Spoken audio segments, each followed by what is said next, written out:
while just working on something else, had something on in the background to kill the time. Came across this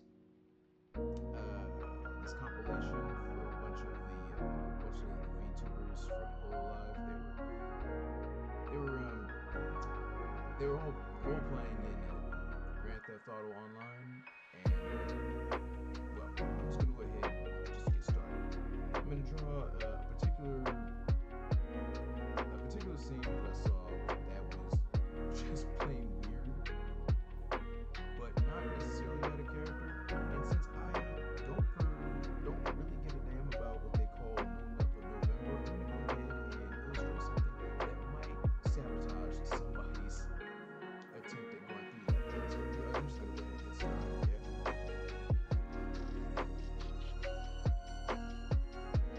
First things first, I'm gonna go ahead and just start blocking out the original video. I'm not quite sure what's going on, but we shall see. If anyone knows anything about that Hololive Grand Theft Auto server that happened, if anyone knows about that situation that happened, by all means, guess what the scene is before I get finished with the sketch. We'll see if you figure it out.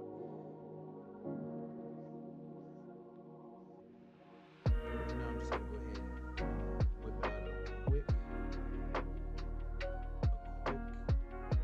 sketch of the idea in my head. It's always gonna start just a basic pose, basic setup.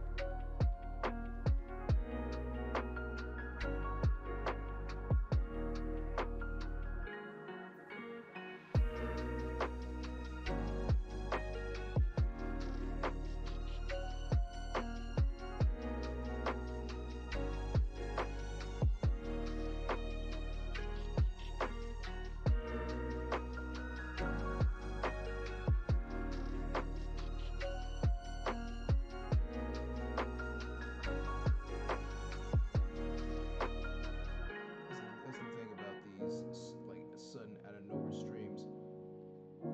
That might just end up being my go-to when it comes to getting any streams done, because frankly I can never tell when I'm gonna actually have the time to stream or when I'm actually going to have the drive to stream instead of doing one of the myriad other things I could be doing, because I have a lot of stuff, always something on my plate, always something, always busy, always playing catch up with myself.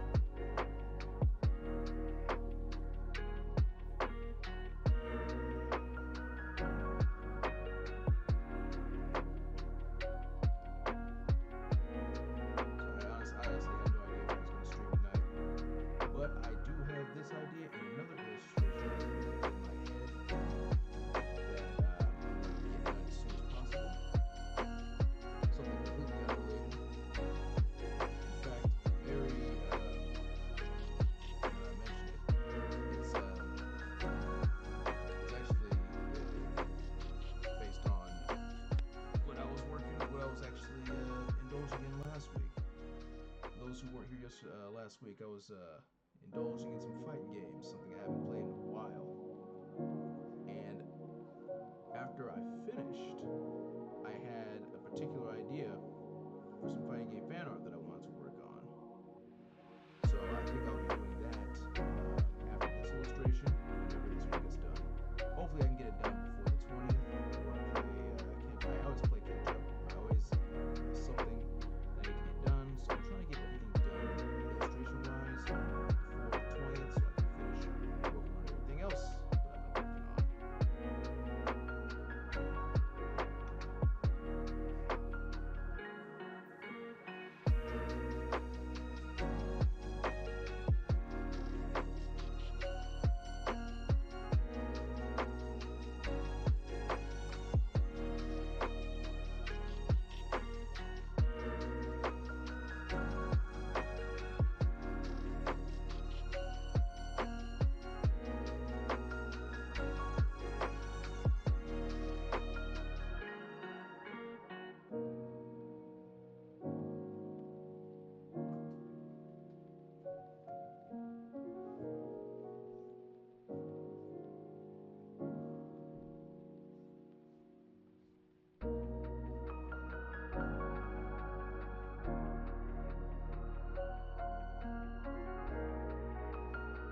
case anyone's wondering, yes, my illustrations seem to be very sketchy to begin with. I also apologize for if this model that I'm using right now doesn't look looks a little janky. It's mainly because this is just a prototype to see if this thing works because I've been practicing making YouTube models mainly because a friend of mine and I agreed that I was going to work on kids, but life keeps getting in the way.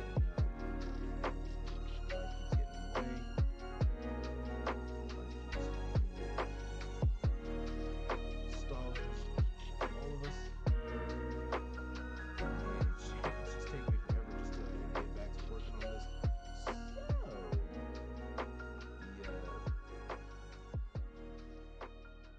I ended up using myself as a guinea pig to see if I could make this work.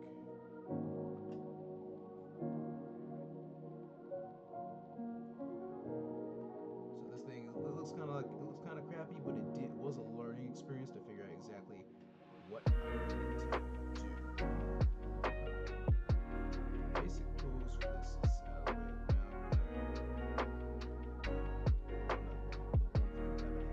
way. I'm actually putting myself in a really bad position right now. The scene that I'm going to be drawing requires a car. And it's one thing that I was never good at drawing is anything that required a car.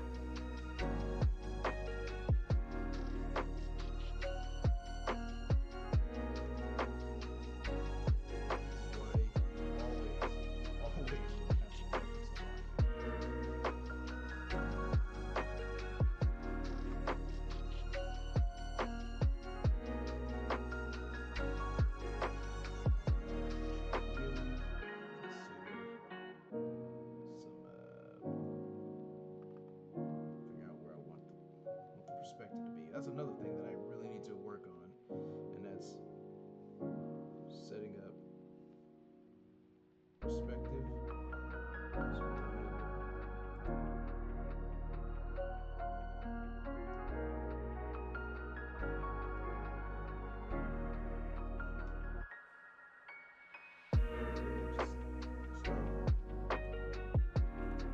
Paying a little extra attention on this card.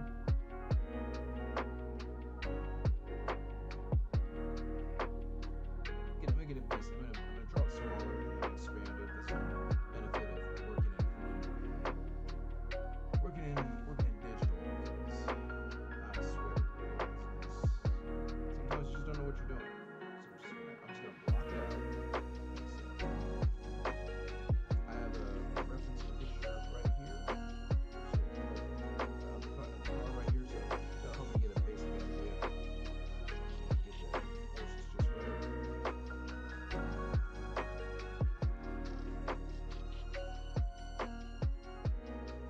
Afterwards, I'm gonna try to take it from this little flat version of it and make a more three-dimensional version. This is honestly something I should have waited before, waited a long time ago. I mean, jeez, I can't even speak today. What's wrong with me? This is one of those things I should have maybe done a little practice with before attempting to stream myself drawing it. But at the same time, if I don't get this idea out of my head now, whatever I come up with next probably won't look as impactful or not be as fun. So I might as well just get out of the way now while the guys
swear, some people were able to figure it out. I never could get my perspective just right.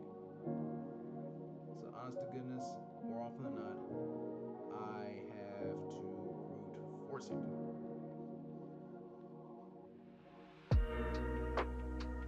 But as long as I don't give up on myself, I can come up with something somewhat decent.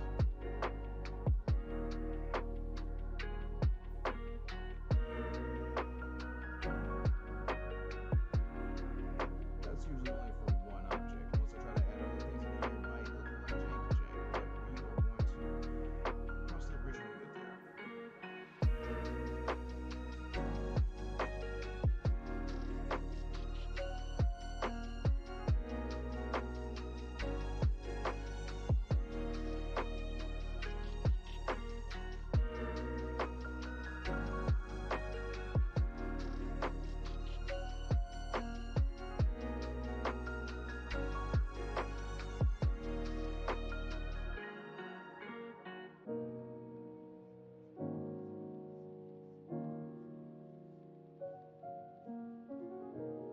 Concerning many of the things that I have been wanting to draw and work on anyway, I'm going to have to learn how to draw cars anyway.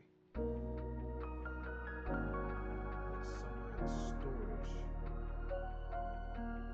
have a book all about drawing cars. The question is, where the hell in the storage is it?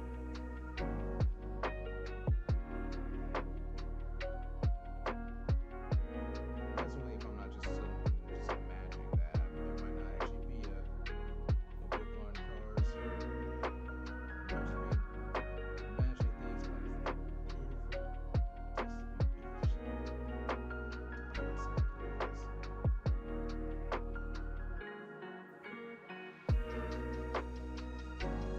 a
Go Goku, what's up, man?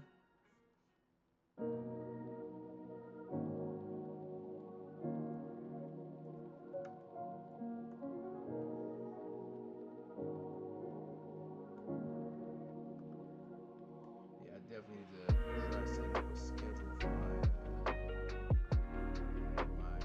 my streams, but honestly, I never know when I'm gonna actually do this. Get some food, chilling.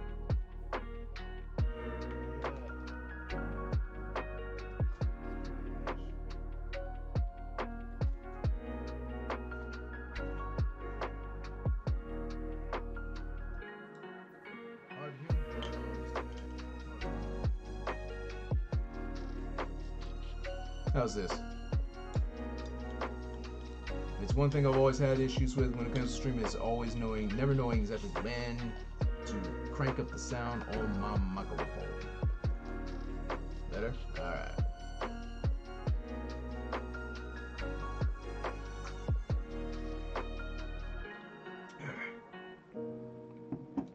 A little sip of the drink to take my mind off the nerves. Let's get back to it.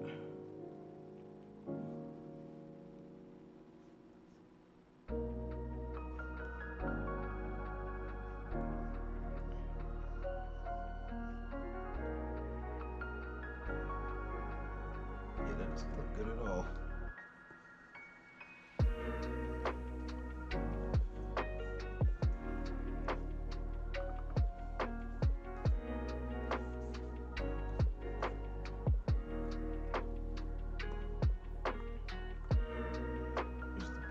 And the benefits of mainly just lurking. Yeah, that's what I usually do when I'm drunk, when I'm following someone, dude.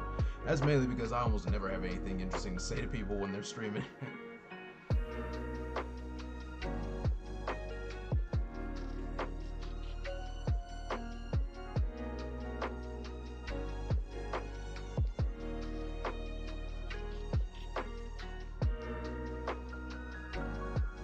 Small talk always helps. You know, I hear you. But even that is a skill I lack. When you're used to being ignored, your social abilities just suffer. That's why I mean, you and I met over at freaking college. The only reason you and I even started hanging out is because another one of our friends didn't like the fact that they saw me at the lunch table, never talking or meeting anyone. They just pulled me over where you guys were.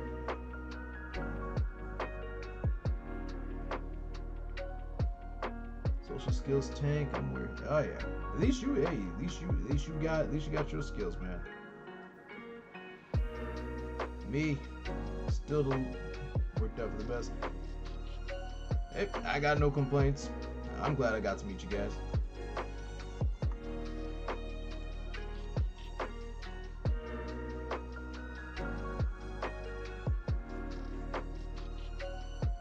One of these days, we need to see if we can get the crew back together. Like everybody's out doing their own thing.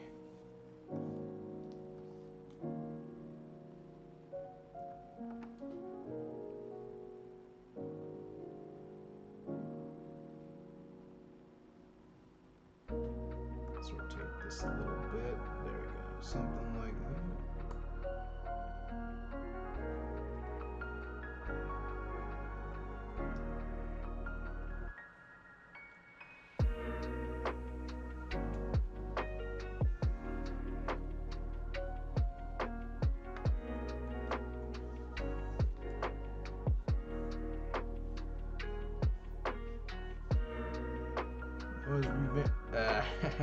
The old Sonic series, bruh. No, for those who have no idea what we're talking about, Kogoku and I did this thing in college. It was actually inspired by someone else who did this. They did this. They basically did a Let's Play of Sonic the Hedgehog 3, and they were just they were two players. One was playing Doolade. Oh, you bet your fur we should do Doolade again. But I digress. we did the people I was inspired by. They were doing a playthrough of Sonic the Hedgehog 3. One player was Sonic, one was Tails, and they were just being the biggest dum dums, just like they were just being silly. They're just being absolutely silly, and that I'm not sure if I told you, Kogoku, but that's where I first heard of secret power. However, they never exactly explained what secret power was. I mean, it was secret after all. So that's so when you did it, I think it fit pretty well because you basically claimed that Tails was immortal, and it was even funnier when we were playing because we, unlike those guys, we did Sonic the Hedgehog 2, and we were just like dubbing over Sonic and Tails, and at the chemical plant zone, you were saying something, I went, "You bore me," and I just, as Sonic, I just dashed off, and there's this elevator. The elevator was coming up from the bottom of the screen, and Tails was already there. It was like he freaking instant transmission and got there before Sonic did. That was the freaking funniest thing. And which really cemented the idea that Tails is like the real ultimate life form. Not only could Tails not die, but he's over here outspeeding Sonic and Classic Eggman. The reason I say Classic Eggman is because if you've played Sonic 1 and 2, Sonic could never catch Eggman. He somehow outran Sonic. I don't know how the hell he did that.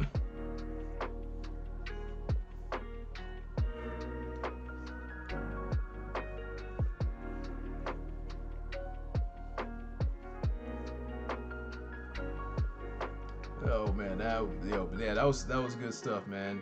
That's one of the greatest things about like improv comedy. Sometimes you have no idea your acting chops, your comedy chops until you just start doing random crap like that. Yeah, we were having a hell of a time. Classic Eggman's an Olympic runner back in his head. Hey, you know what? I'm gonna go ahead and say it. If you've played after playing through like the Chow World and Chow Garden in Sonic Adventure 2, I am thoroughly convinced that not only is Eggman probably an Olympic runner, I think he played college ball. The way he runs, he looks like he was like a running back or something. He just I swear the guy's got moves. If he weren't like out of shape right now.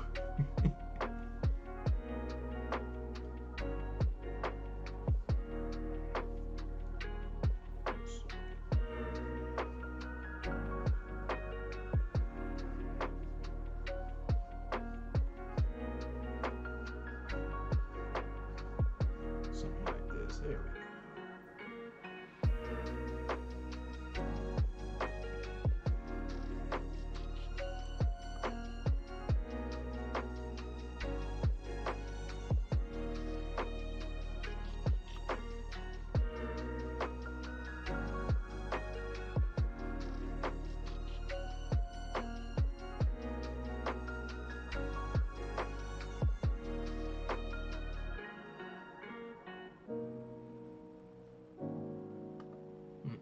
Go learn it. Yeah, but feel free to learn, man. Ain't no one stopping you. Right now, I'm just trying to figure out how I want this to look, and I think I've got something that we can work with.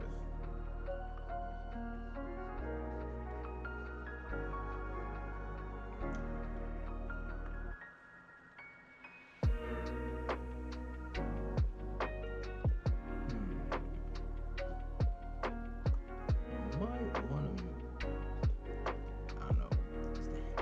I think the head might be a little too big. You know what we're gonna do? I'm gonna do that one thing that another thing that I keep forgetting to do. But if I'm gonna actually improve on my compositional things, I need to go ahead and start doing that. So, ooh.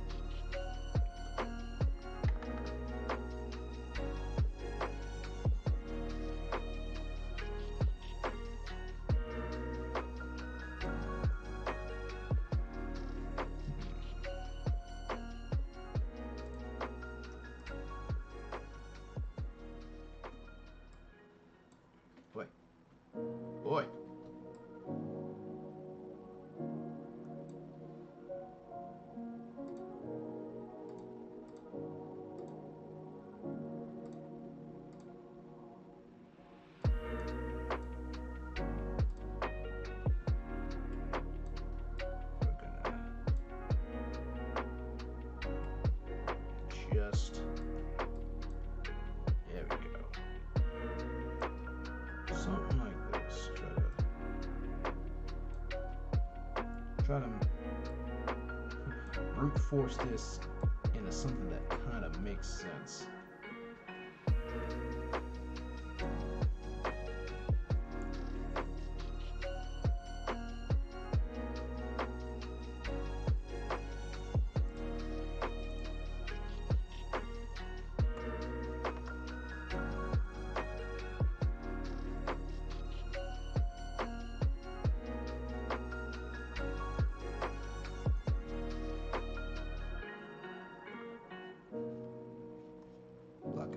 Just a little bit, just blocking out where I want the eyes to be. Get an idea. Some of the facial features need to be adjusted a touch.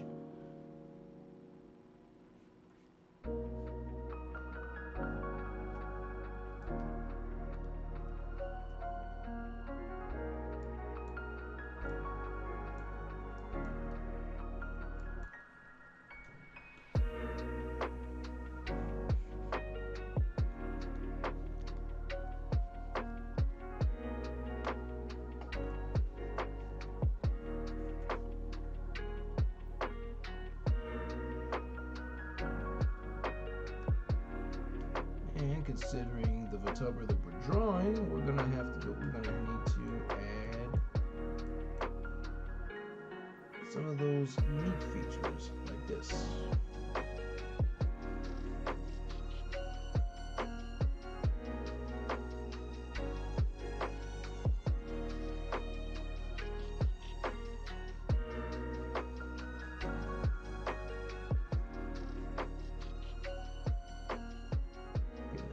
Where this is supposed to be.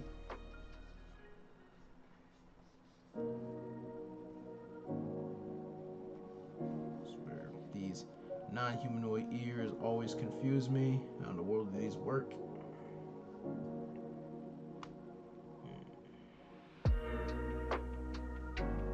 Okay. Simple basic block out.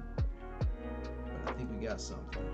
So I'm going to take a couple of these layers, duplicate them, make a sketch layer out of it.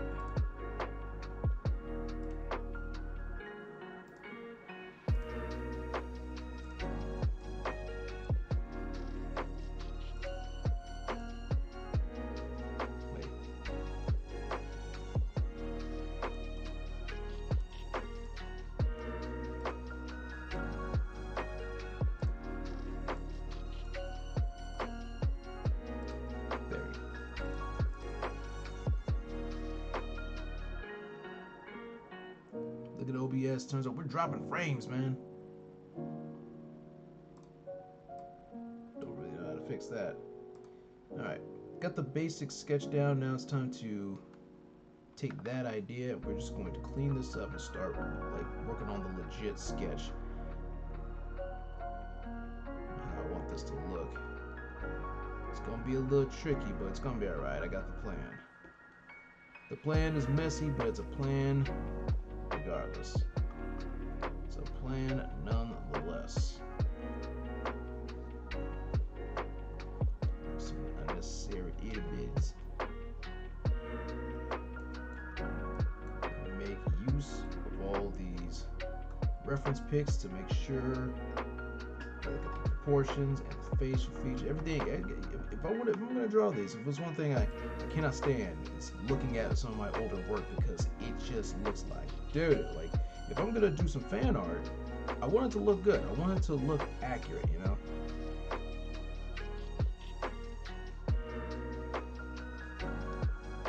And I don't want to rush, but sometimes you can't. Because sometimes you feel like you have to. Especially when you're streaming, like you want to be able to provide people something good in a timely manner. Sometimes you just gotta take your time. Being someone who is not really used to actually streaming, I'm just never too sure exactly what that balance is. Find that sweet spot between going a little too fast and far too slow, until you get to that point where you're just right.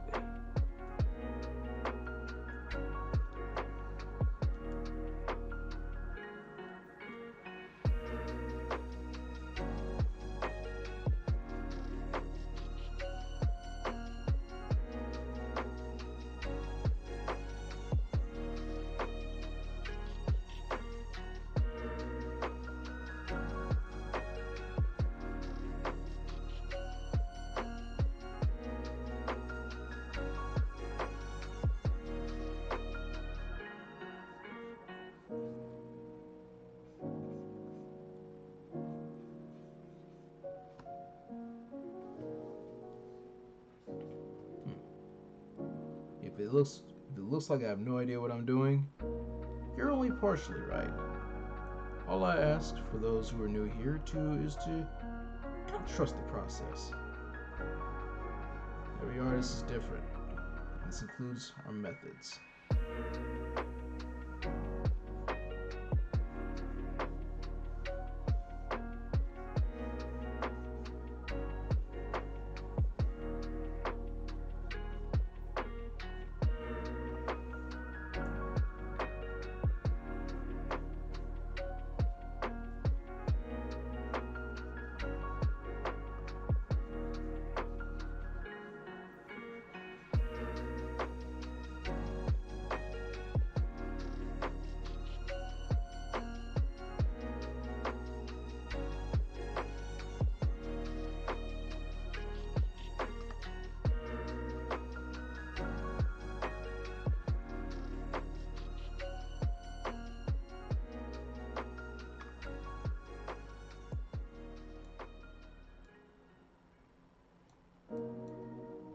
Sorry, if you know anything about those photographers from Holo Live, you can probably guess who this is at this point. Let's change the expression a little bit. I got it.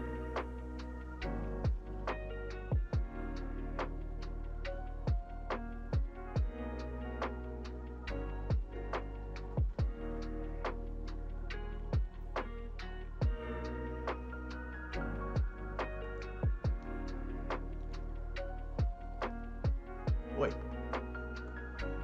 Accidentally hit the crop. When you hit deselect, accidentally hit crop. It happens to me more often than I care to remember.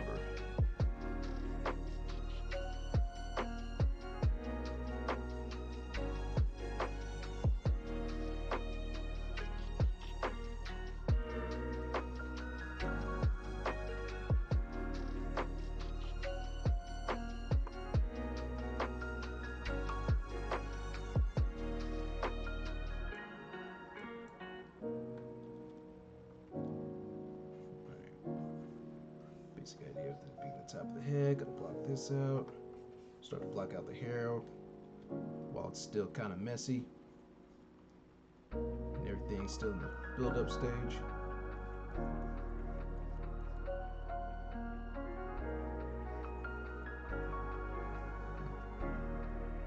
Oh hey! Dog Mortimer, what's up, comrade?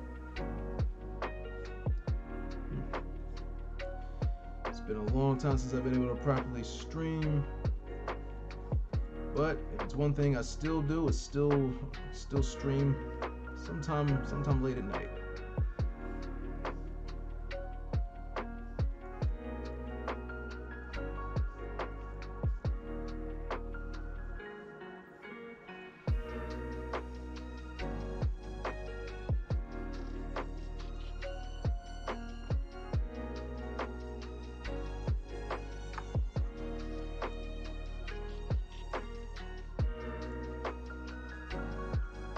Stuck at work, no 9 p.m. newscast, so that's good. Man, the less I think about the news right now, the better. We haven't been hearing a lot of good news lately. A lot of weird stuff here, politics there. Nothing I really need to know about right now. Nothing I need to hear about right now. Just a lot of pain.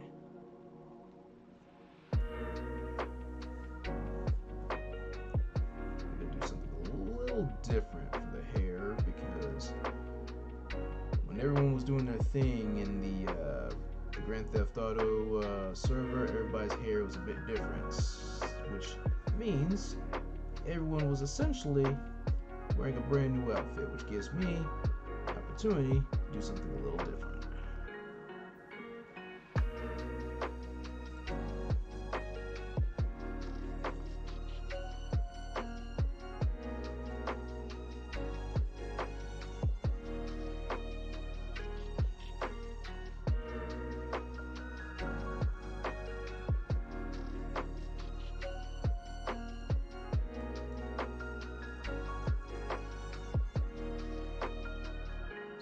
How this job hasn't made you drink.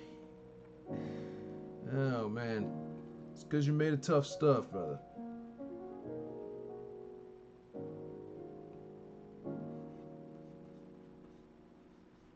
As long as you never feel the need to drink, I highly recommend you never start.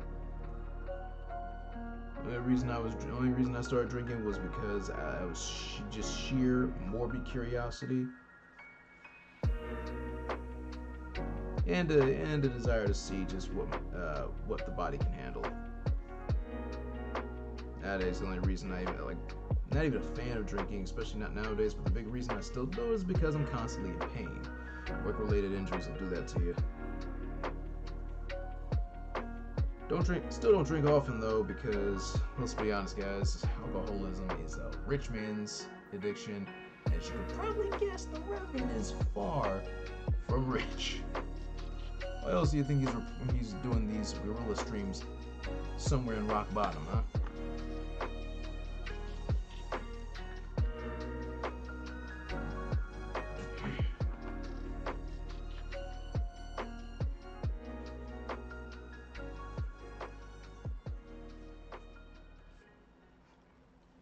Those who are just new in here, who just showed up for the stream, random idea popped in my head after having some streams on in the background as just background noise while I was working on something.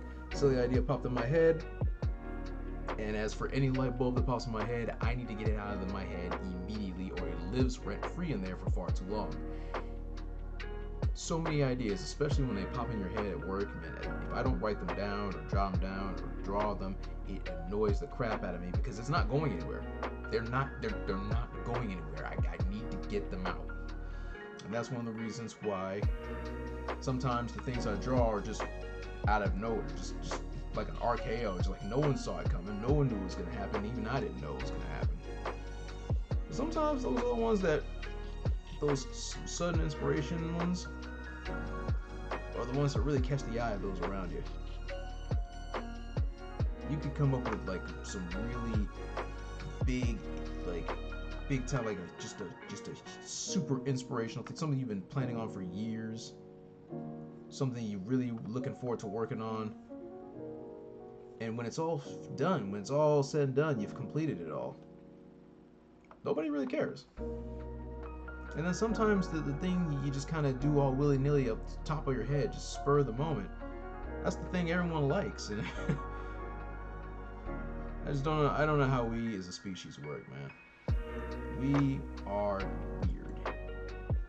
We get entertained by sometimes the most mundane of things. Sometimes we get entertained by things that normally would piss us off.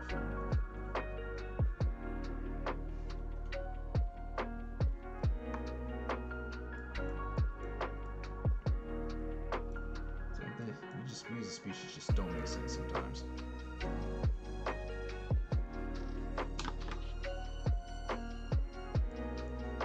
Maybe this is one of the reasons why I've always been interested in like psychology.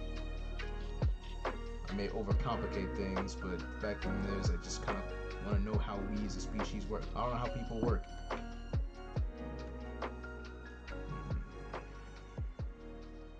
Something like...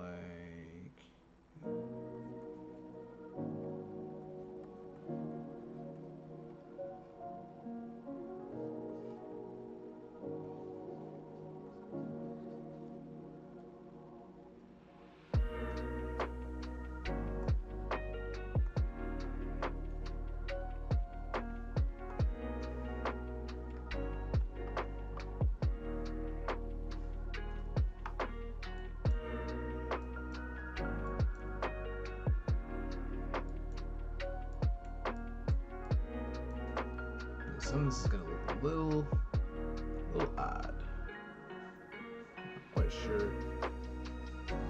The hair that I'm trying to illustrate right now, I'm not entirely sure how it works. I'm gonna figure something out here.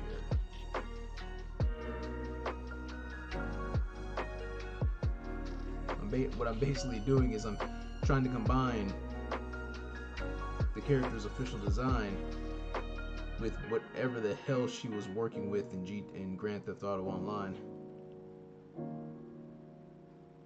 I don't know why I keep trying to say Grand Theft Auto Online instead of GTA Online. I keep saying Grand Theft Auto instead of GTA. I don't know why. I know it's GTA, but I guess my brain's just distracted right now.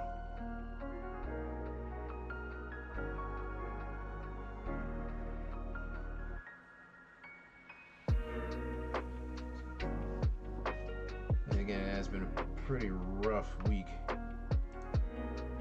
Brain's been kind of doing everything but making sense. Reminds me of a saying I once heard. Cut them up just so I can see how the human body works. That sounds familiar to me too. Dang, where is that from? Ooh, I'm gonna look that up later. Speaking of how the human body works, during the month of October, I ended up, because I needed to kill time during lunch at work, I ended up scrounging through our storage, and I found where I left all of my books, including some Stephen King books. I ended up finally reading two books I've been meaning to read for the longest time. I've read It, and I read Misery. But as for the topic under discussion about how the human body works, I also picked up for cheap the 1818 edition of Mary Shelley's Frankenstein. Another book that I've really been wanting to check out for years now. And the thing is mainly because I was really curious about how some people see the idea of creating life. Some people call it playing God, some people call it the next stage of science. I just thought it was interesting to see what would actually happen to a person if they actually could discover how to create life. But at the same time, Victor Frankenstein pissed me off. I won't go into too many details, just in case people here want to read that without spoilers. But even though I think most people know the basic idea for the story, but Frankenstein he really didn't seem to understand that there's certain responsibilities that you really need to be up to. It's it's like Ben Parker said, with great power comes great responsibility. If you know the secret to life, if you know how to reanimate dead flesh, like Victor figured out, you need to be ready, willing, and able to be a steward for whatever life form you bring into this world. Especially because we have no idea what this thing is capable of.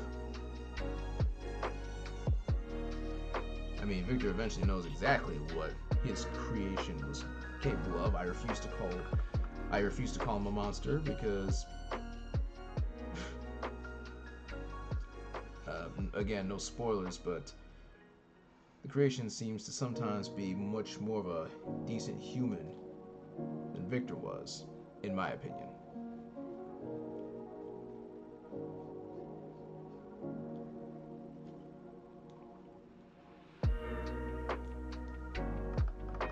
It's not a very long read either, but so I definitely recommend people check it out if they haven't yet.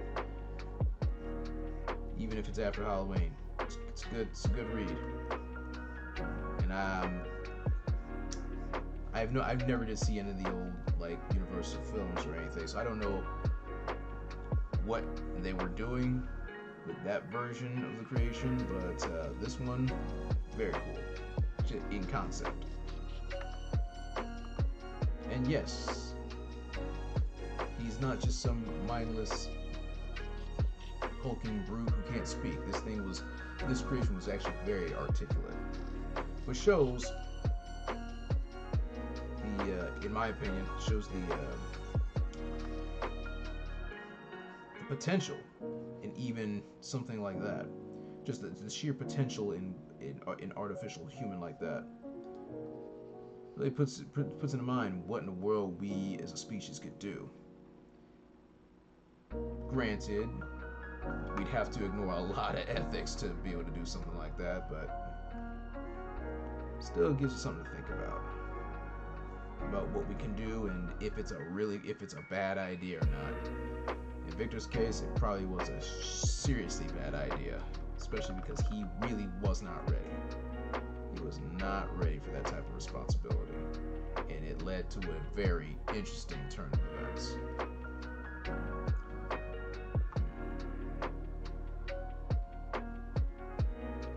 It's not bad. It's not bad. Looking at the just.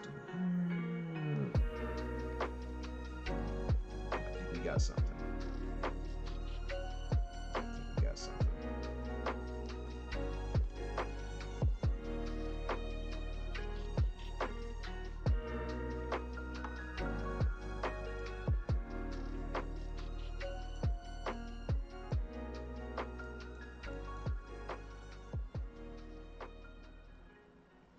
So creating something from the devil always results in one or two outcomes.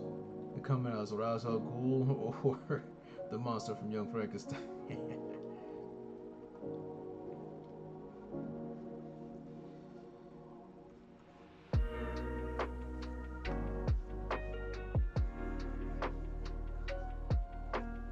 Love and fury. If I cannot satisfy one, I will indulge the other. I don't know what medium or what piece of media that quote was from, but apparently it's a quote from the creation himself. But I will say this, I don't think that was in the book. Maybe it was in a different translation, maybe it was in one of the films. But it is a quote that I thought was really, well, it's somewhat relatable. I'm not exactly a pleasant person at the best of times myself. And I'm not exactly familiar with the concept of love. I mean, I know what it is, but yeah, not something I feel often.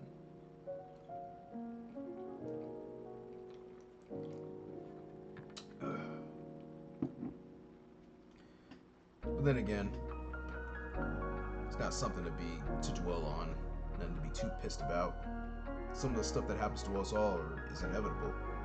I'd argue that the person you are is a direct result of the people you're surrounded by, voluntarily or otherwise, as well as the environment itself in which you were conditioned.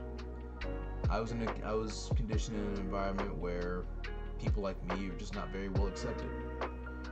If you're creative, if you're different, if you're short.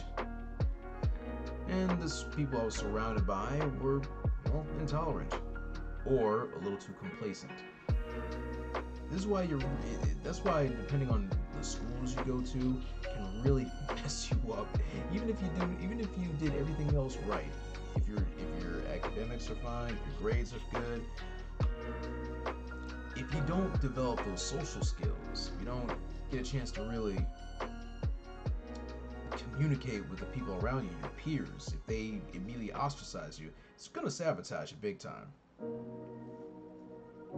I know a lot of adults like to say that even if you're ostracized, the people that treat you like garbage now are gonna end up working for you in the future. Not so. Not always. Because those are the people are also the people who are developing those skills that you end up lacking. They're those people who are able to do what you can't. If you're in that situation. may not be the most athletic, but I could outdo some of these guys with strength and speed in certain regards. But they don't care because I still couldn't play basketball. And just that was enough for them to decide that I don't deserve to even breathe the same air. I do wonder how many of them ended up very successful, though. I got a feeling a lot of these people who treat other people like garbage are still pretty successful, and I bet they were smart enough to not go to college. Correction, they weren't doing a smart move by not going to college. They just lucked out because college has over the years become more and more useless. Let me stop before I go into like full-on rant mode.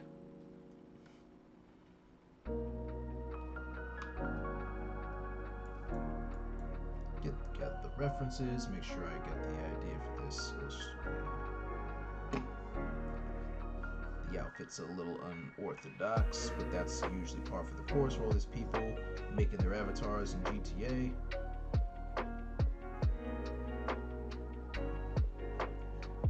But it just means it gives us artists the opportunity to come up with something cool. Or weird. Or both.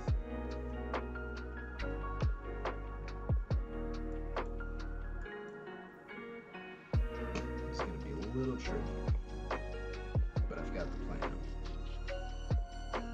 This is going to look a hell of a lot better once I'm done like with this messiness. Once I start cleaning this up, it's going to not look like chicken scratch. But even though I'm doing this digitally, I still hold on to certain habits of mine for drawing, traditionally. Shoot, when I'm at work and I don't have a book on me or I just don't feel like reading, I still end up drawing traditionally. I got notebooks and sketchbooks that I take with me. Hour-long lunches, man. Who in the world needs an hour-long eat? If you pack your own lunch or you go to a spot that sells overpriced food, whatever, who needs 60 minutes to eat? Just eat. And because of that, I'm always I need something to kill time, which is why I'm glad I have all these books on me, including the ones I never had a chance to finish reading. Ooh, man. Really glad I found where I left my books, because that Stephen King's It was really difficult to put down. Some of it was a bit much. Some of it was a little too much. So he's like, I eat my peanut butter and jelly sandwich within 2 minutes. See? Yeah, exactly. He gets it. I mean, the only reason I could see people needing that much time is because they're too busy doing everything but eating. But I don't make friends at work, and they're usually not talking about anything that I care about.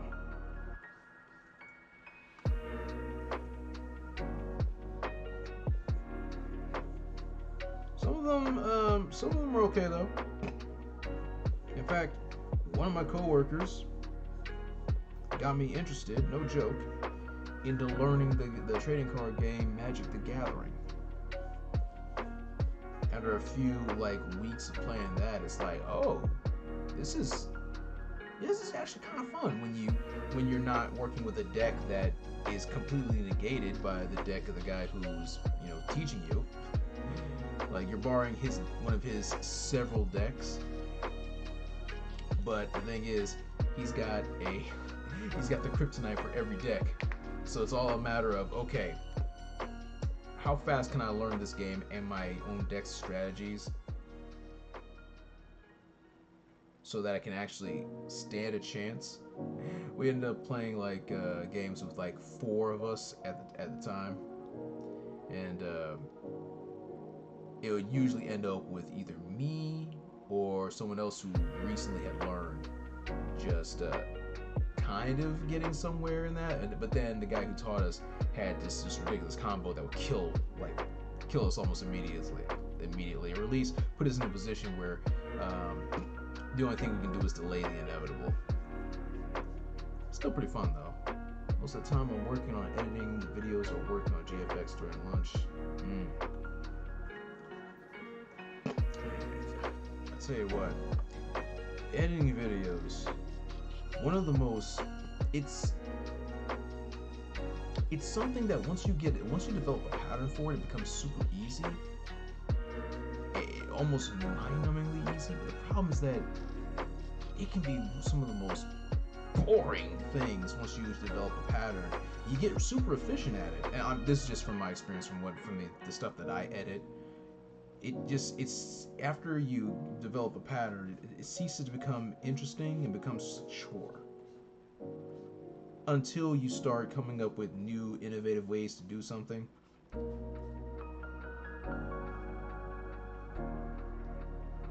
When I edit videos for my YouTube channel, it's usually the same pattern. Again and again and again. Plug this in, take this out, replace the name of the songs that you're playing, and you're good to go. The hardest part after that is just waiting for the rendering to complete. But if it's one thing I enjoy doing, it's learning something new when it comes to the editing, trying new things. And that's one of the reasons why it's taken so long to get back to making videos. I've been kind of slow for a while. It's been over like 3 weeks since the last video. And it's mainly because I'll go ahead and let you guys know what I'm planning next.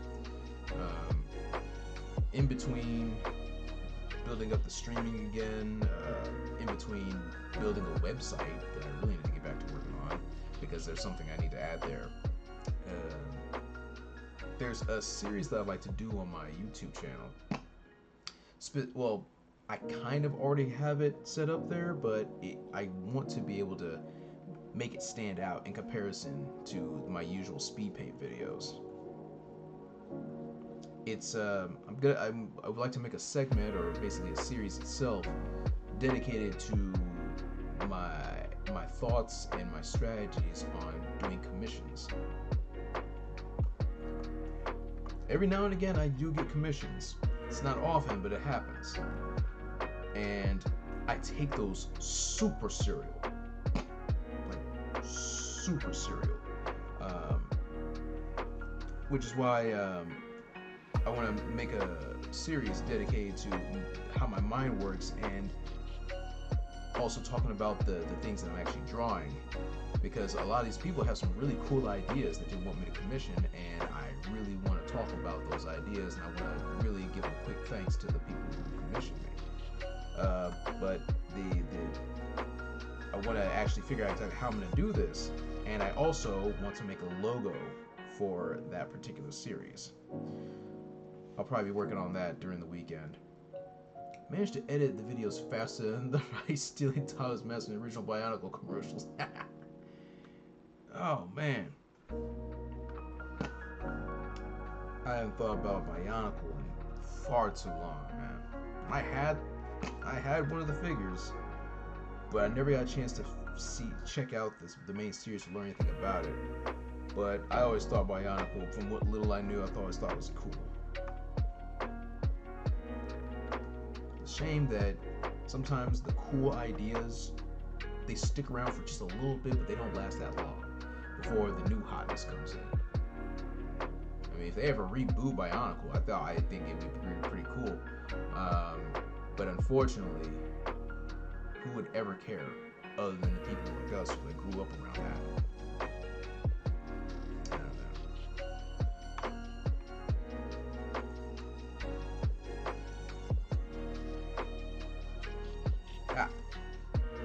Here comes something.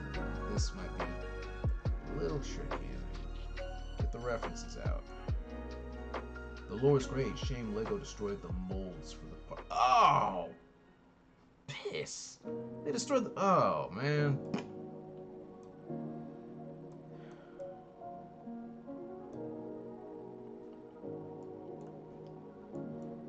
Oof. Like Rodney the guinea pig said, you can't save them all, Hasselhoff.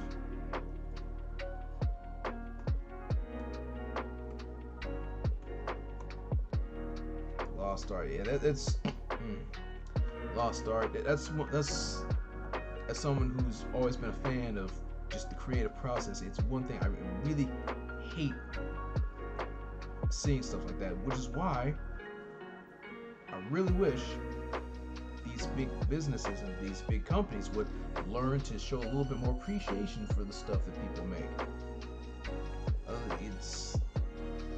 It's like that saying goes, man. Sometimes you just never really know what you have until it's gone. By then, like, it doesn't matter if you miss it. It's already a little too late for that.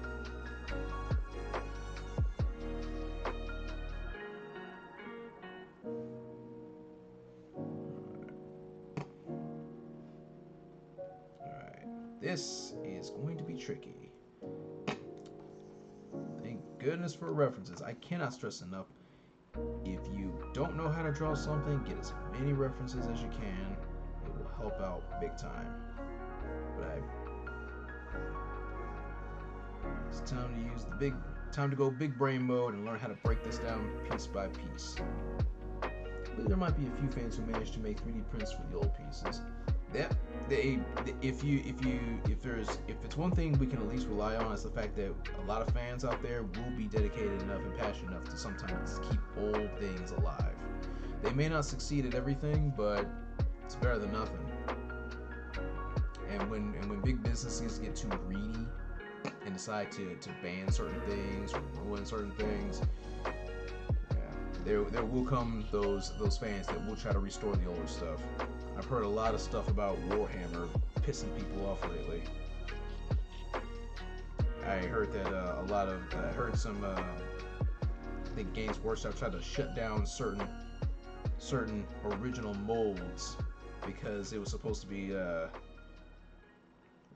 they were referring to older variations of the lore that they're trying to erase now or retcon. The thing is, if people like the way things are, man, you're not gonna get rid of it. Even if you decommission it, they will find a way. They'll hold on to it. They'll find a way to bring it back. They'll find a way to maintain that memory.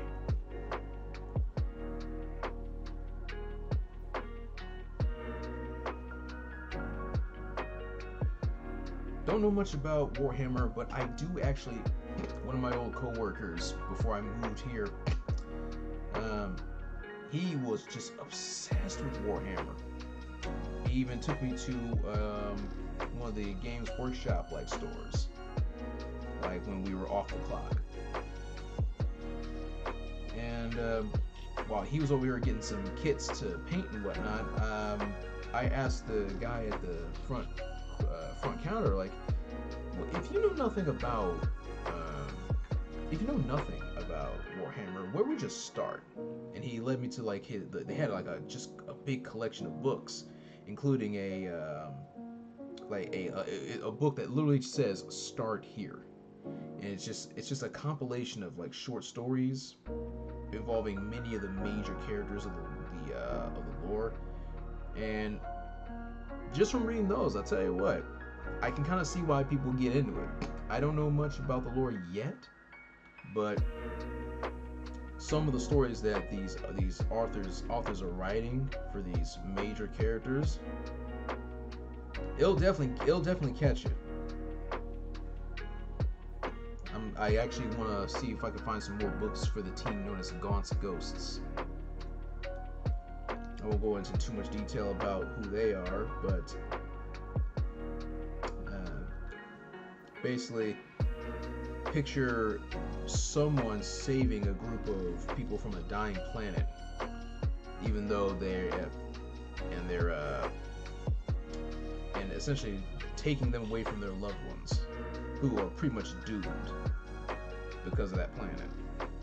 And what are you gonna do to earn the trust of those people who probably would have rather died with their family rather than be forced to survive and fight in these ongoing wars and whatnot? Wars where when they finally do die, when they finally do die, they will probably never even be remembered. Another one of those questions that really makes me think about how we as a species will work.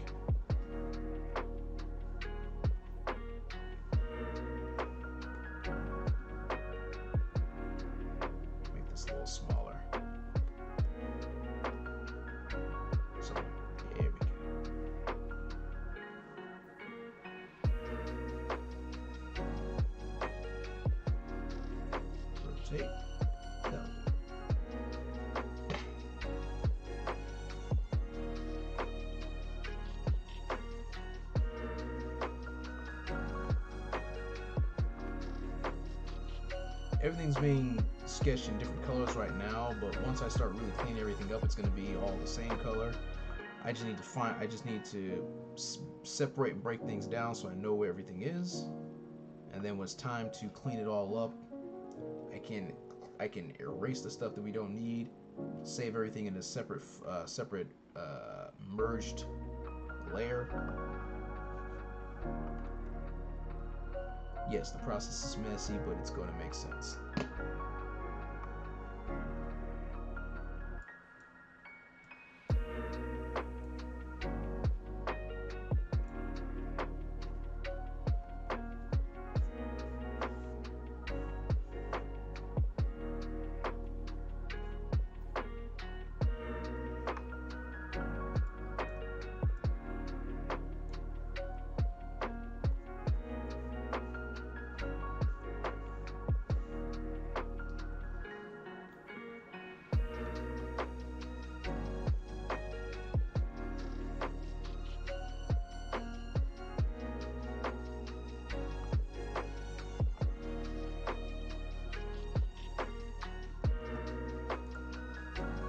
I don't think GTA really had tails like that, so I'm gonna have to figure out how I'm gonna make this work.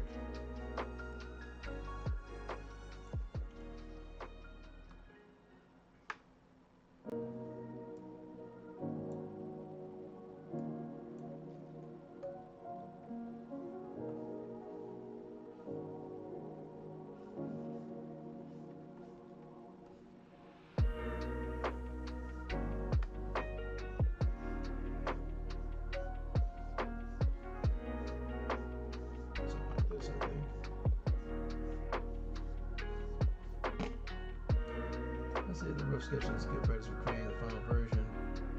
So the werewolf, yeah. I mean, at the end of the day, the rough sketch is kind of the point of making sure you have, like, the rough sketch is your blueprint. It starts out rough, but then you slowly clean it up, if you're someone like me at least. By the time you are ready for the final version, you'll kind of have the plan ready. I may have a plan right now, but sometimes having a plan and being able to apply the plan, execute the plan, completely different.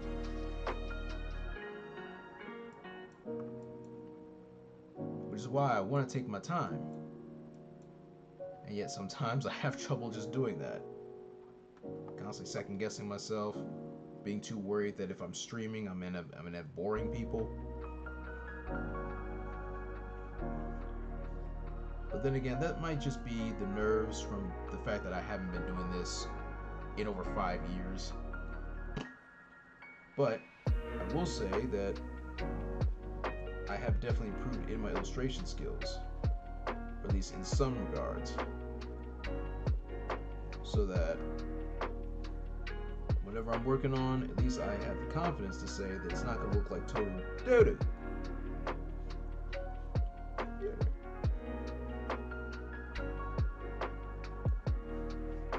The only real downside is that even if I have gotten a little bit better at building these things up and figuring out how I want things to look and finalizing them,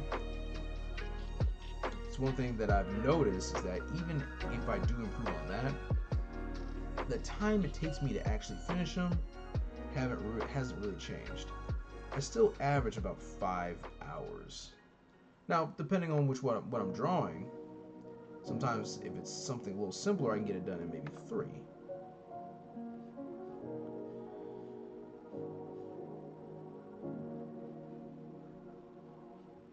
And I'll admit, I really wish I could go faster, if only because I always feel like I'm just super short on time.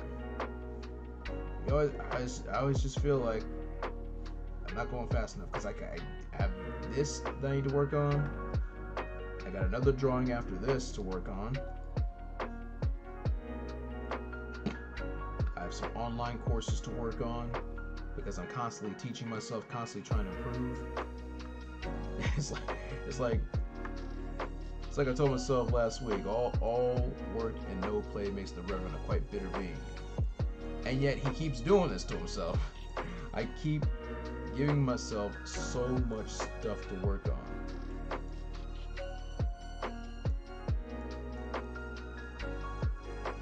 Nah, I swear I'm not a workaholic, I'm just paranoid. And I know someone's thinking that's exactly what a workaholic would say.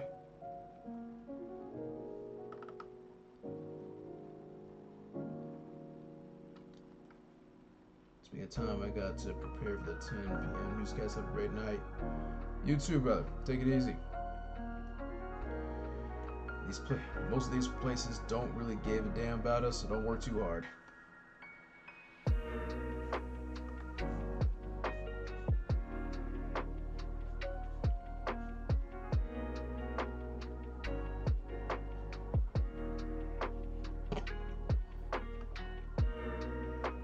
Speaking of those online courses, one of them involves 3D modeling.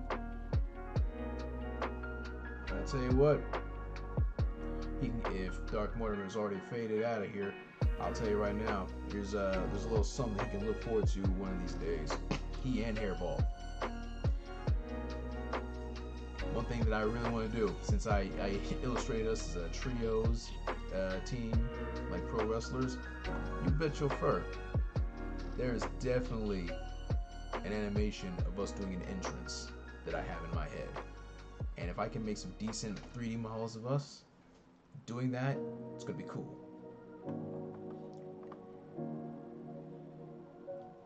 But that day ain't today. When is that day? I do not know, but we shall see.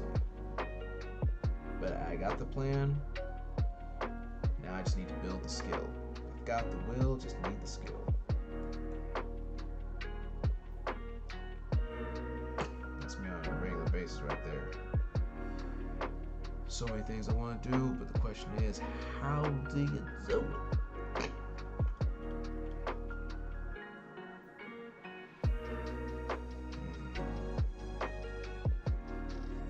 Something's not right.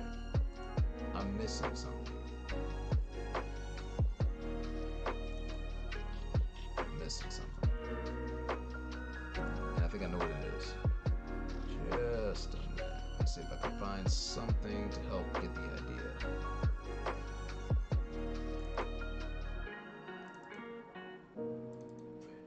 There we go. Yeah, we're gonna need something like this.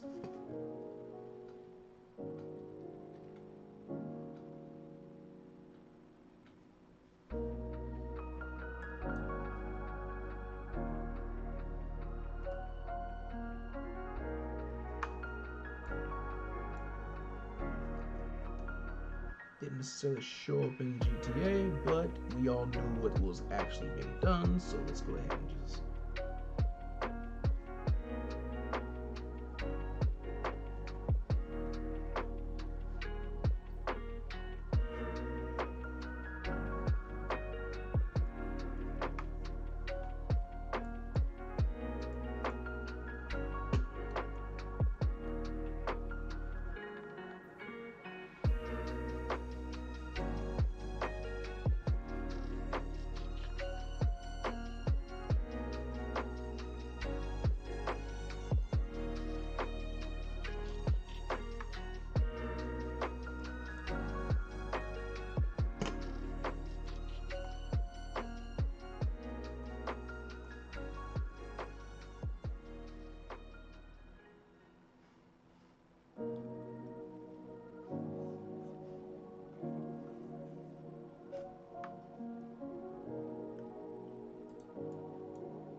I'm gonna make the car just a touch bigger to make sure the window is getting hit. There we go.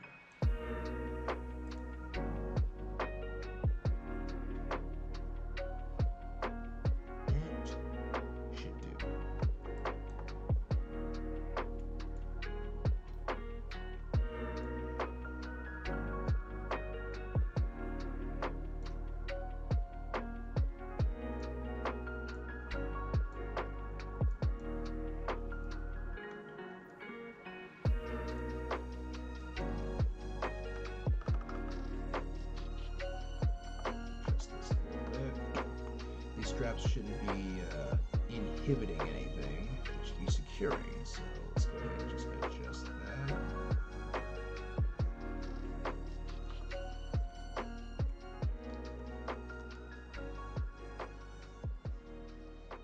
Something like that. There we go.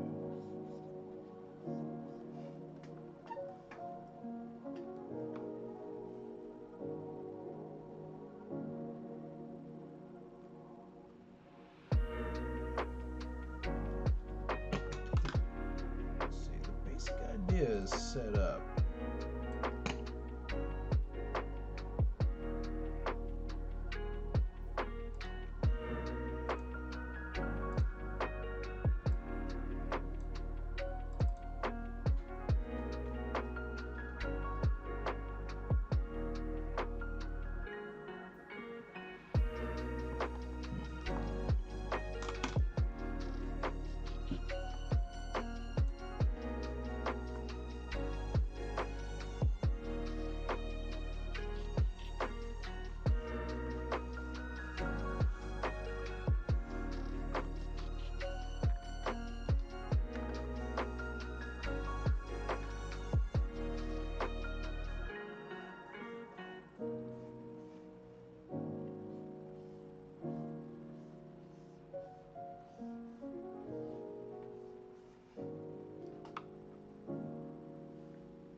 What?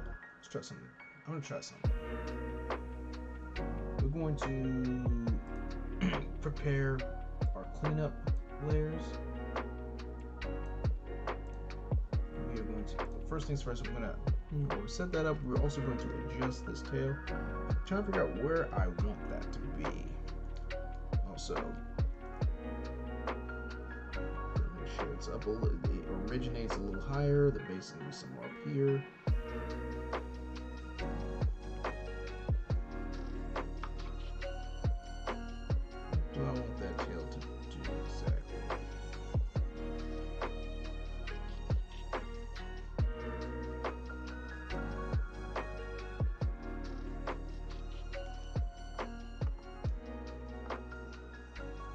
This real quick and see if I can do something.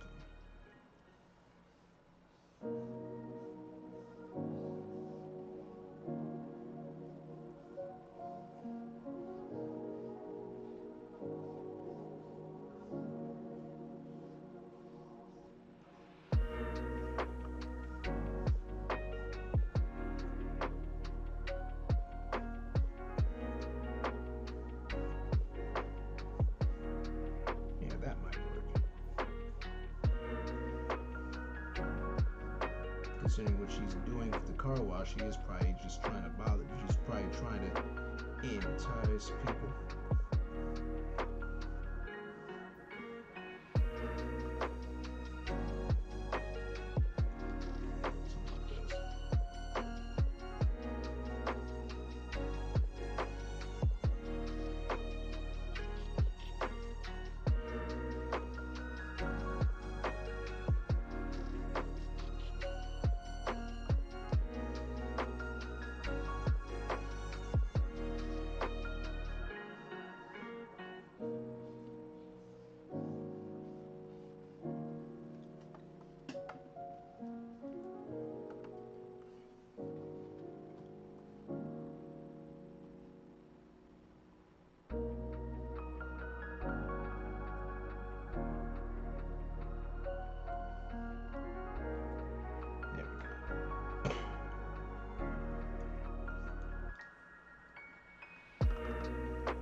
we got something.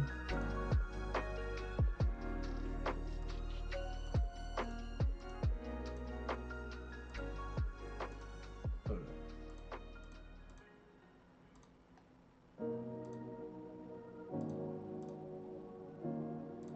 There we go. Completely forgot. Delete that. There we go. Now it's time to really clean this up.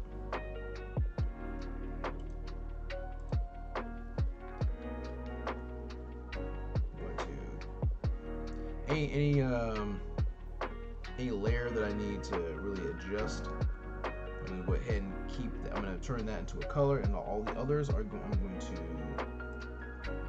turn them back to dark like this, so that way I know what needs to be erased as we clean it up.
What was this? I'm looking for.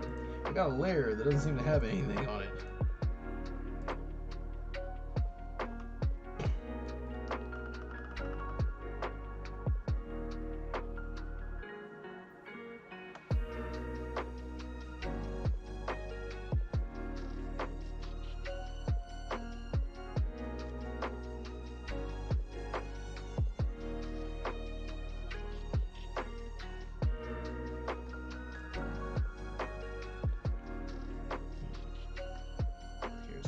Fine for the most part.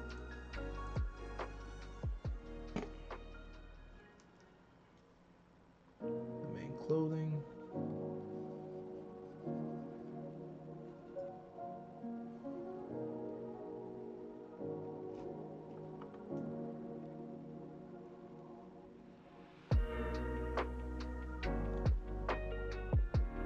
That should do.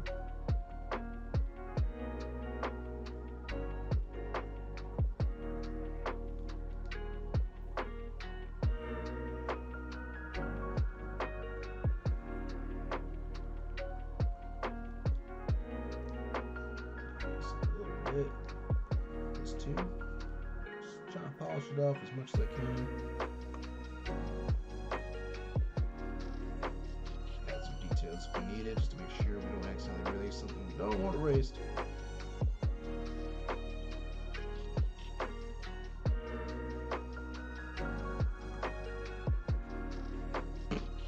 I don't know if it would make a lot. I don't know if she would, but I'm gonna go ahead and add it anyway. I don't know if she'd have any of it, but we're going to add it anyway. We're going to add just a little bit of squish. Just a little bit. Just a touch of squish. A little bit. Just a little bit.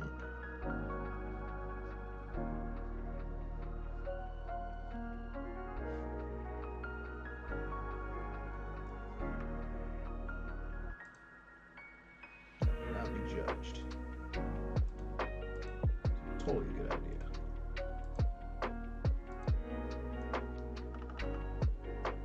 Here's some stuff off the straps. That's fine too.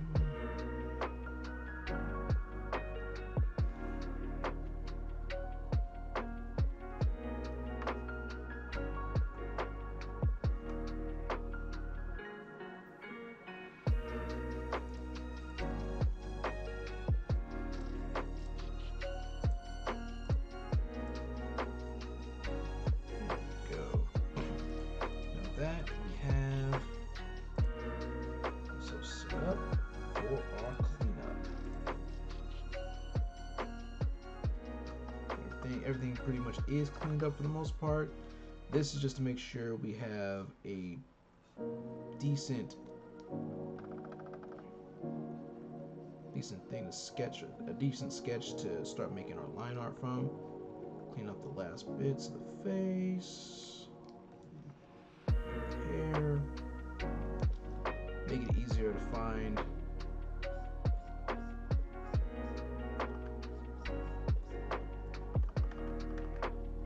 Find the lines we need to actually follow or inking.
There, so I don't actually erase any of the actual cards. I don't want to erase any of the card for real.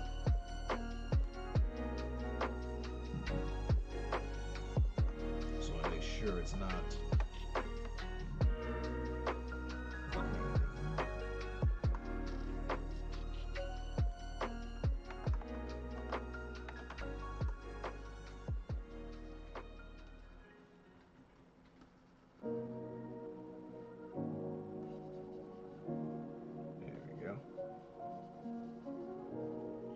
Some mask.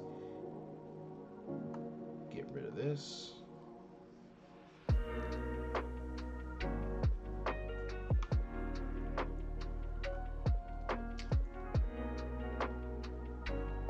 Too bad.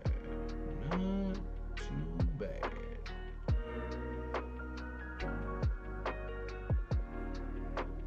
I think we got something here, guys. I think we got something useful here. So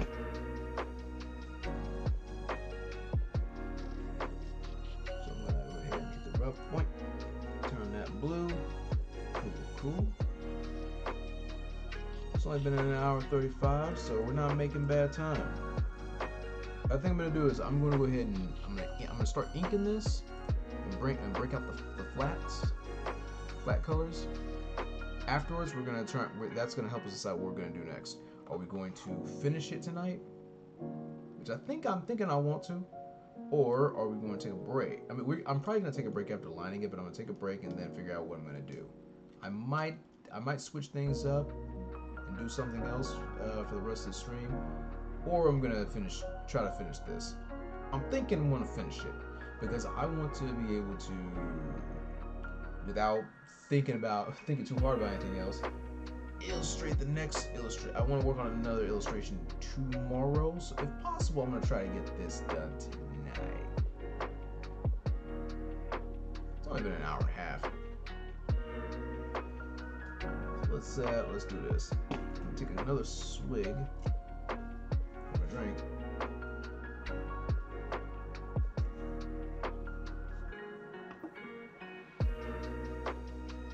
Actually, let me get another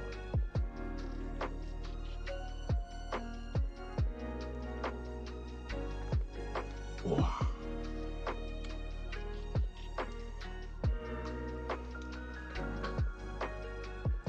With that said, it's time work on the lines. I got two layers ready for the line art. One for the main the main body, and another one for the face. Because sometimes you want to separate, just the way I draw, I want to separate the body from the face, just in case something goes wrong.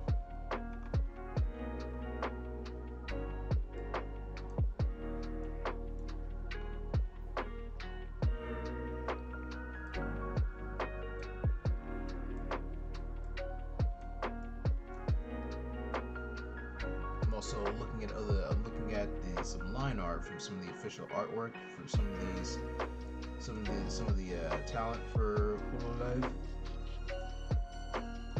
Because if I'm gonna do this, I want to make it look good and clean. Who knows? Maybe one of these days, someone who works there will notice what I can do, and maybe suggest I apply for something. Maybe apply to do some official artwork for someone one of these days. I mean, I highly doubt that. I'm nowhere near good enough to hit that level, but that'd be a goal right there. Get good enough to actually do some official artwork for these agencies. I mean, that's a sign you're living the dream right there. Now, excuse me, right now I'm trying to figure out which of my pens that I want to use for the line. Do I want to use the Softie? Do I want to use my most recently made Sketcher? Or do I want to go for the whole smooth?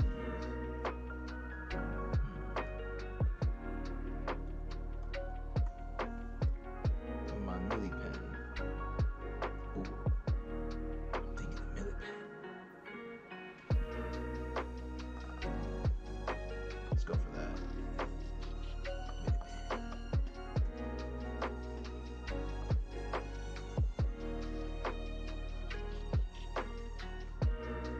I used to use these. It's called the Millie pen because it's designed to replicate like one of those Sakura Pigma pens. It's one of those pens that I used to use when I was inking my stuff by hand.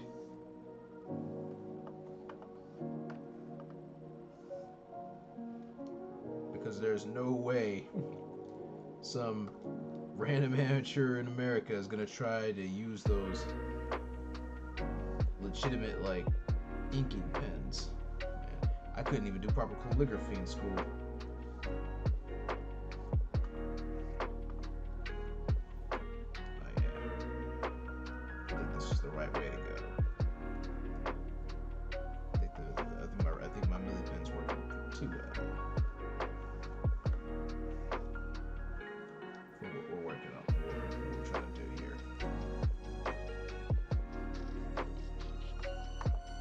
Clean lines, but a little not entirely even. A little bit of human error to remind everybody that a human drew this.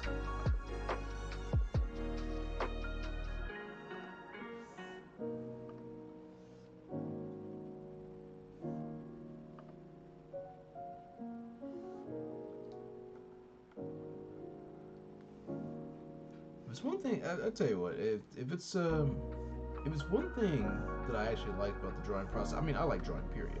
But if it's one thing that I actually am surprised I ended up starting to enjoy, it's actually the line art / inking process. Because once you start getting in the zone, once you get in the groove, even when you're constantly redoing the lines like I'm doing right now, there's an almost meditative process to it.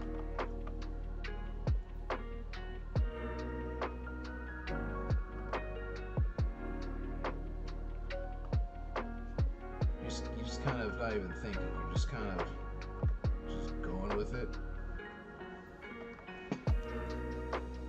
And you don't even feel that frustrated when something happens. You're not even thinking. You're just kind of going.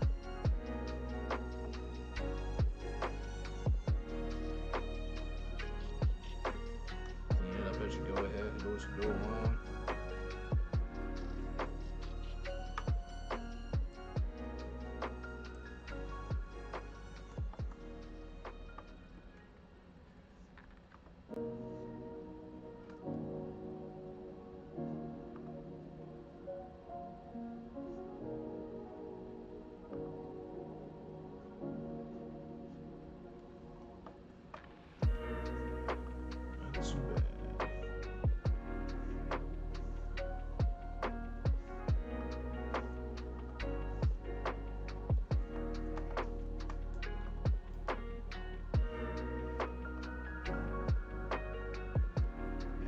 extra strand here, get a little loose.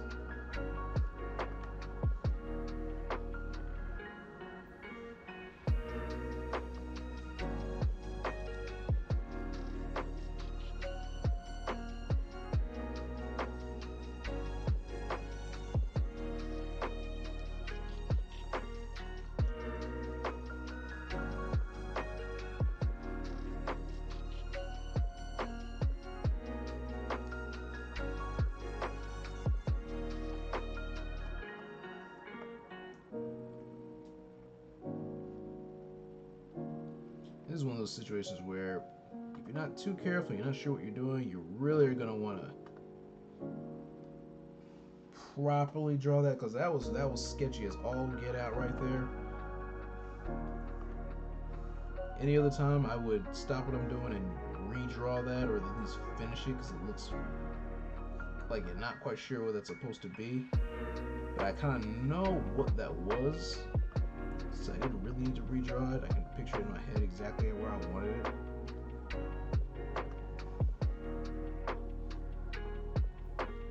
But it's another thing that I have trouble with. It's not just knowing where my lines are going, or what the thing is that I just sketched. How am I supposed to line this if I don't know what it is? Sometimes I overdo it. Like, do I want to add like lines like this to let you know there's texture here, or do I just leave that to the actual coloring process?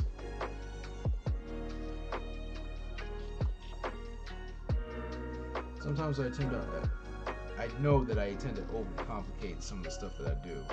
Sometimes I really don't need to go that far, but I do anyway. I can't help it.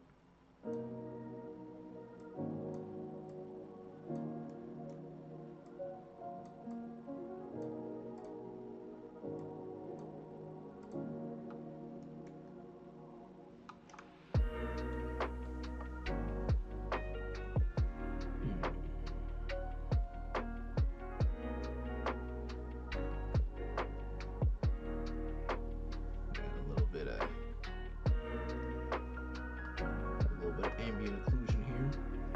There's some spots in here where the light's not going to hit, so I might as well make that straight up dark right now.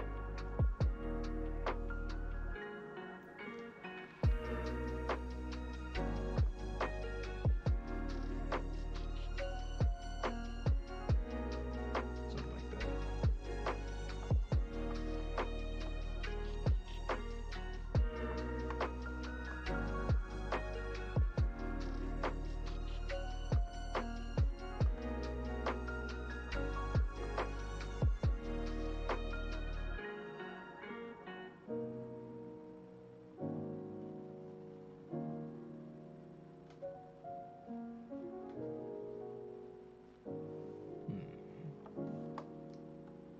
Just adding a few extra strands here. Not exactly needed, but it might really enhance what we're aiming for. Sometimes let me just do this real quick. Sometimes you have trouble figuring out where you want that damn line to be, so sometimes you just gotta use a curve tool real quick.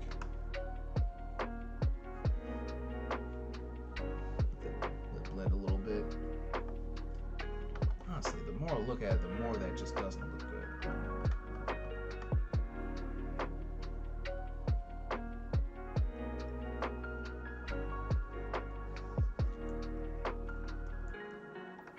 Let's try this.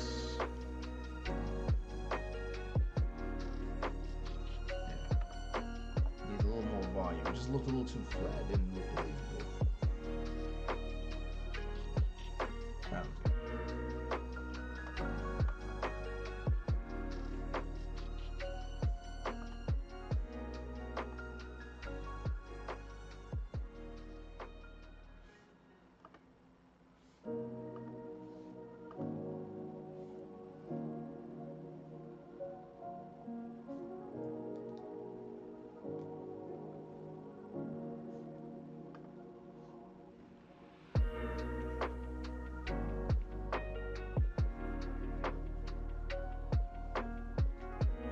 Strands. But let me stop before I overdo it.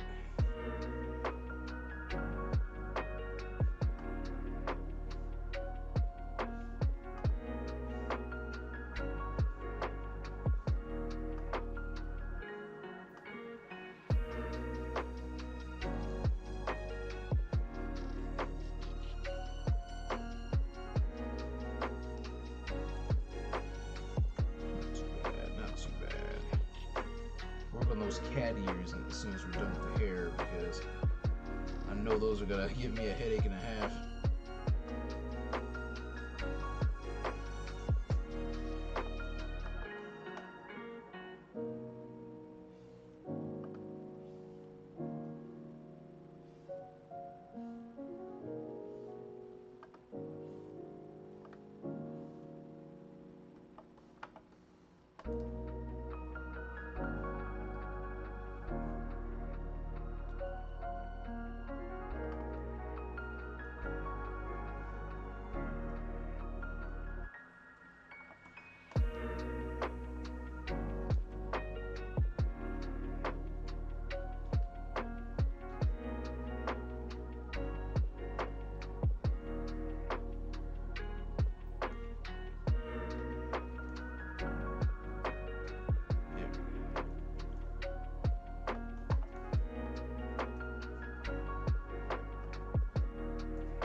I keep telling myself this is not bad, or this needs to be fixed, or this will do. As you can probably tell, I'm not exactly the most confident individual. Sometimes just I gotta tell myself this. I gotta think out loud.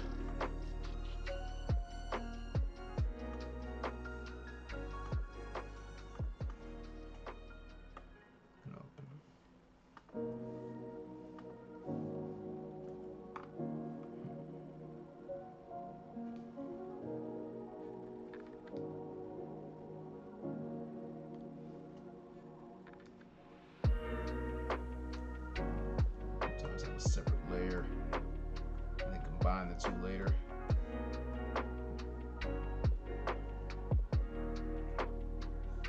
I'll worry about the hair accessories as soon as I'm done with the hair and the ears.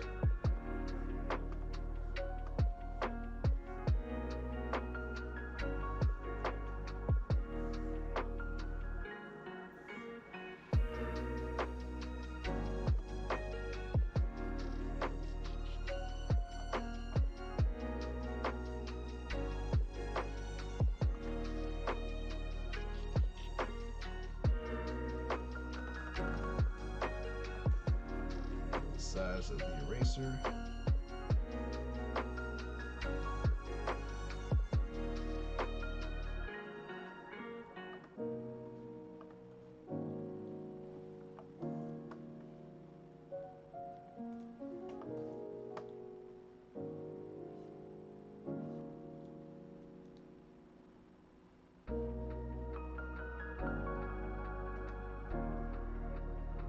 Not bad. I think it's not bad. We'll add the details in color.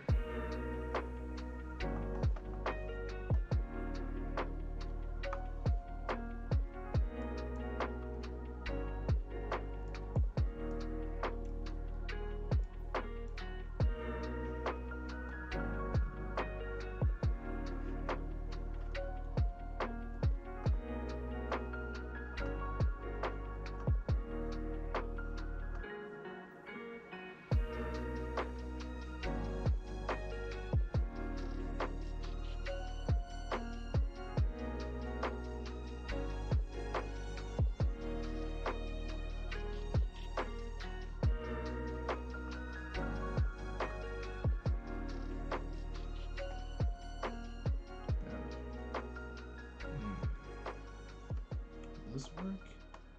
I want to say yes, but I'm not sure.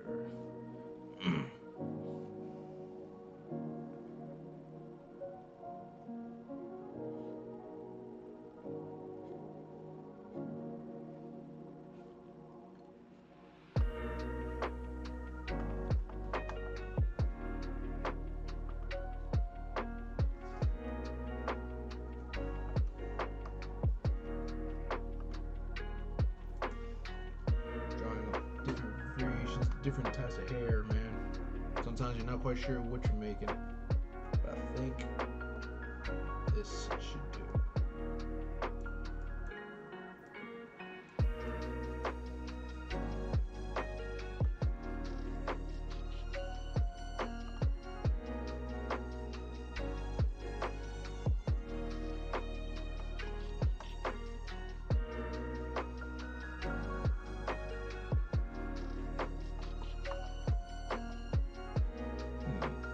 Actually, I just realized it's supposed to be what the years are.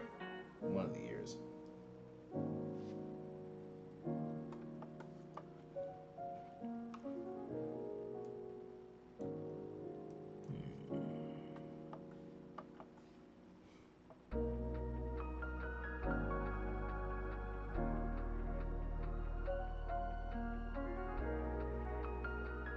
It's okay, we can make it work. We'll just adjust it out of here.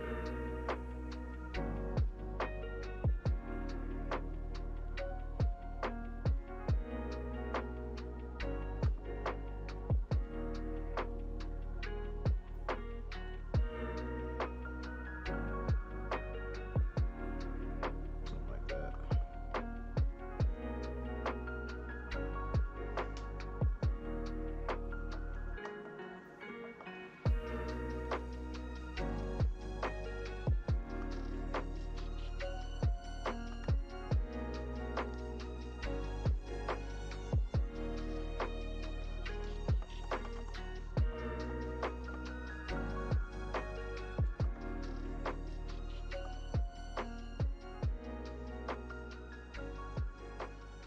We have to erase that, but as long as we get the shape of it, we'll be fine.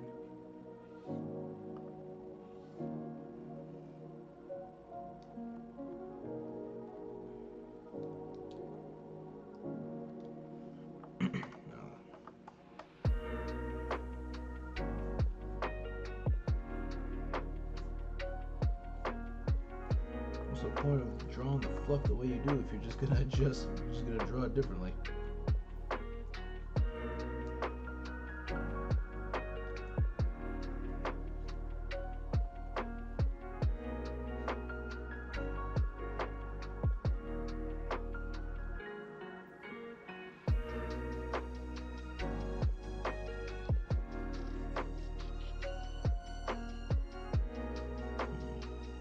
That'll do.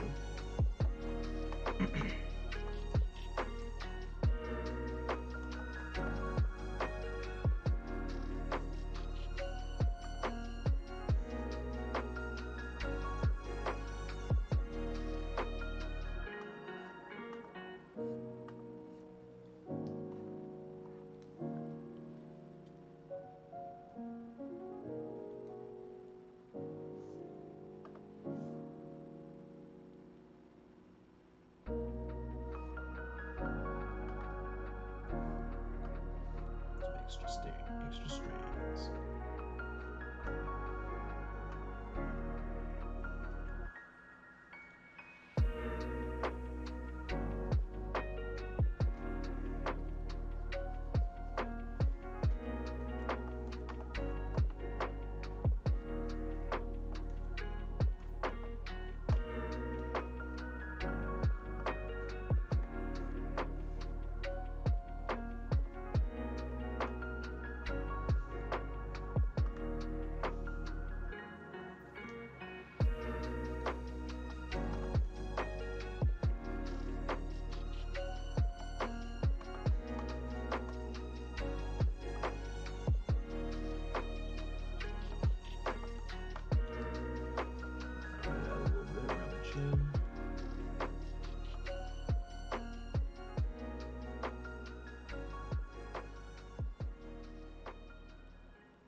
A little bit of ambient occlusion for the neck.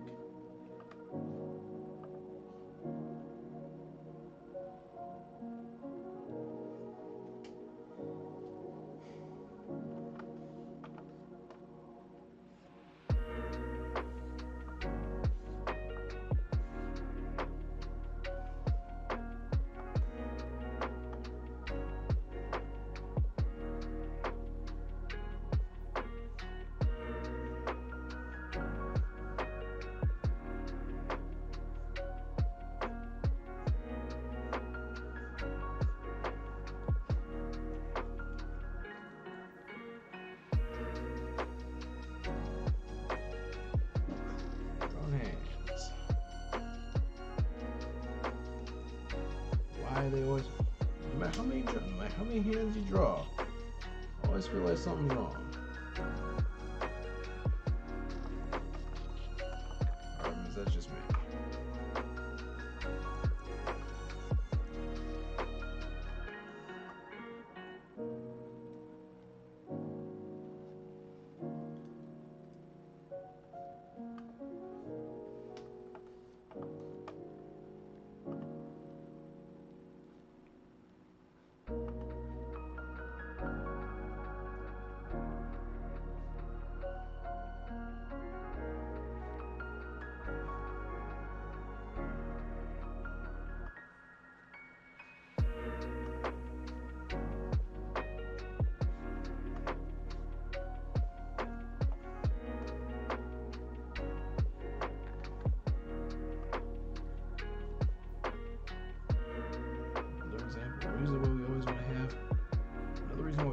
have references.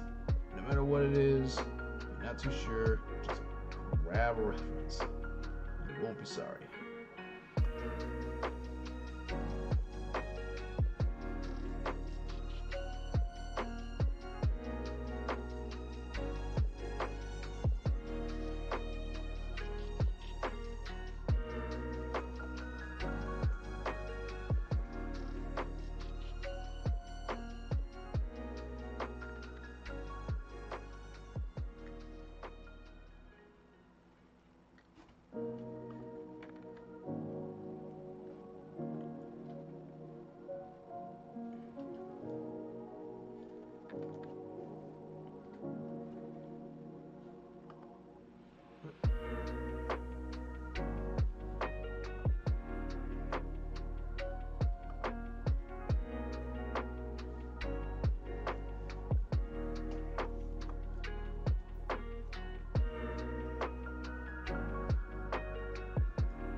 I just thought of something.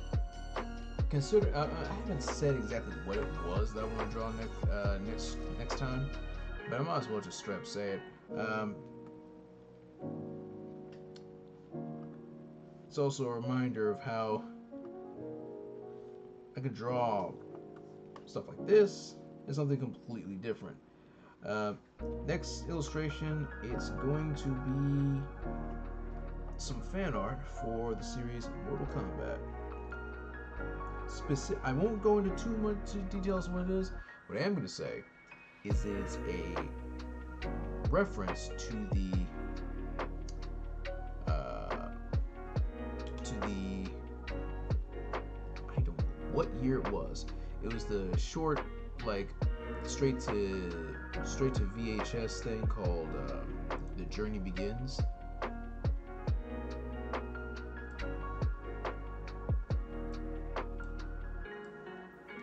I won't say exactly what it is, but it's you'll see. You'll see.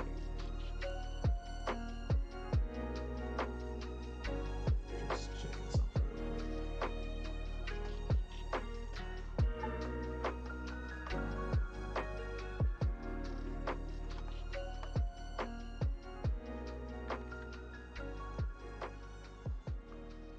And the reason I want to bring it up is because what I'm doing right now is one of the usual ways I do my illustrations. The way I'm going to be doing the coloring and whatnot. You'll know it'll be the usual way I do this, but I'm constantly trying different methods, constantly trying to learn to see what works for me. Especially because I constantly do different styles and different illustrations, especially when it's a commission. For the Mortal Kombat fan art that I want to draw next time, I'm going to be doing a different type of shading process. One that I've been wanting to try for a while now.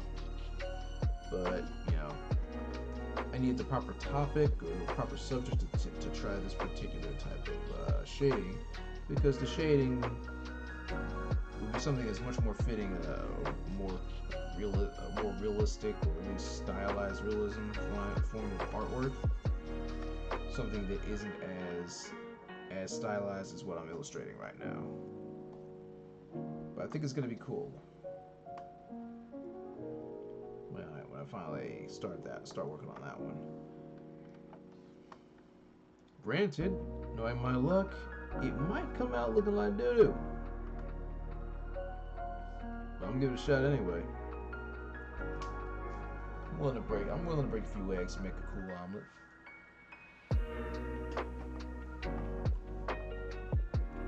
Break a bunch of omelets.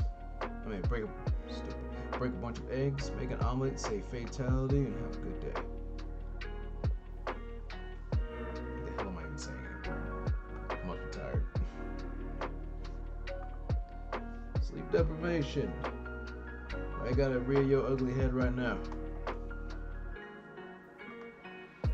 That's an exaggeration. It doesn't have its rear its ugly head because I'm always sleep deprived. It's always here. It's like that one roommate that you keep forgetting is here. It's like, bro, you haven't left yet? You couldn't make like someone's deadbeat dad and go leave, get the milk and never return.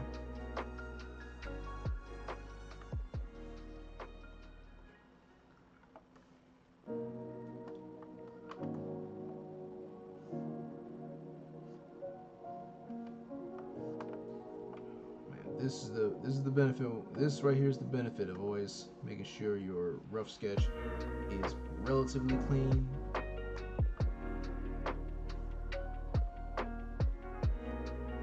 So when it's time for you to finally work on the lines, not a lot of guesswork. Makes the whole process go much more smoothly. And I think this is the reason why I find the inking process somewhat meditative. It's really less thinking, more like muscle memory, just doing what muscle memory does. And thanks to this chill tune brought to us by IDC.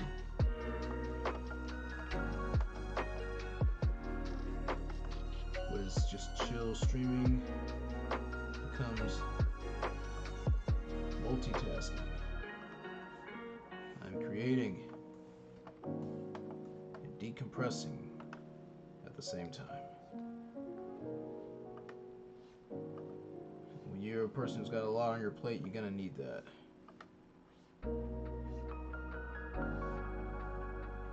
So you don't become a quiet bit of being. Like the mutt here is doing chill art stream.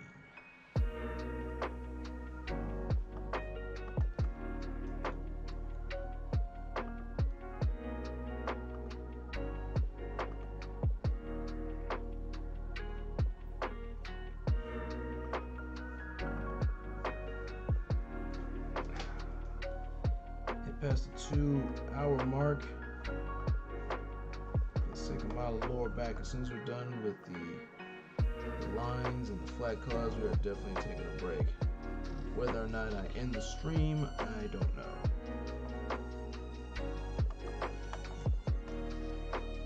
I don't really feel like unwinding necessarily. I don't really necessarily feel like maybe doing some labbing in Darkstalkers or anything. Or playing some Tetris. Or any of the things I have on Steam. I'd really rather just get this done. And afterwards, I don't know what I want to do. Because I know I won't be sleeping. So I might as well just get this done.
Definitely digging the lines so far, nice and clean. Not too thin, not too thick, not too thin. However, when you look at them by themselves, you can see the errors, you can see the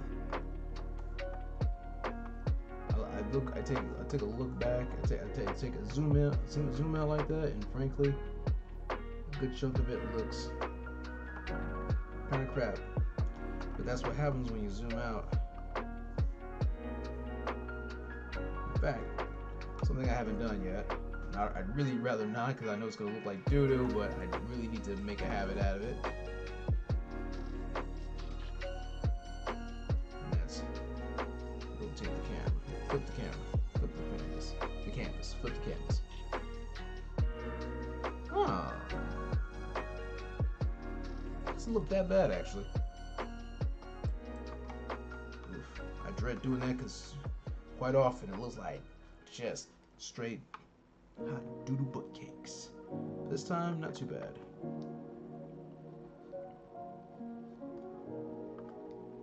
A pleasant rarity. Just gonna separate those lines. They don't need to be connected. That's gonna be filled with the same color.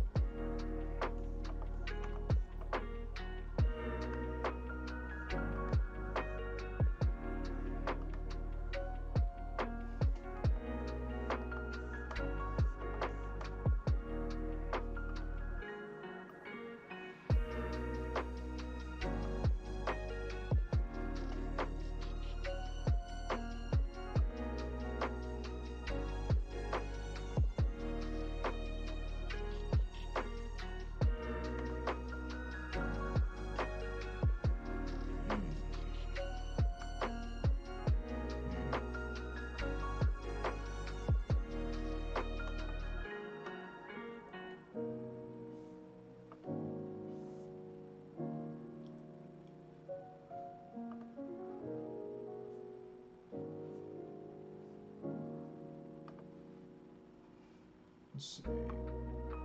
Actually, I just realized I have a really high stabilization set up on my pen here.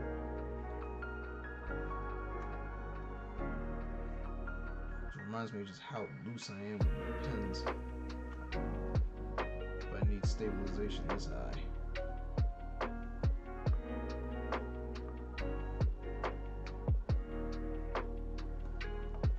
Then again, holding a stylus for a display tab like this one definitely feels different in comparison to actually holding a pen, or a real world pen.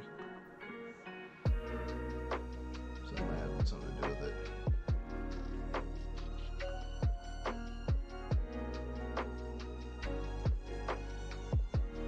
Alright, good to know we're not dropping any more frames. I'm gonna stop before I jinx myself.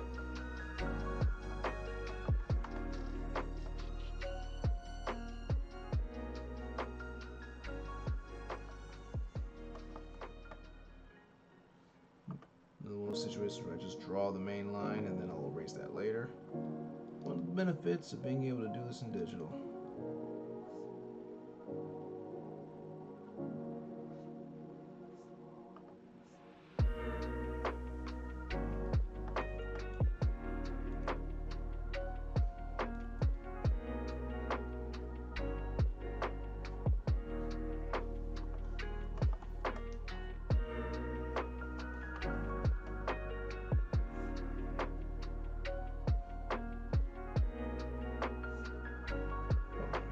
Hold on now. Let me take a look at the. Yeah, I thought so. There's a little aspect of that this outfit that I forgot to add. I have them here, but I don't have them elsewhere.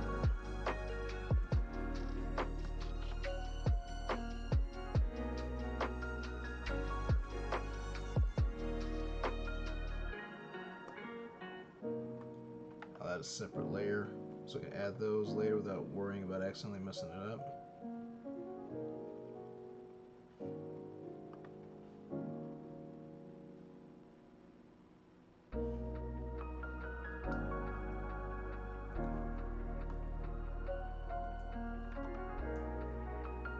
Curve tool.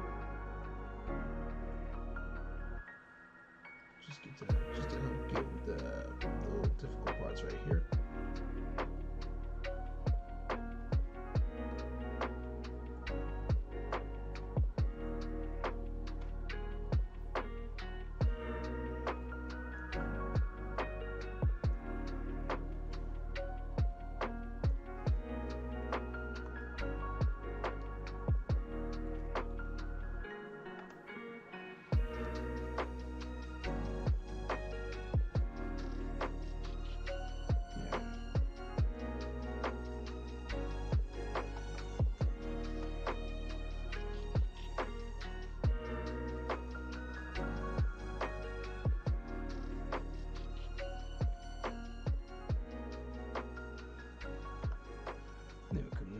lines.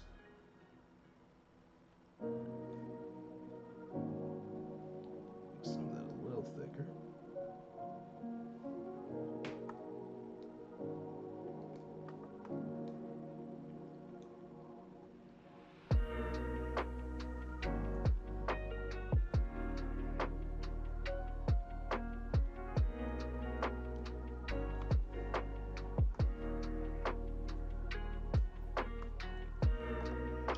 Same layer, so we can focus on these. Boom. Hold up. Forgot you. Got to erase you. There.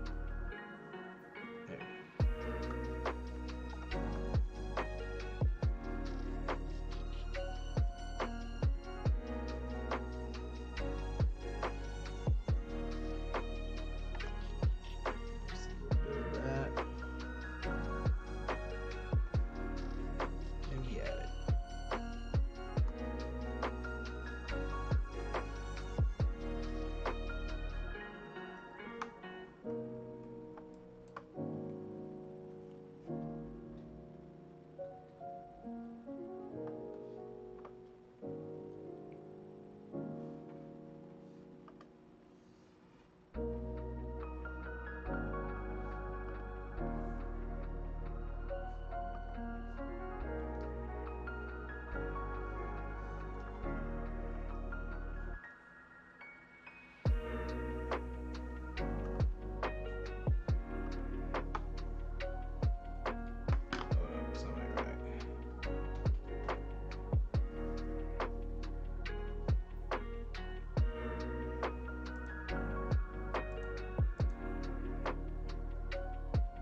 Chain links.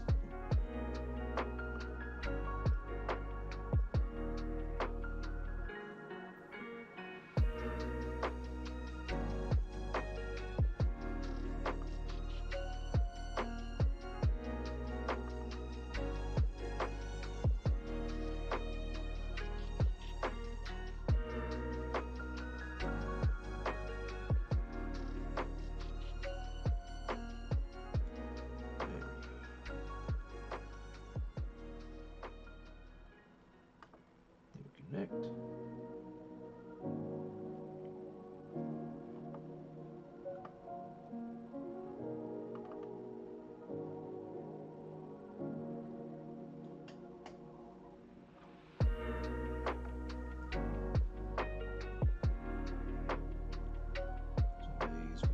Aren't even gonna bother trying to make a clean line. We're just going to use the path tool for this. It's like a curve tool.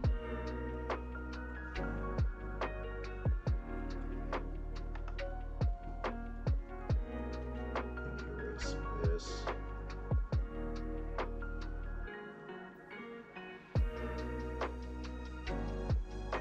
Normally I do these in 2 separate layers out of paranoia, but I got the confidence we're gonna be alright. We'll just draw this line. Not much.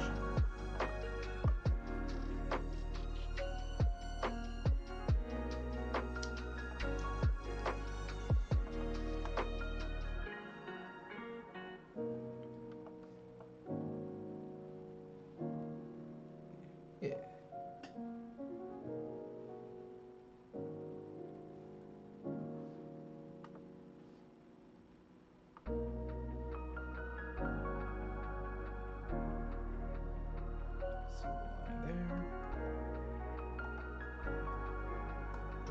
Same layer. Then we apply these again.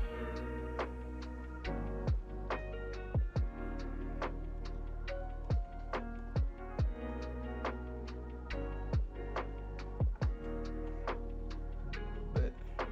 There we go.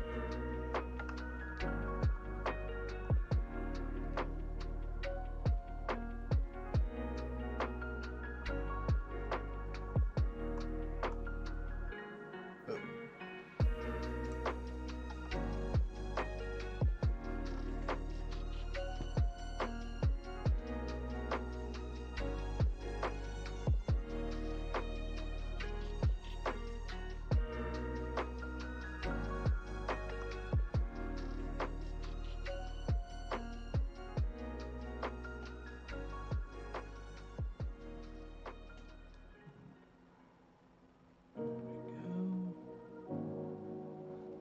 Erase a little this. Erase a little this.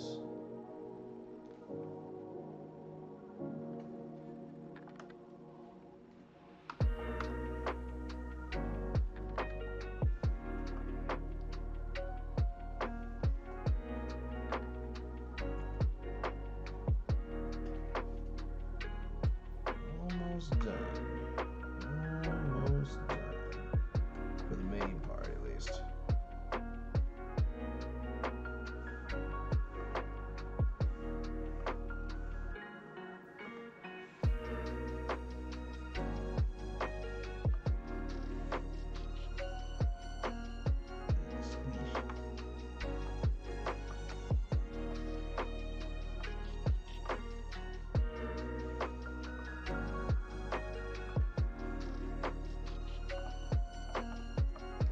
Some of this is not going to look right. When I add the color, something's not looking right. I'll fix it there. Because I swear something about this isn't looking right.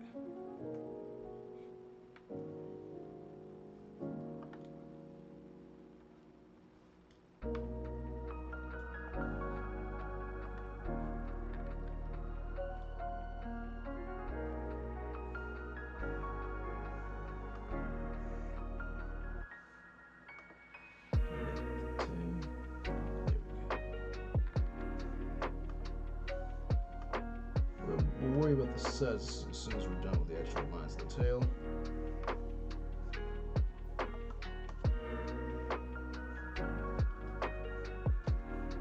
Clean it up a little.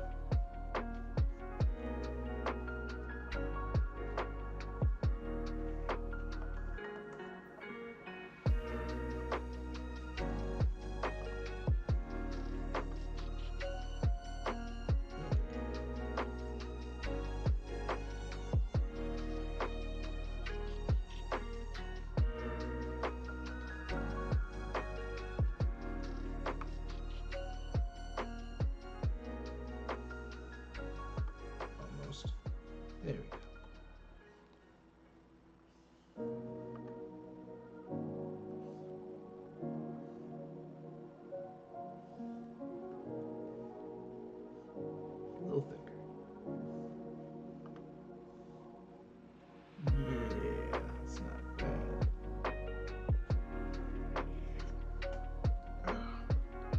see my head constantly moving like to the side, looking like I'm about to crank my neck again, my apologies. Sometimes my head just, sometimes just the way I look at my own illustrations, I can't just look straight ahead. I just trying to look at everything at the right angle, and then ask myself, is that even the right angle? It's usually not.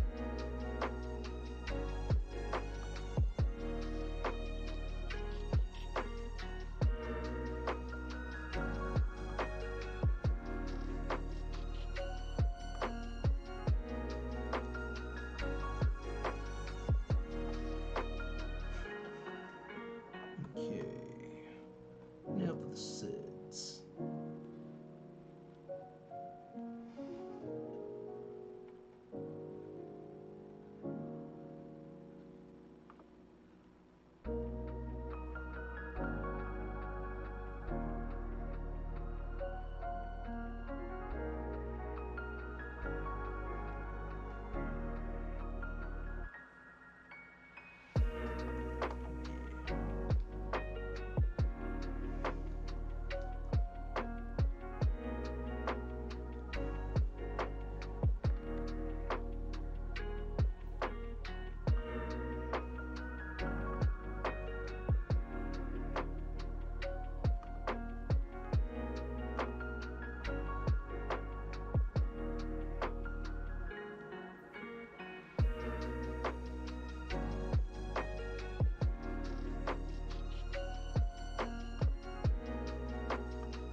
Wasn't quite sure how I wanted the subs to look here, but that doesn't look too bad.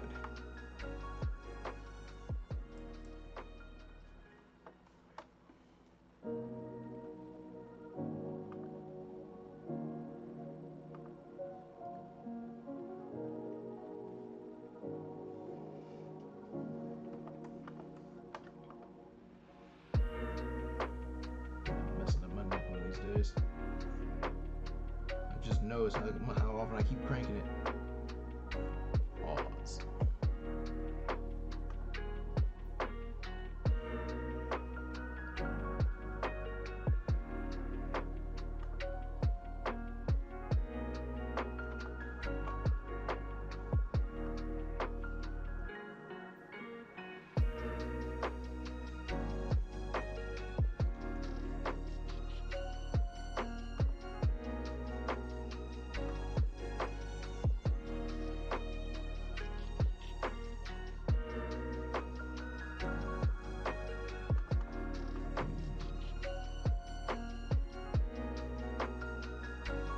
Just a little bit of gravity to take a hold of some of the soap.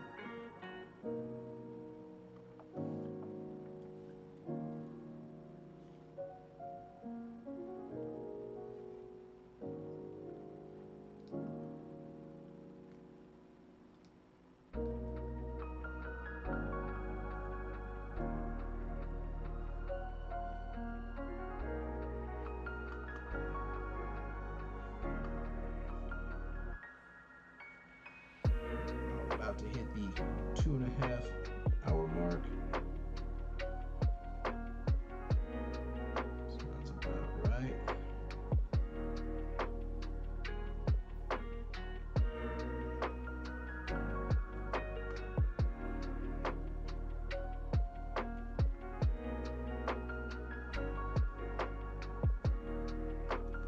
I'm gonna let some of that soap and drippy drip.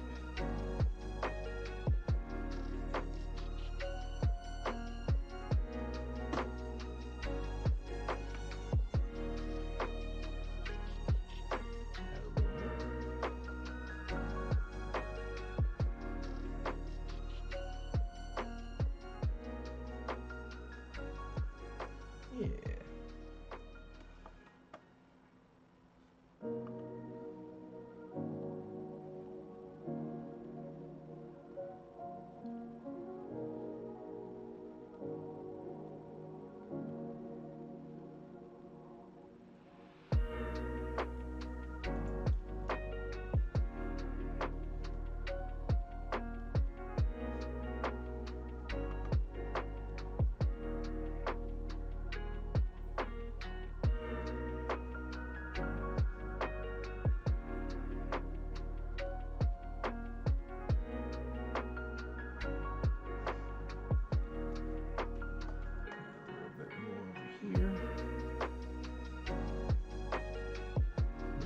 where we're gonna do the car. I'm not sure if the line's gonna be for the background or if I'm gonna add them here.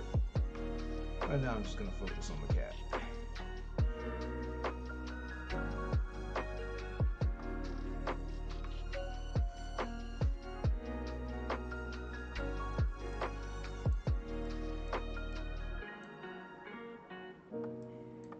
And for the face.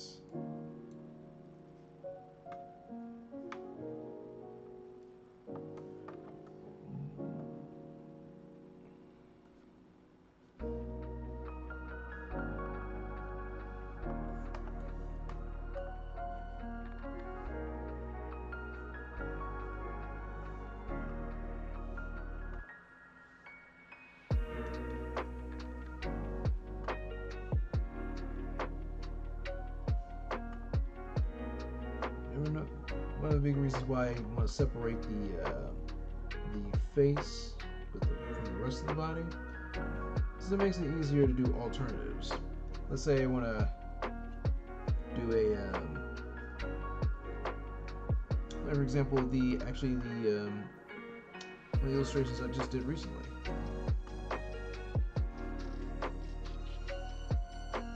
Let's say there's a facial expression that I want to draw, but I also want to draw another one. Separate the face lines and the face colors, if necessary, from the rest of the body, so that way you don't have to do anything to the colors or the adjustment of the lines for the body. You just keep the face, like all the face separated, and on top of the layers for the body, as long as they're not obstructing the hair or anything. And you got yourself something that can just be duplicated as an alternate, or you can adjust the face lines for the alternate version and the colors for that. Much more efficient than constantly redoing the body. It's a case of work smarter, not harder.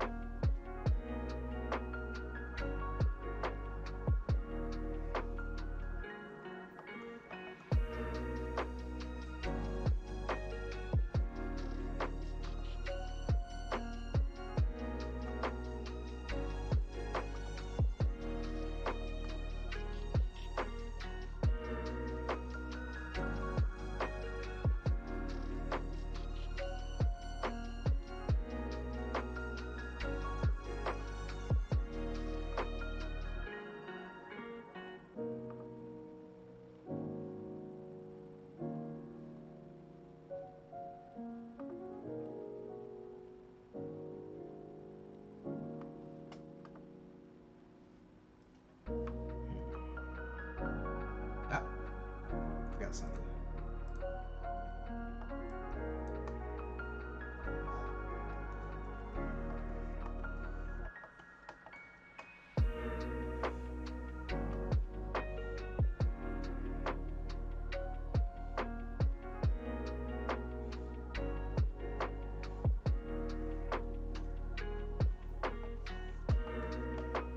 Just gonna block these out real quick, get these out the way.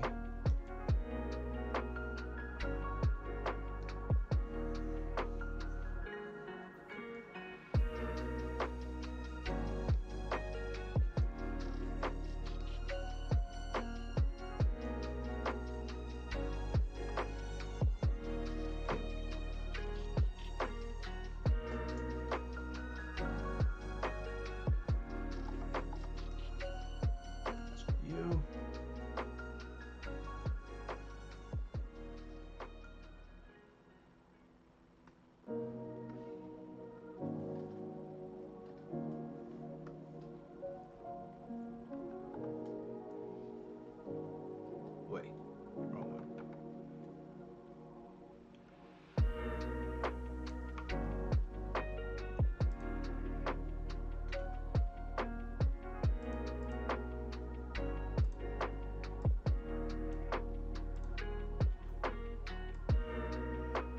Wait. I don't know what's going on with this. I don't know what's been going on lately. I noticed something that's been going on, but every time I work with something royal. Electronics. Keep unintentionally double clicking something. I don't know why that keeps happening. Hit it one time and it's treated like a double click. It's not just my computer. It's happening to other computers as well. I don't know what's going on. I feel like freaking Powder. You guys ever seen that movie?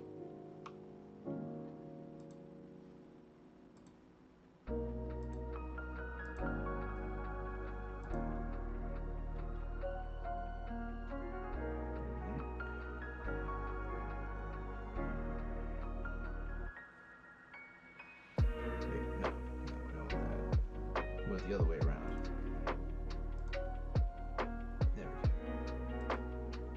There we go.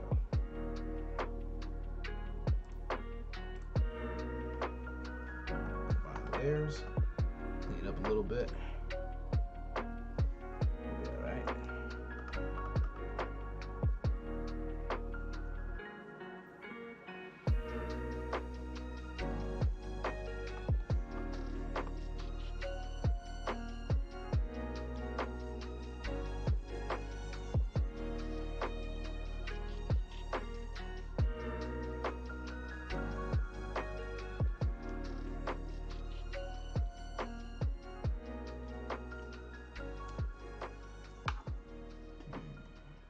That's everything. Except for this nightmarish logo. We're gonna be alright.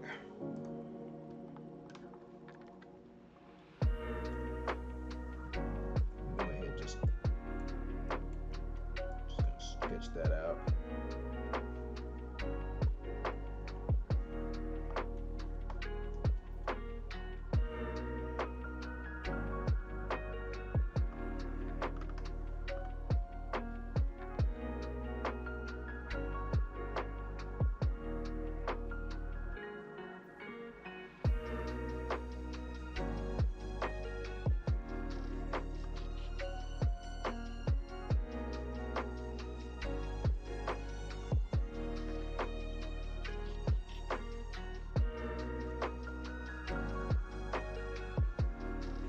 Design some of these logos. Another thing that I'm not very good at is logo design, but I've been slowly working on it because outside of my standard illustrations, there are people who ask me, do you do logos? Do you do tattoos? Do you do all the basic bullcrap that's way out of your that's way outside what you normally do?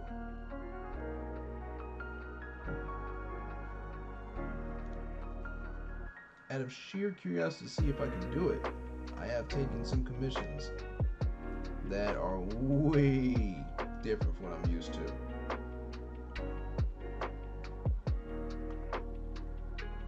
Because despite what I said about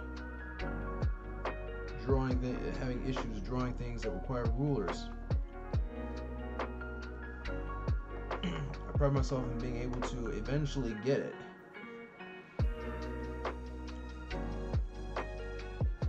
Myself in being able to draw pretty much anything as long as I focus on it.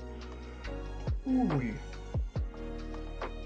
so far, I haven't failed a commission yet.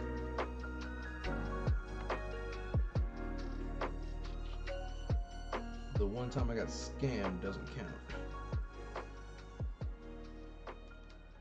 When someone basically asked me for a full-on illustration based on a photograph.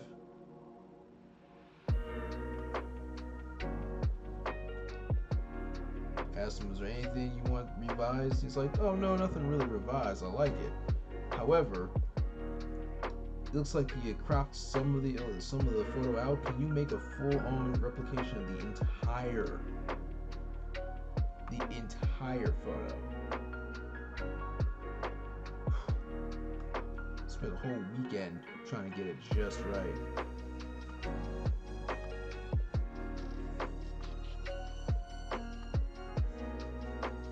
Making sure everything was in their exact specifications. Make sure there were no complaints. Only for him to essentially take the copy of the low resolution version of that illustration and run with it. Basically saying, thank you for your stuff. However, I don't like what you did with no specifics. Don't like the way you colored this, so I will not be paying. Never heard from the fucker again.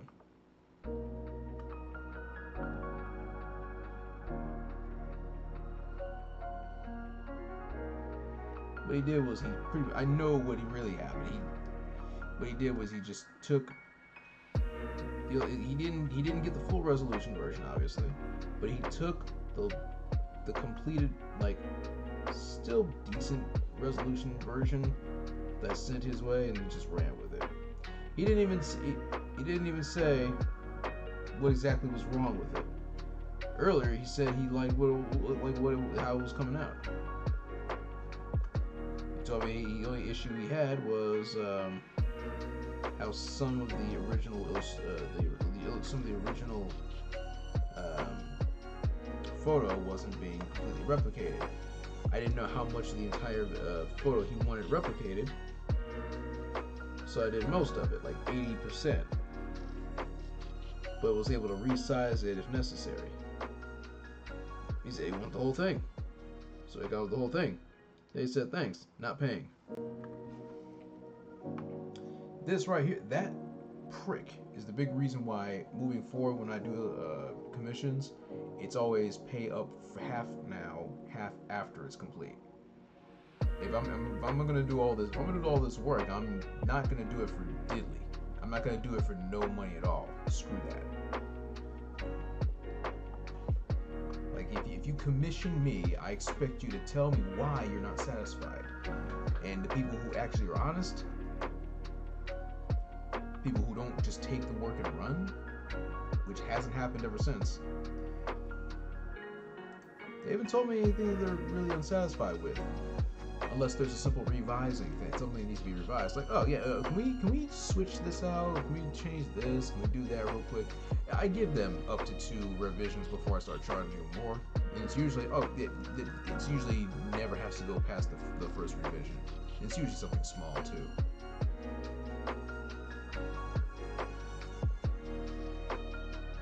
Sometimes I think I need an agent to help me gauge some of these commissions, but thankfully that hasn't happened lately. Ooh. Let's take what we've got so far. Wait a minute.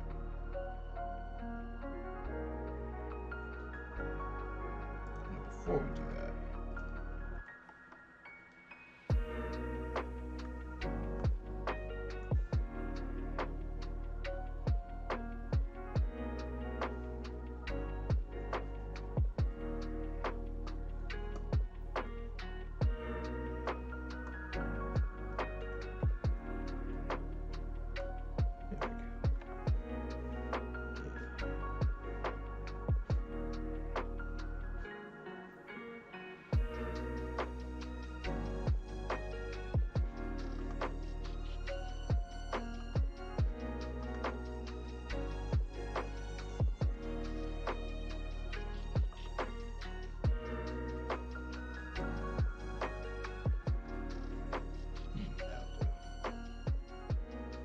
let's try it again. Boom, boom, boom, boom, boom, boom.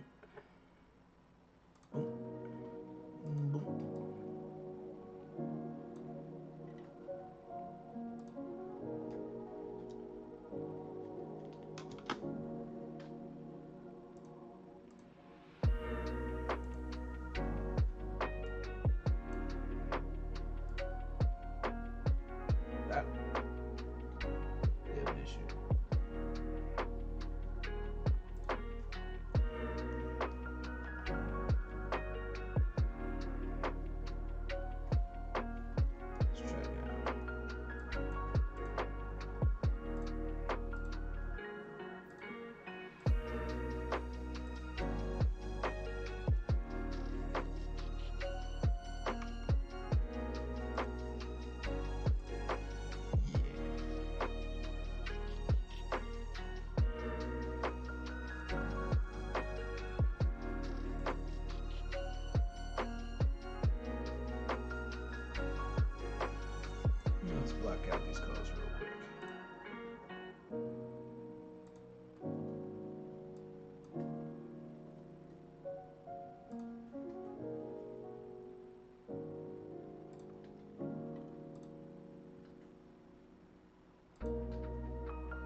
little weird, doesn't it?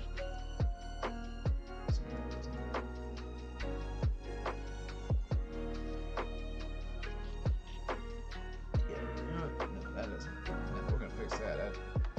There's too much forehead.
We're gonna cover some of that.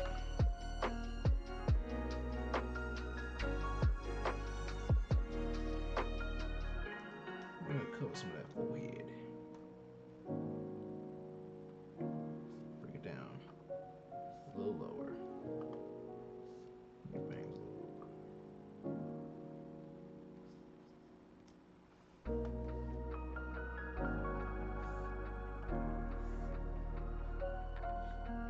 Something like that.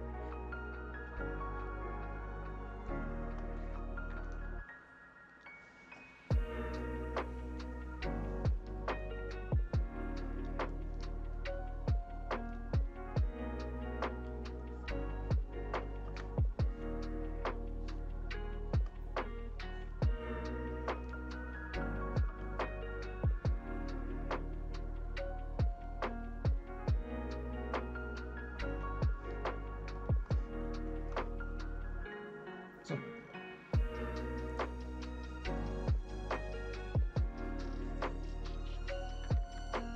White.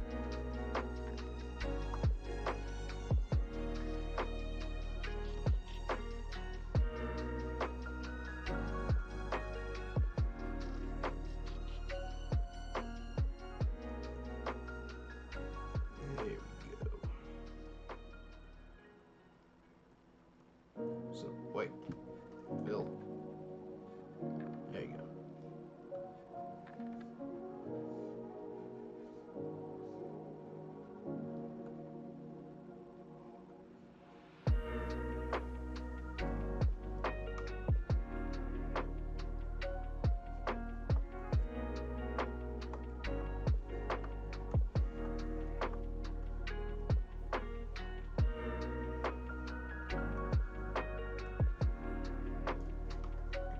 That.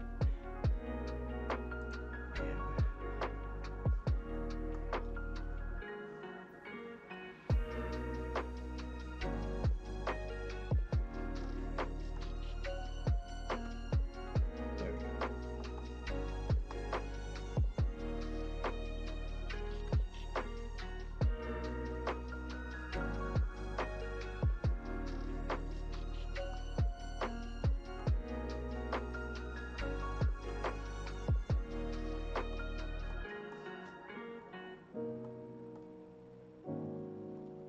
What the hell?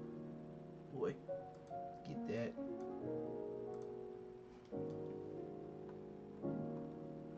Must be some artifacts from the lines.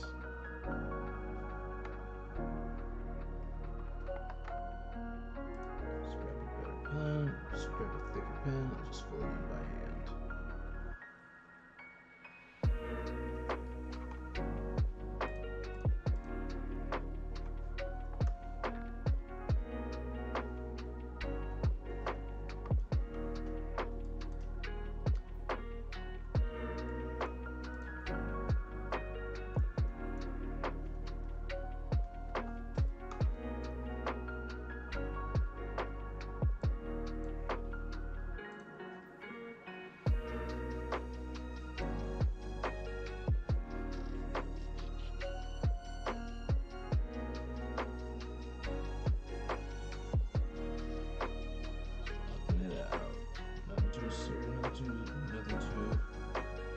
significant.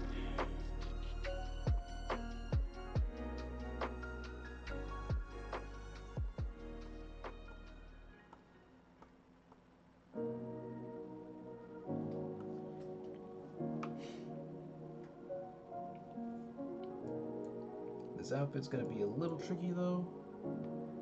I mean, it's honest to goodness not much, but there are stripes. There are stripes involved.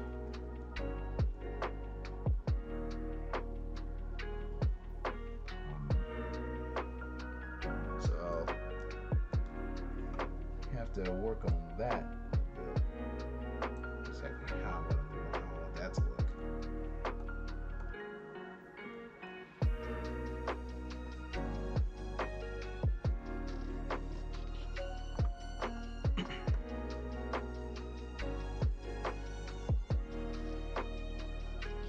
It's not looking bad. Wait. Anyway. There we go.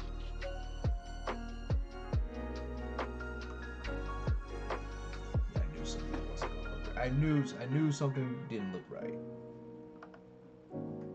Boom. It's okay. No, we can't fix.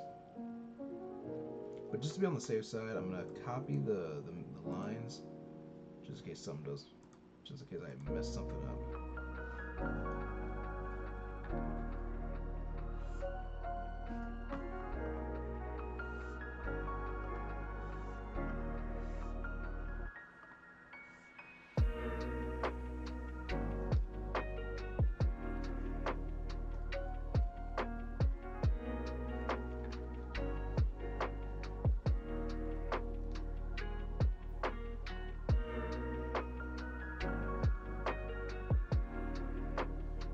There we go.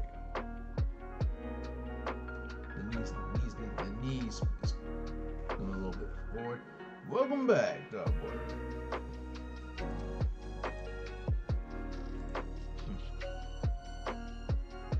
Just finished up blocking off the main colors. Afterwards, I'm gonna take a little break because it's been almost 3 hours. And then I'll decide what I'm gonna do next. I'm thinking we're gonna finish it tonight, but I'm not entirely sure.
Says inspired from the loading screens.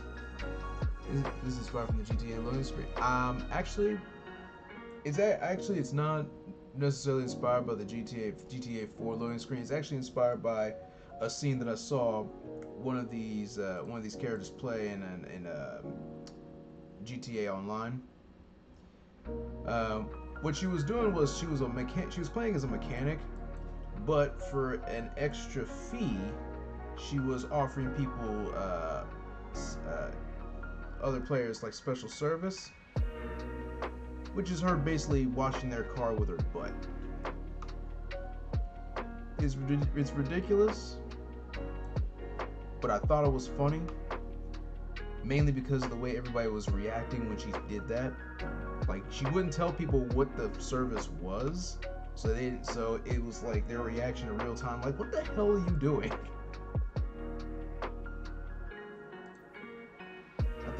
I can't remember, I might just be imagining this, but I think at least one of the players actually tried to shoot her after that.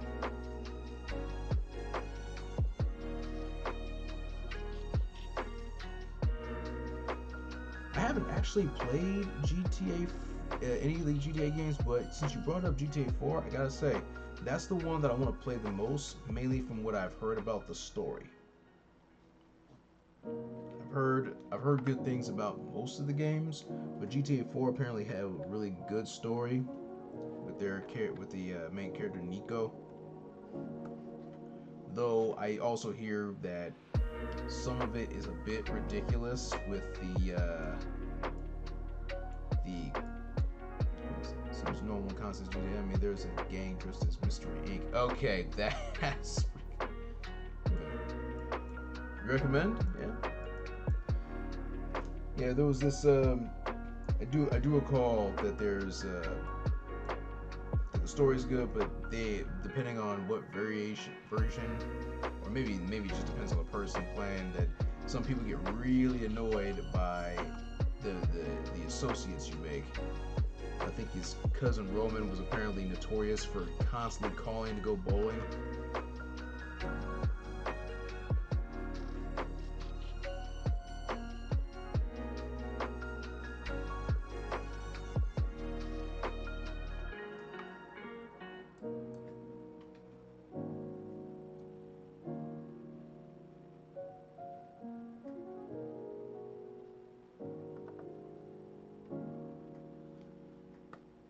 Drop it a separate layer for the eyes so we can get the whites in there.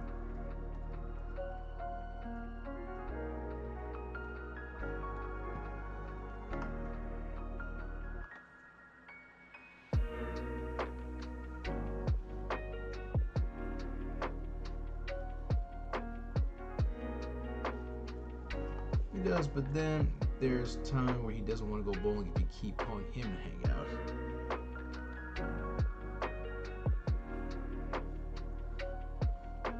Sounds like a win-win.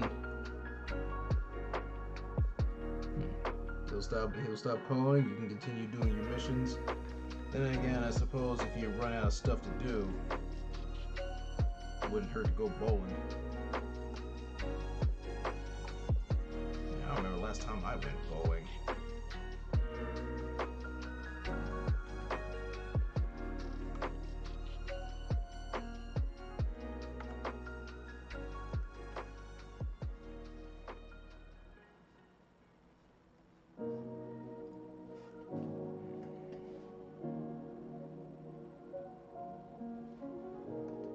And a little extra detail on the eyes.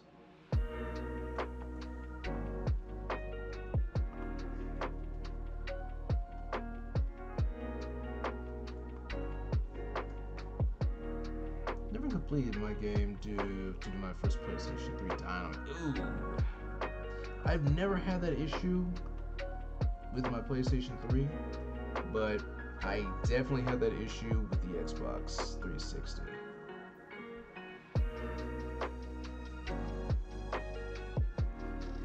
I ended up getting two different Xbox 360s. I had one, the first one I tried to get repaired, it just bricked on me a second time. Then I got a second one, which was technically a refurbished one. It didn't last a month.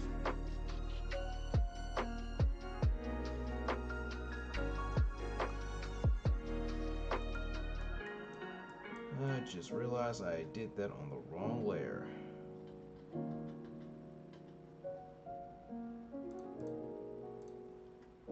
No wonder things didn't look right.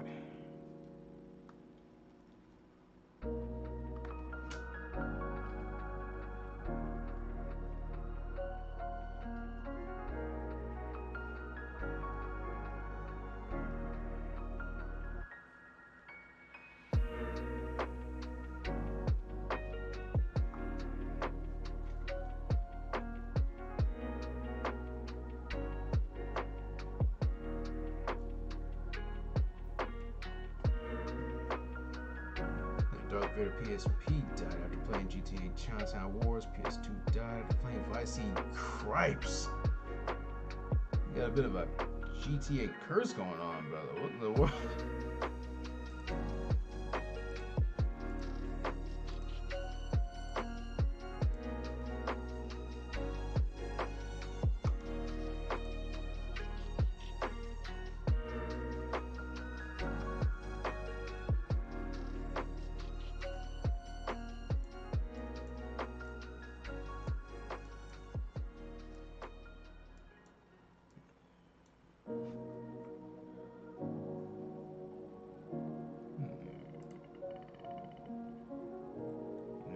not gonna have these gray. Honestly, just stop playing GTA. I can't blame you after all those times, man. It's difficult not to be paranoid with something like that. What's going on with these games?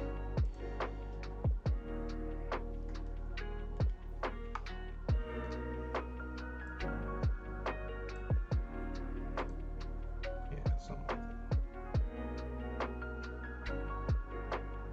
that. I just realized something. I completely forgot the eyebrows.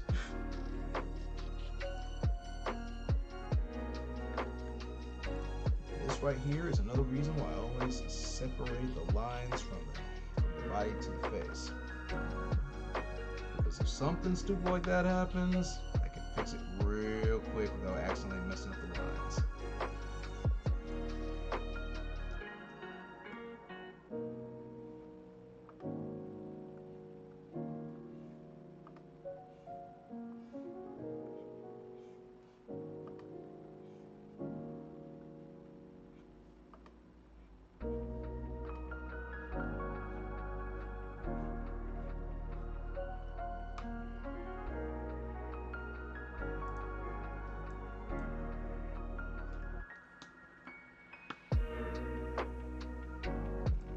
It's not looking too bad.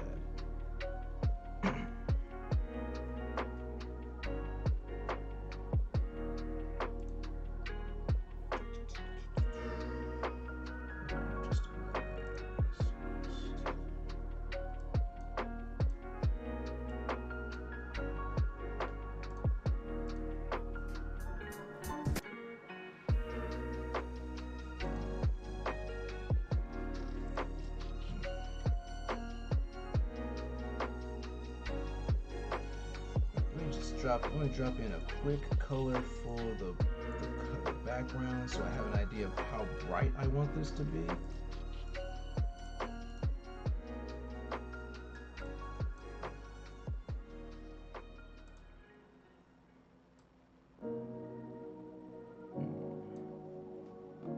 That'll do. Something like that.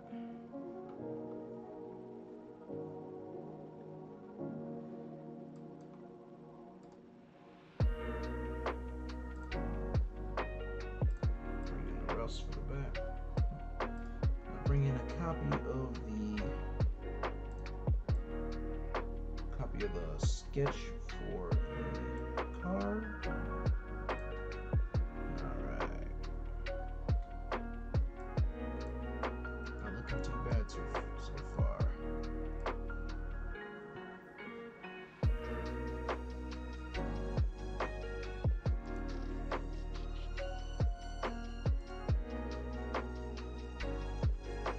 Right, so, excuse me, just a moment. We are going to, I'm not gonna wrap it up just yet. What I'm doing is I'm gonna take a quick break. Yeah, I'm gonna go ahead and take a quick break and take my eyes off of this screen for a little bit. I will be back in just a few minutes. Where is my screen? There we go.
Rolling.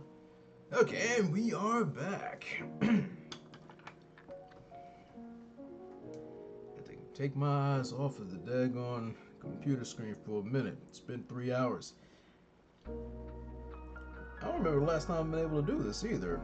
I've been able to just sit down and just draw like almost non-stop.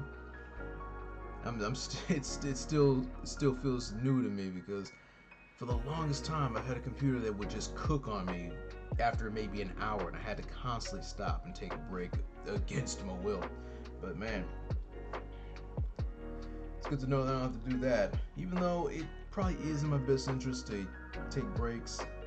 The thing is, even with straining eyes and a janky back, I kind of don't want to, because once I'm in the zone, I don't want to stop. But let me just go ahead and just get back to it.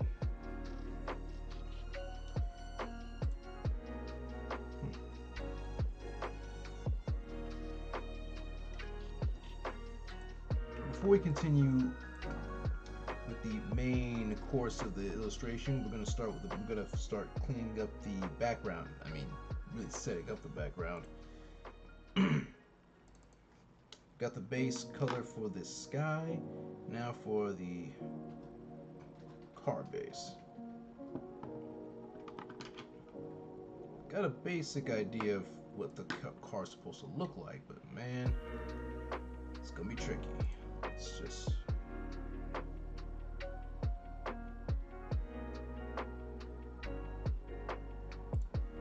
just a second.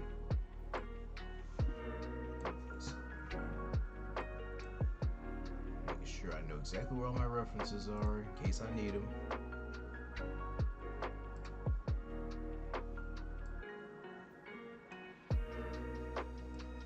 Alright, here we go.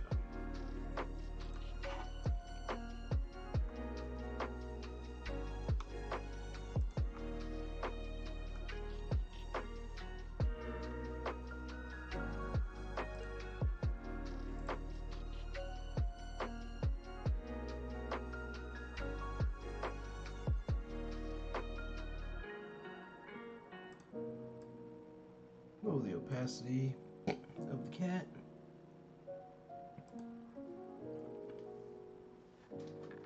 So we can get a better view of the car.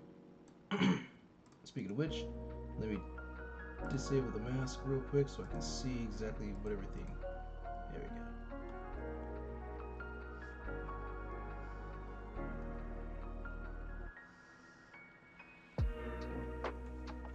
The car is not going to be too big of a focus here, obviously, but I am going to make sure that it's at least somewhat clean.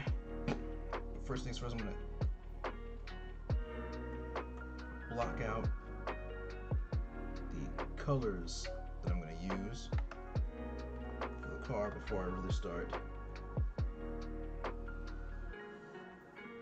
cleaning everything up.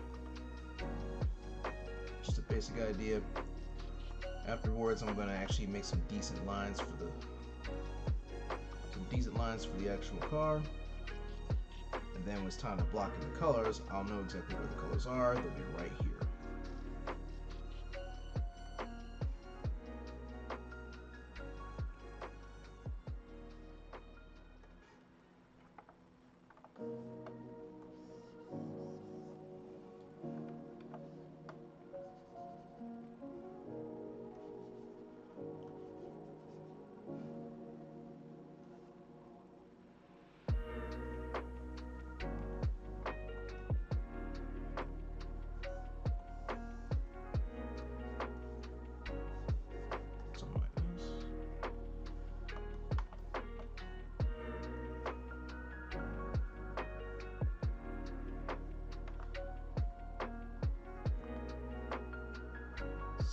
Mirror, something like this.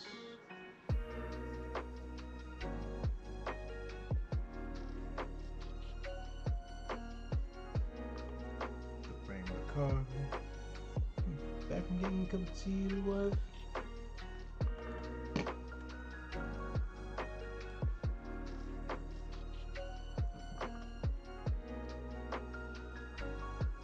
And if it's one thing that I that I'm glad to have found over at the nearby store. It's a tea press.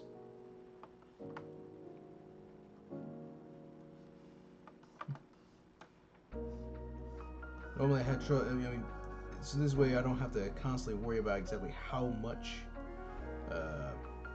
how much I gotta measure when I'm actually brewing tea. With the tea press, I know exactly how much I'm gonna be brewing, how much to put in, and I can pour out as much as I need in whatever kind of cup I need, whatever kind of cup I have. So if I want a small cup, I can make a small cup. If I want a large cup, I can make a large cup, and I don't have to worry about it. Very convenient, especially for someone who didn't grow up knowing how to properly brew tea.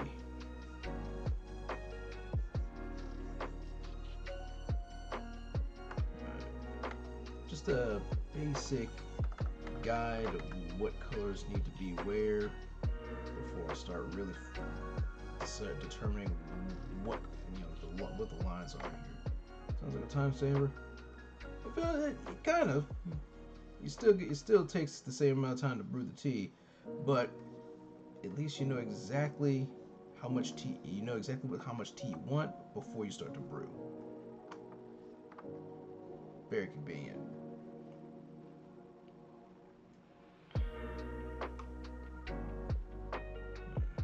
Now we got an idea. It's time to start actually making some legitimate lines.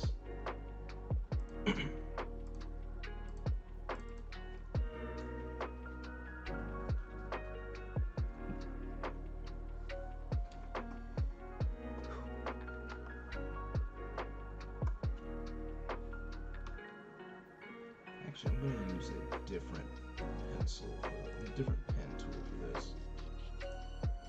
Use my classic inker. Since we already have our character up in front with all the colors already set up, we don't have to, I'm not even going to have to worry about the whether or not the mask is applied to the actual car. I'm just going to go ahead and I'm just going to cut a line. And any colors, anything that's in full color for the car, I can just draw the whole car in full color, no problem. It'll be completely covered by the cat, so nothing to worry about. I'm just gonna fill in the whole car. Just get that out of the way. Not have to worry about anything. Not have to worry about cutting pieces here. Cutting pieces here, separating parts there. Just draw the whole thing, fill in the colors. Nothing to worry about. The power of working with layers and digital painting is awesome.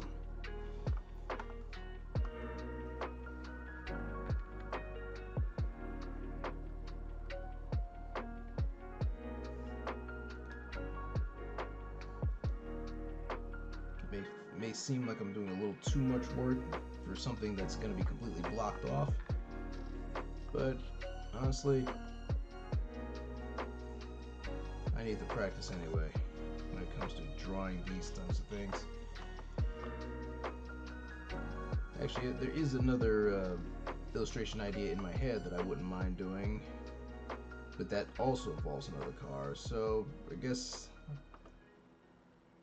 I got myself some training to do when it comes to drawing cars, because eventually the desire to draw that idea in my head is going to really start to hit me. Once that hits, it's gonna bug me until I actually get it done. So, something to think about, something for me to start working on.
the lines off of this so I can see exactly where everything is.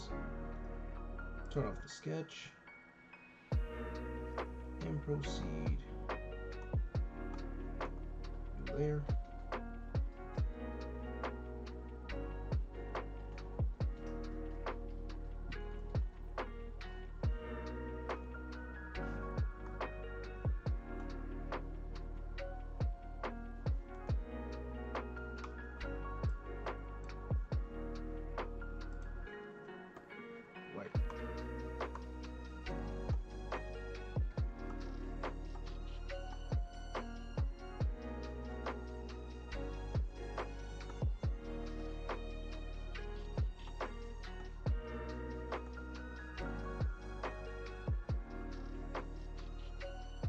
Any idea how many years ago a woman in black with a figure smile just clawing to get out? Hey!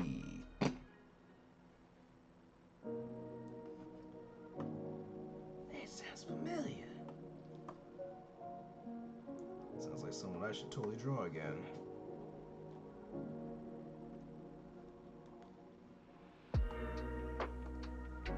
Ooh, wait a minute.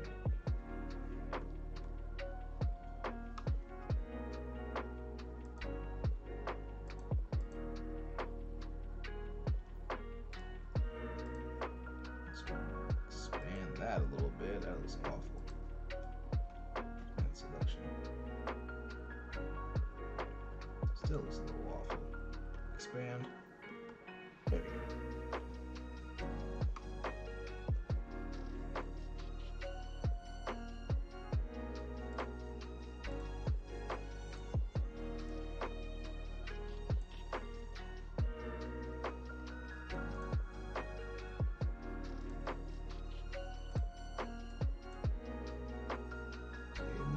She appears. We'll save that until after I'm done with the illustration.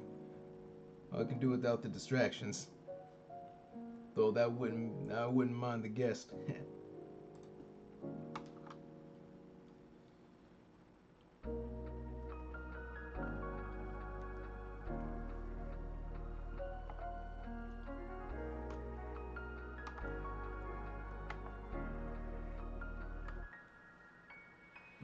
This is gonna be a quick, just nothing too fancy. We're just gonna again, not very good with the details. So I'm just gonna do a quick rough of this, then we'll smooth it out a bit and take it from there. I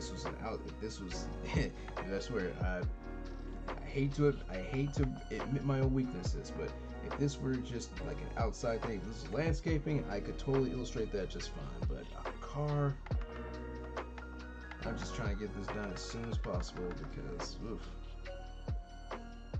Props to all you architects out there who understand how to make these look good. all those mechanics, all those people who make these blueprints. They never taught me how to properly use a ruler, so.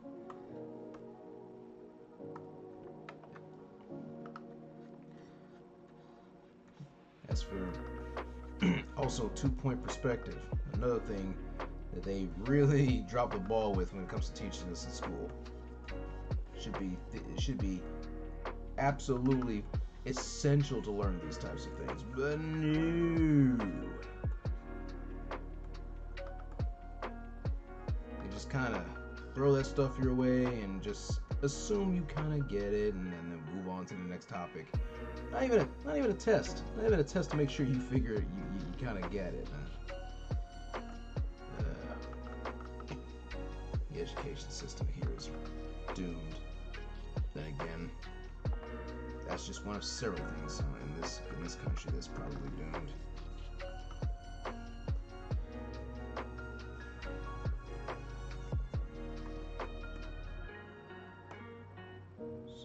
Layer, boom.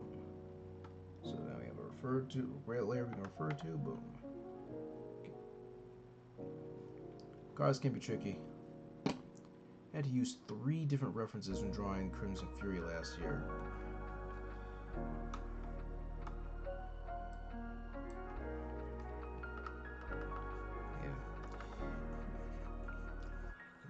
And the thing is, on paper, being able to get the perspective just right for like a vehicle seems kind of simple. Like I'm looking at like the method on how they make sure you have everything in proportion just right, and I'm like, oh, okay, that makes sense. But then, oh man, I swear, I feel like season one SpongeBob SquarePants trying to drive. It's just like once it's time to sit down and get it done, it's just the brain just doesn't work. Like okay, so what's the very first thing you do? 1924.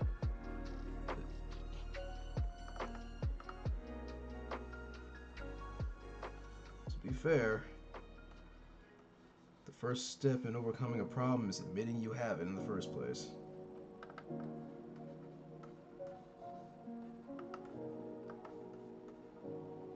At least I know there's a problem.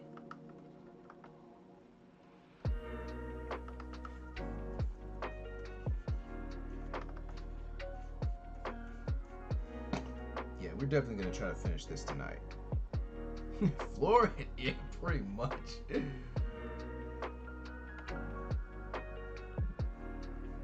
Step 1, start the engine. Step 2, put it in drive. Step 3, floor it.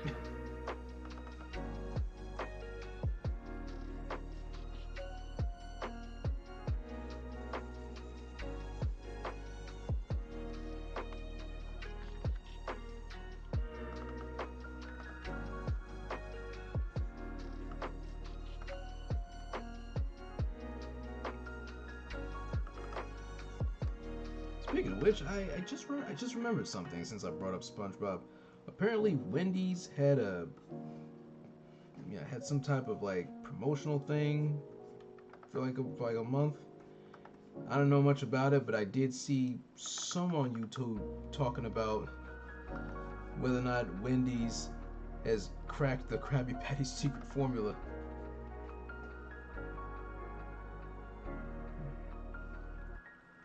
Something about like a secret sauce or something. I think they said it was. I think they were comparing it to the Big Mac sauce or something. I don't know.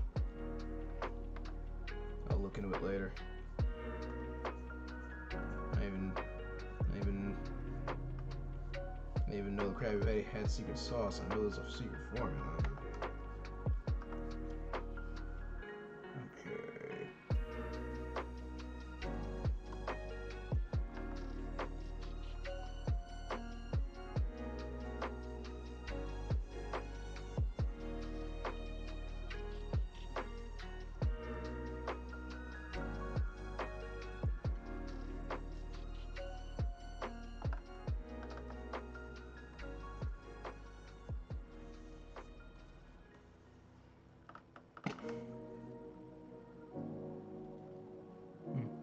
We had that as a story on the newscast to end the show. Oh shoot! Really?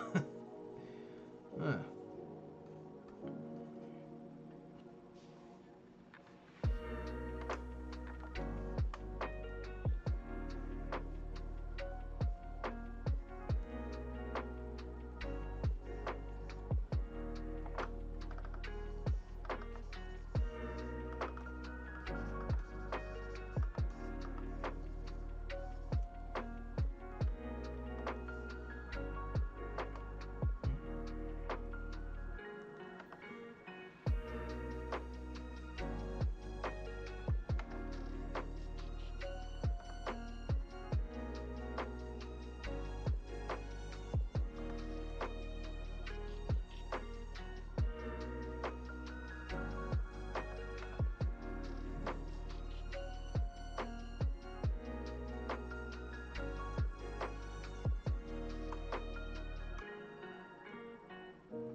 Alright, that's starting to bug me.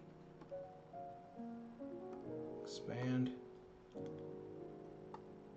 See if I can clean that up a little bit. There we go. Let's try to end this show with a feel-good story. Sometimes the stories is people making something stupid. Hurts my head.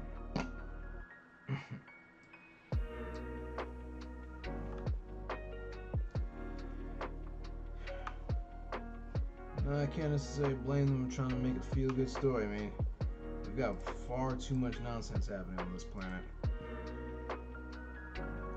Yeah, at least something to take your mind off, something to laugh about. This is coming from someone who doesn't like smiling. Smiling hurts my face.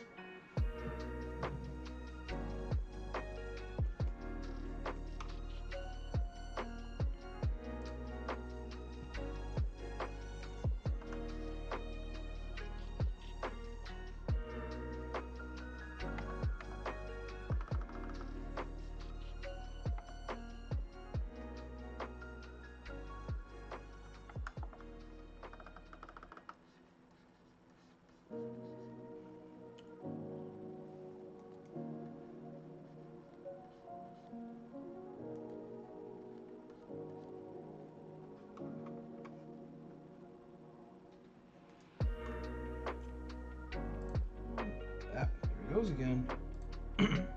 I click once, the computer thinks I clicked twice. Stop doing that.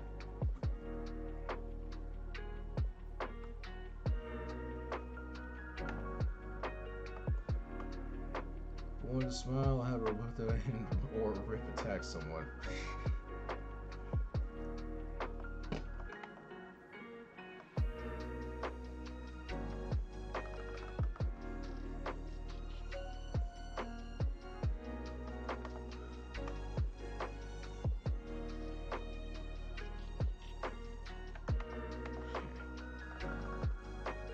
Some poor unfortunate soul and personally welcome them to Ring of Honor.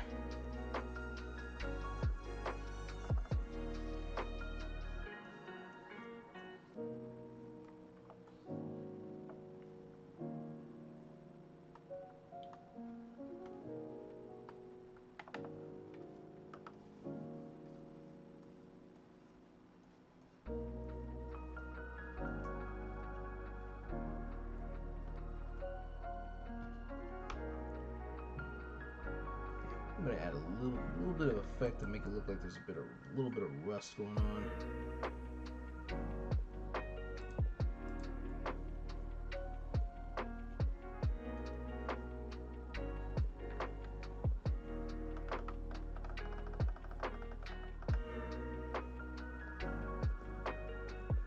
After all, this is supposed to be a car wash.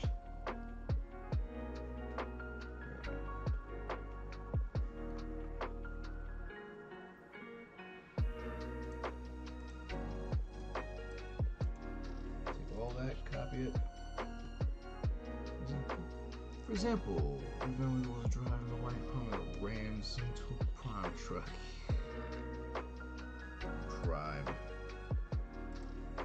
Haven't tasted it. Don't really want to.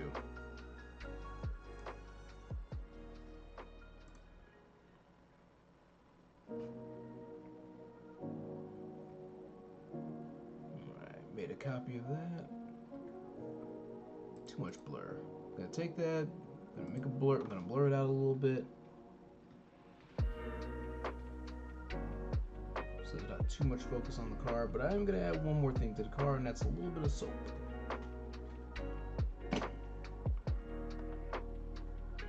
Just a little bit.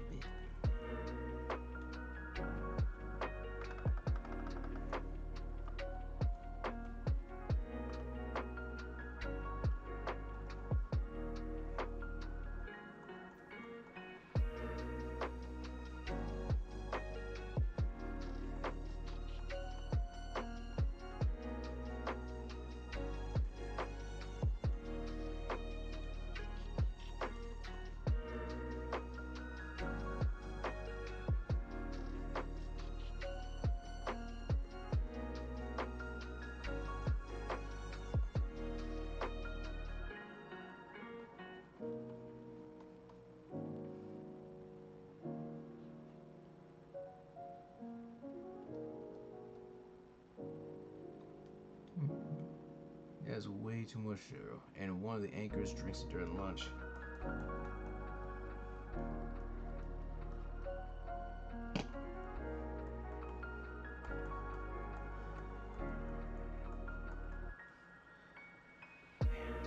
you can't really trust energy drinks, man. They a lot of them claim to be sugar free, and yet they have artificial sweetener, which is pretty much the same thing.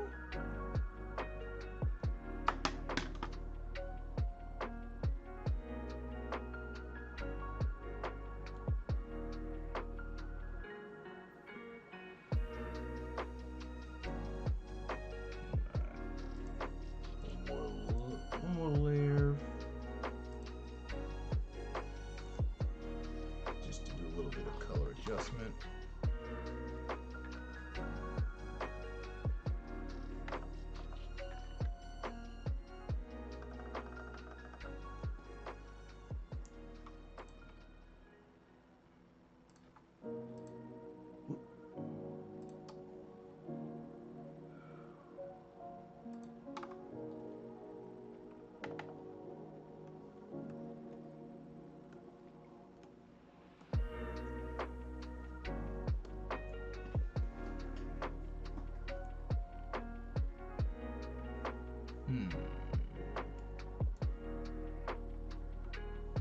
You know what?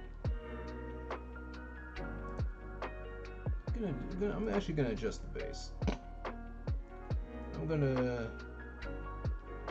I'm actually going to take this from. I was gonna make an outside kind of thing. What I'm gonna do is I'm gonna actually have this take place inside the actual auto shop. I mean, I have references for the auto shop anyway, so I might as well make use of it.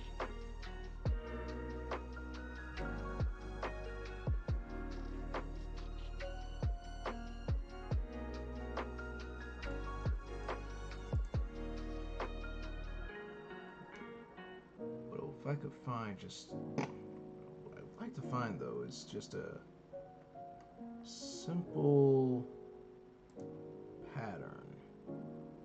Specific, if I could just find a brick pattern to use as reference.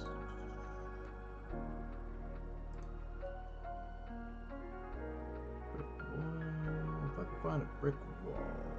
I could have sworn I had one available.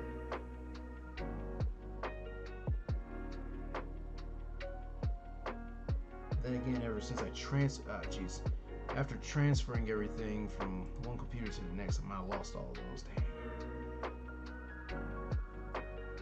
Anyways, we'll just focus on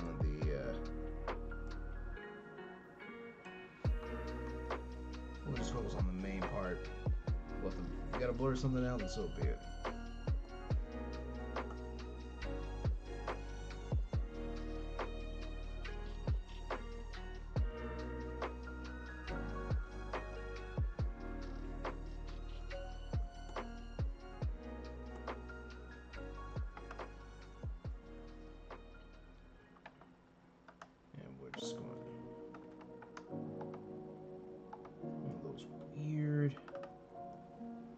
Weird patterns. I have no idea. I don't know what kind of logo that's supposed to be, but we can replicate that.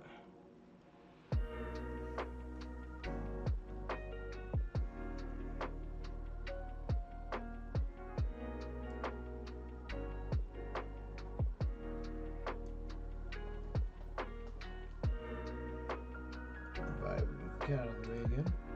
Oop. There we go.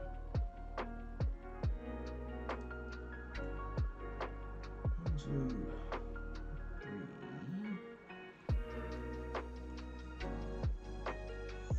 4, and 5.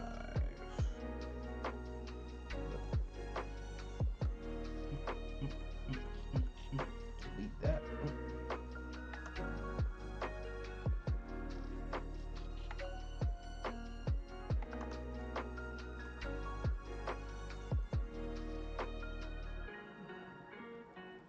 Erasing.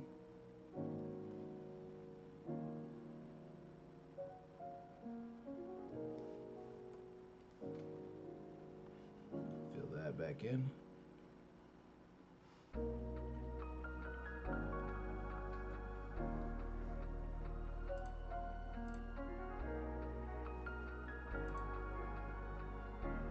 And since have the brick texture that I was looking for, I'm just gonna have to, I'll apply a mask and I'll just build one the old-fashioned way. Lines.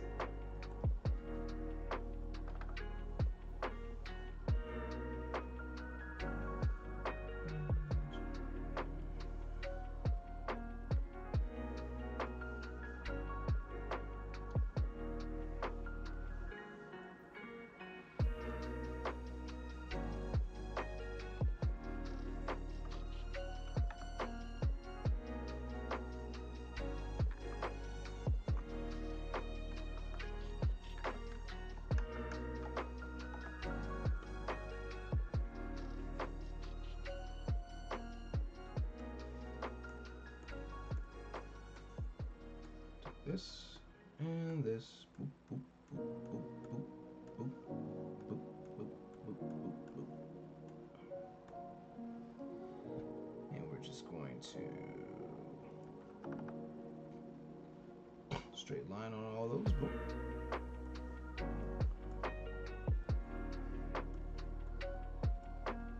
Boy.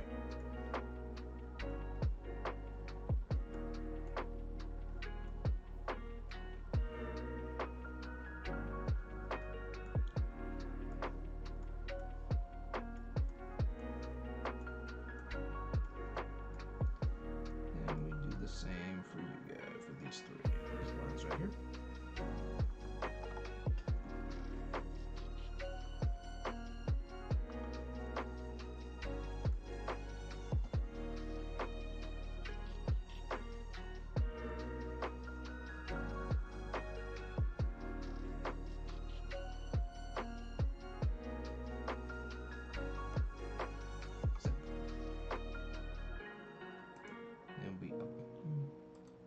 Then we apply the mask.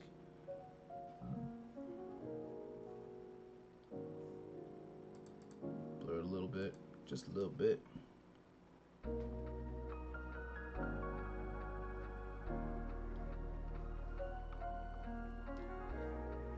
we're gonna add a door.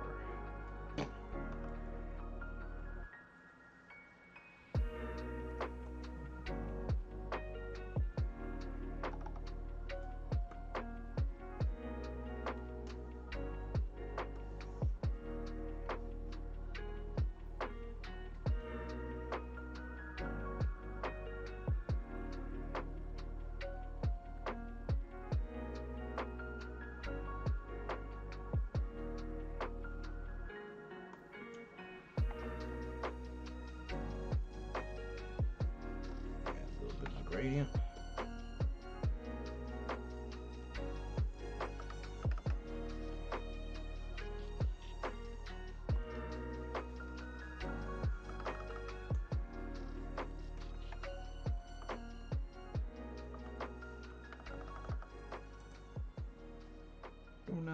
Boom.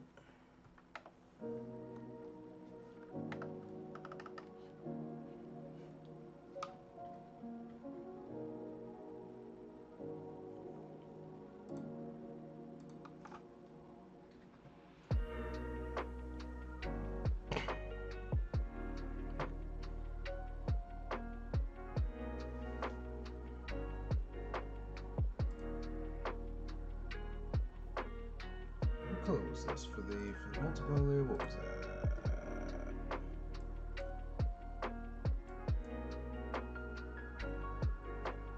Yeah, still you can't really tell. Because I barely used any of that.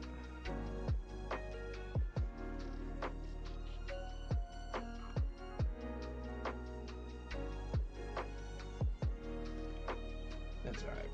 I can help. You don't need much. You just need to add a little bit of that.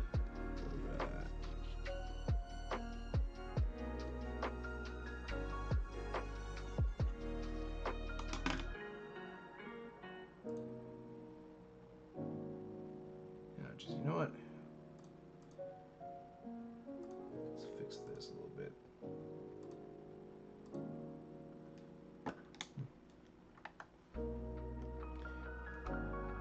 You don't see anything because of the lines, but we'll fill all that in. so that there's no weird like leaks going on when we're actually adjusting the shading and whatnot. It's not on the grayscale.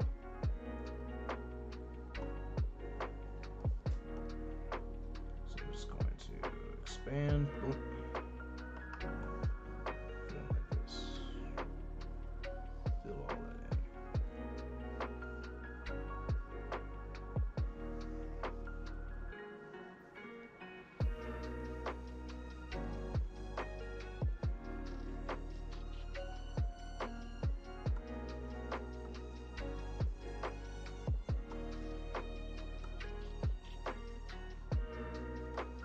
There.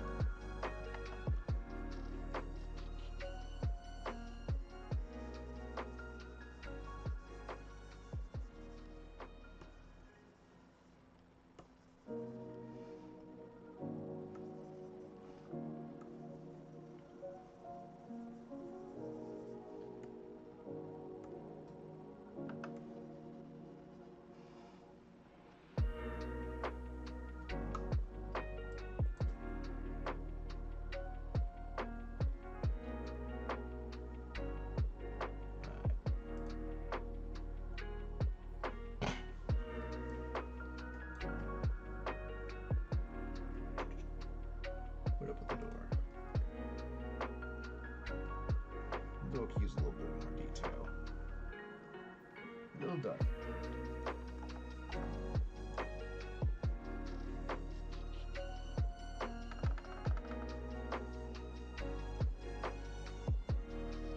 A little more.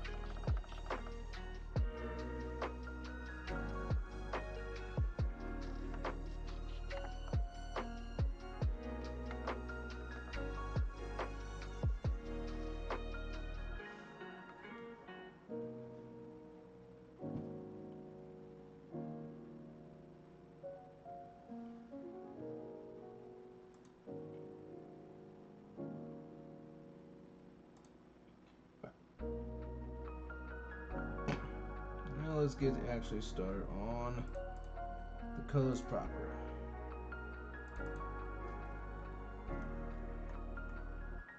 So this is our reference colors, my reference layer. All right, let's start with the skin.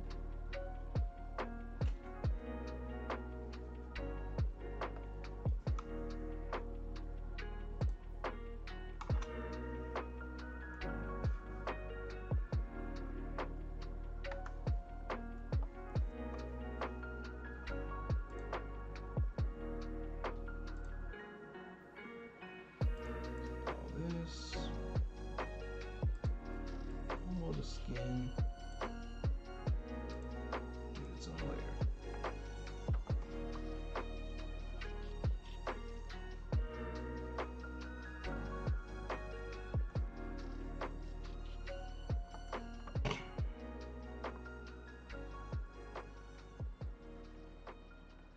And this shade might be a little too dark, but we're gonna block it out real quick, and we'll adjust it afterwards.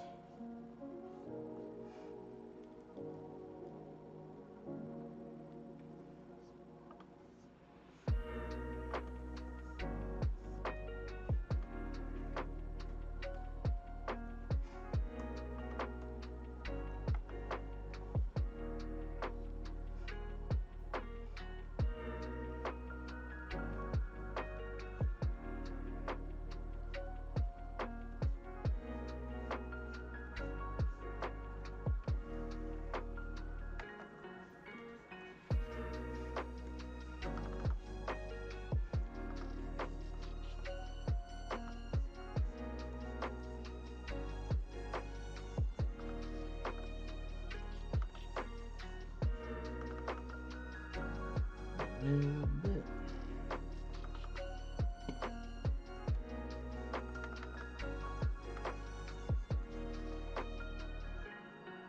Looking forward to the day where the coloring becomes just as meditative for me as making the lines and inking the lines. Because coloring is still definitely not my strong suit, and it's something I'm constantly second guessing myself with.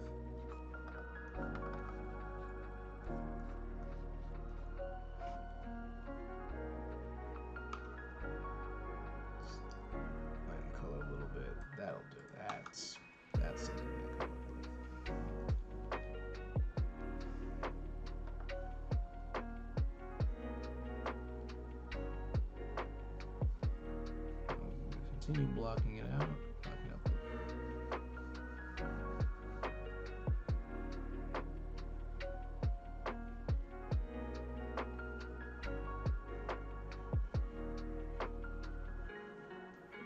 the light source be coming in from the right side of the page, our right, or left. So the shade will be coming more like from here, more shade here.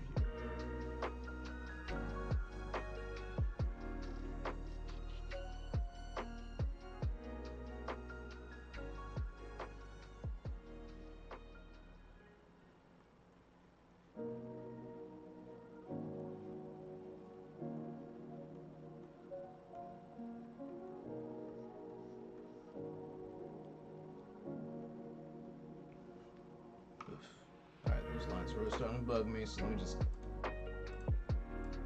just clean those while they got my attention. Yeah, there we go. There we go. Get that out of the way.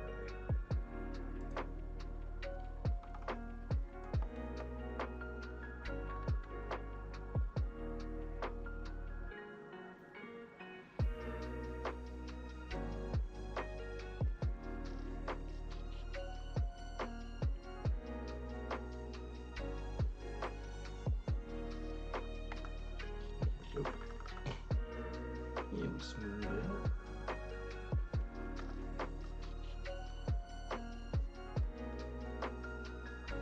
Real simple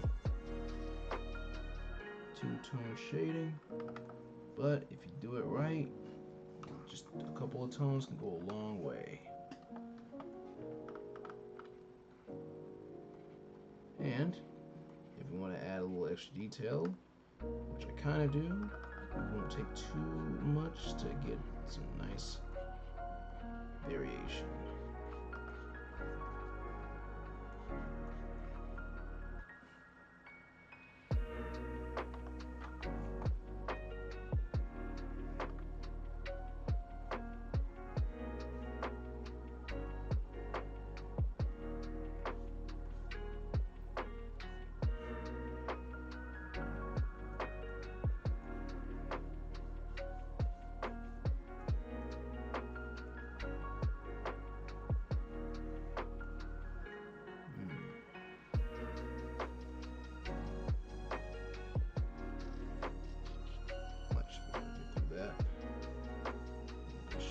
Here. There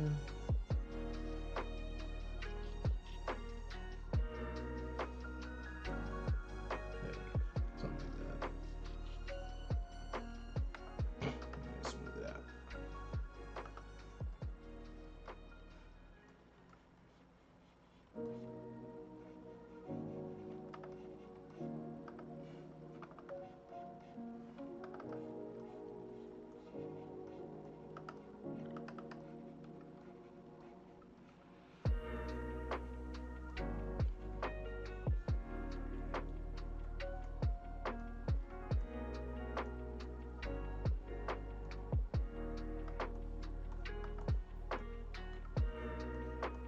A little bit of shading in here.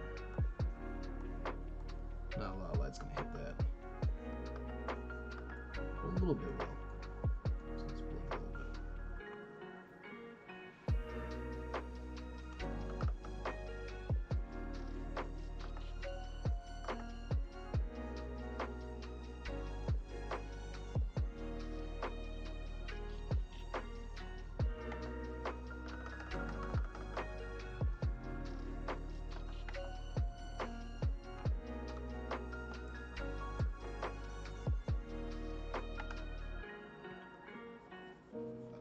This whole spot out.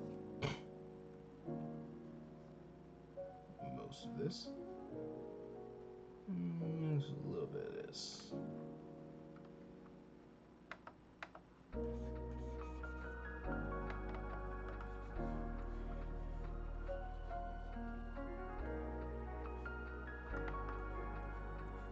Closer they are to the fabric, the harder the line should be.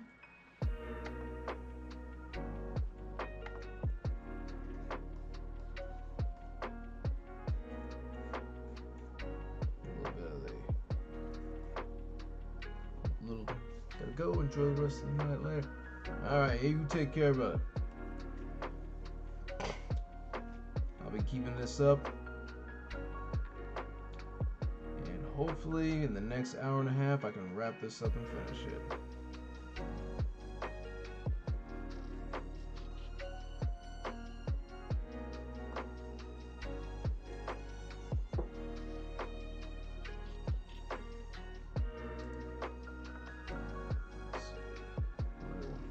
Only 1:23.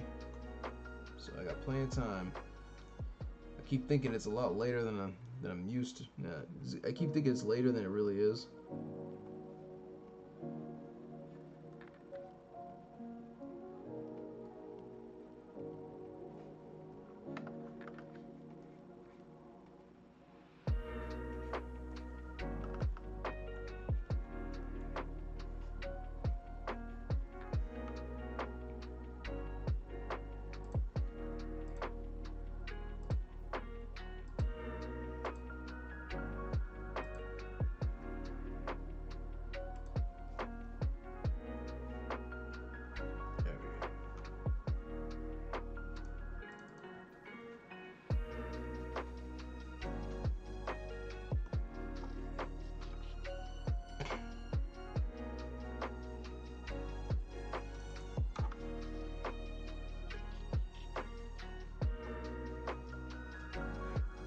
Woo.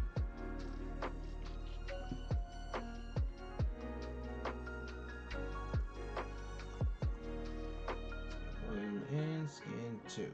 We're gonna have a darker. We have a darker tone, just a little bit, just a little bit.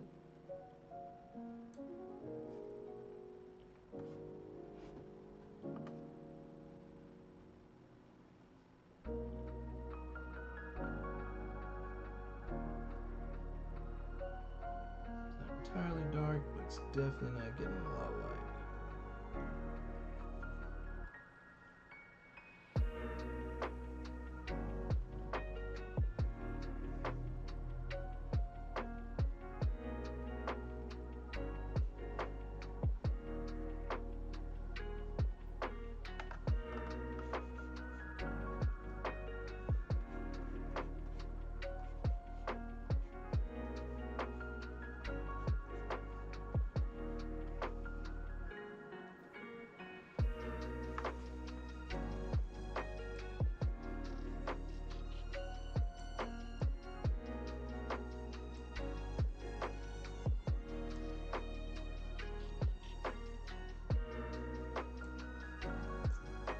Just color a little bit, that'll do.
I'm honestly just kind of bum rushing it at this point, because honestly I'm a little paranoid. How much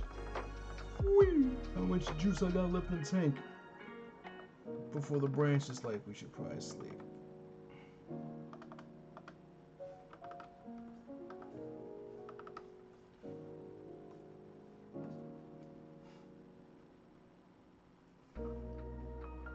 I spy a little artifact. Let's get rid of that. There we go.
This case, you fail. Oh, man.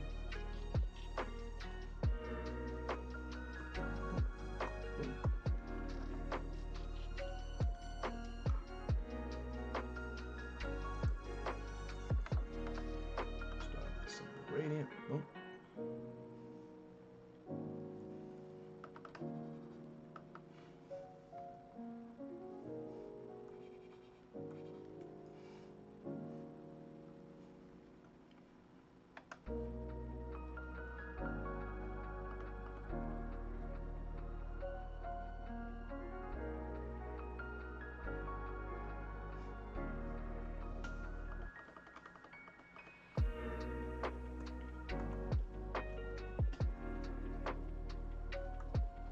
Separate layer.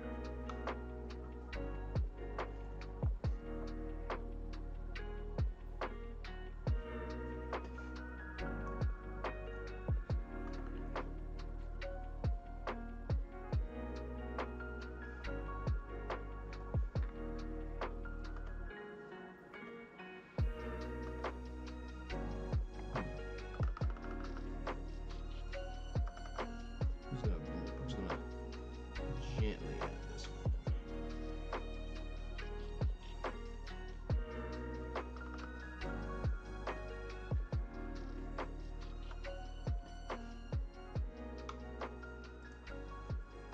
Pick out the softy.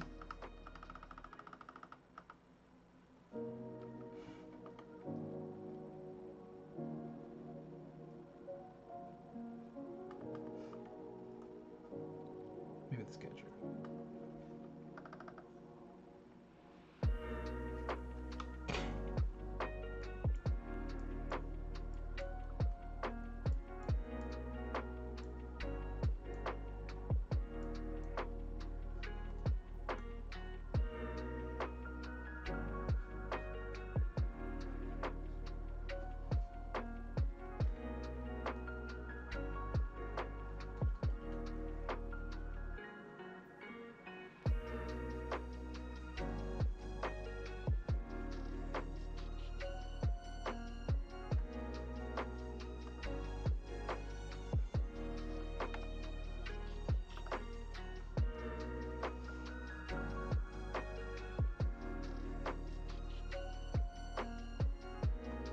Color here, add a little bit of shine.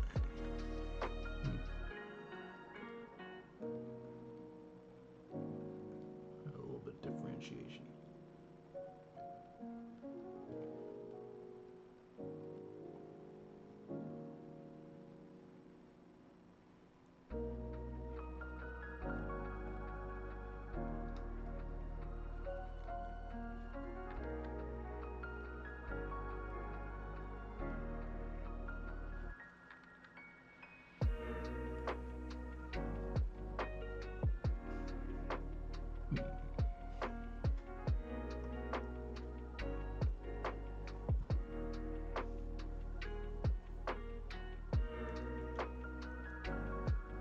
Whoop.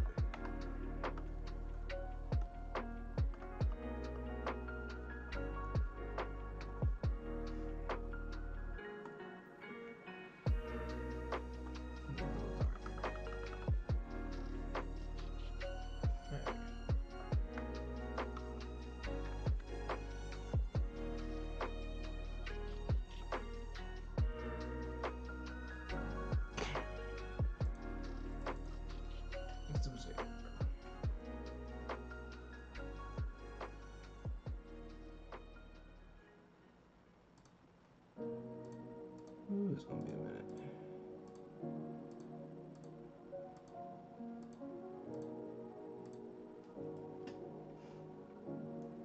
You know what? Where is it? Hit the flats. Oh.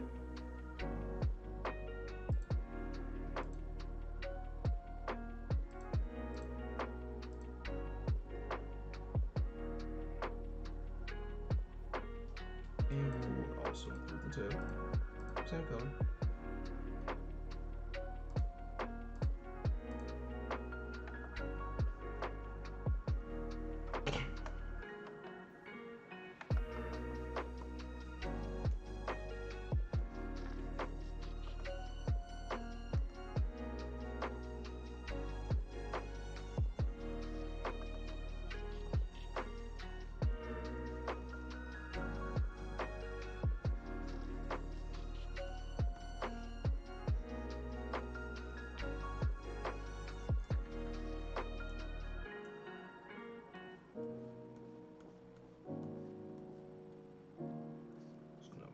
block it out.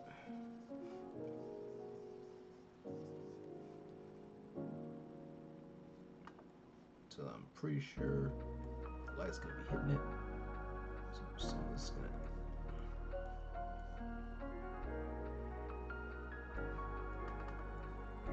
Something like this.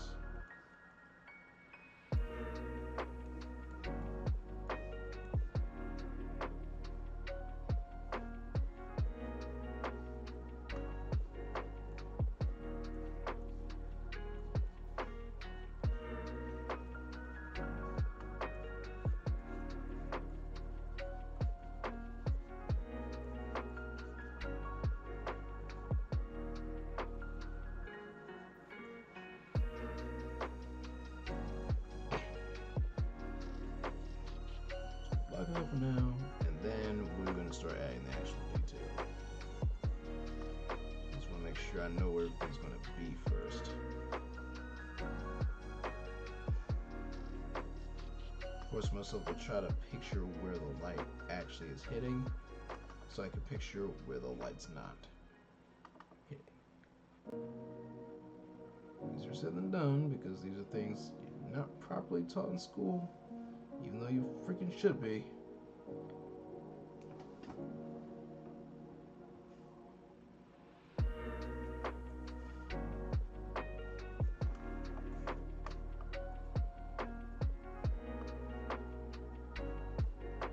And this is definitely where I want some of the details to show. Right here in the color stage.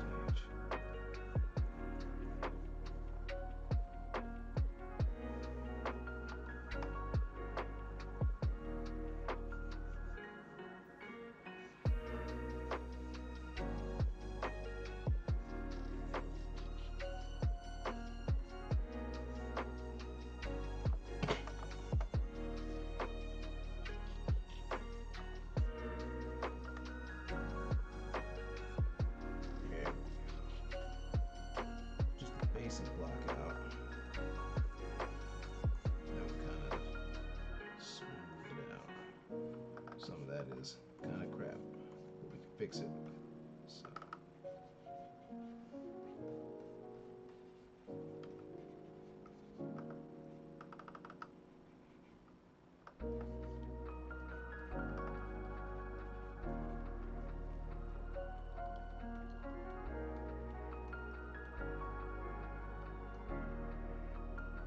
Smooth it out a bit.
Part's gonna be where I'm gonna apply the daggone highlights.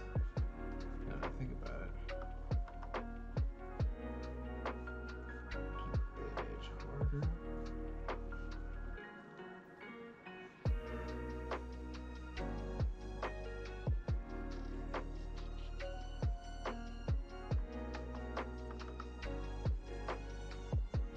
Oh, accidentally erased that. Don't do that.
set up the highlights. Let's go ahead and add a little detail to the. Oh man, add a little detail to the tail. There we go. That's not the right color.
It's not gonna be too. It's gonna be kind of subtle, isn't it? It's not gonna be much.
Can't forget the ear fluff. Boom. And boom. And boom.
all the same color. We're just gonna call this. Oh, we're gonna put all this in the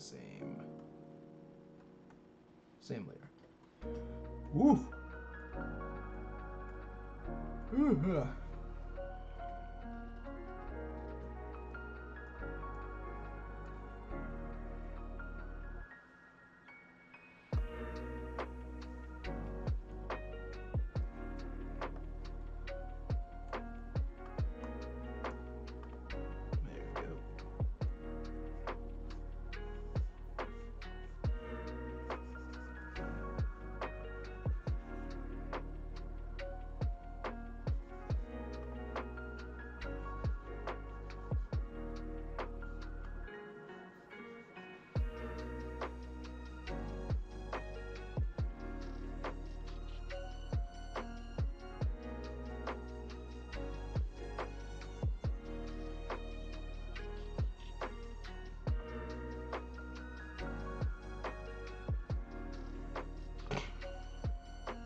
Knock it out. Let me smooth it out.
Next up will be the shirt. Whoa there. Whoa there. Something ain't right. Whoa there. Whoa there.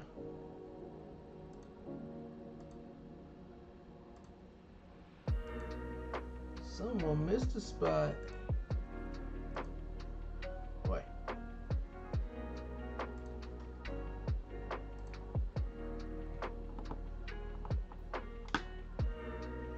Oh wait, hold on. Oh no. I didn't miss a spot. That was just for some reason that was put on there. Okay. Well, we can fix that, no problem. Boom. Boom.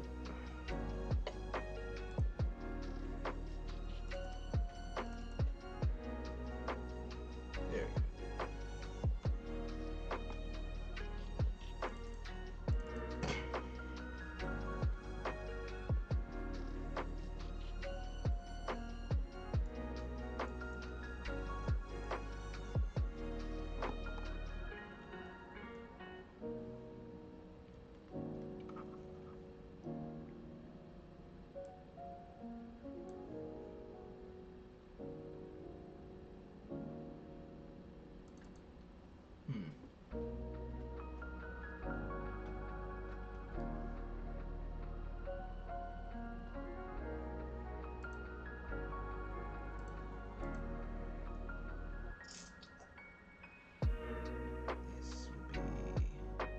little tricky.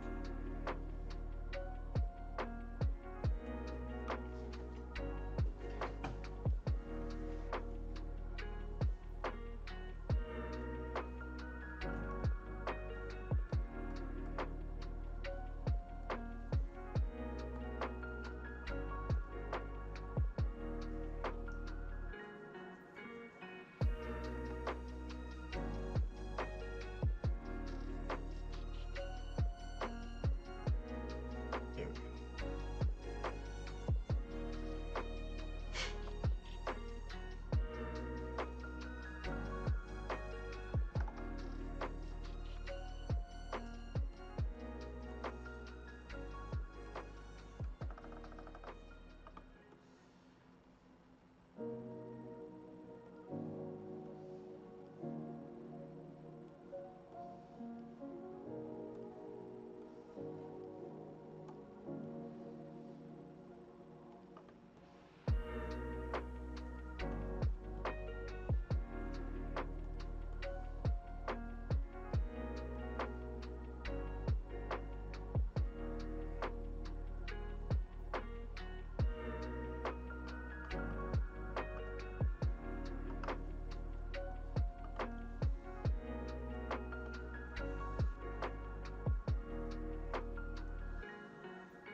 Something like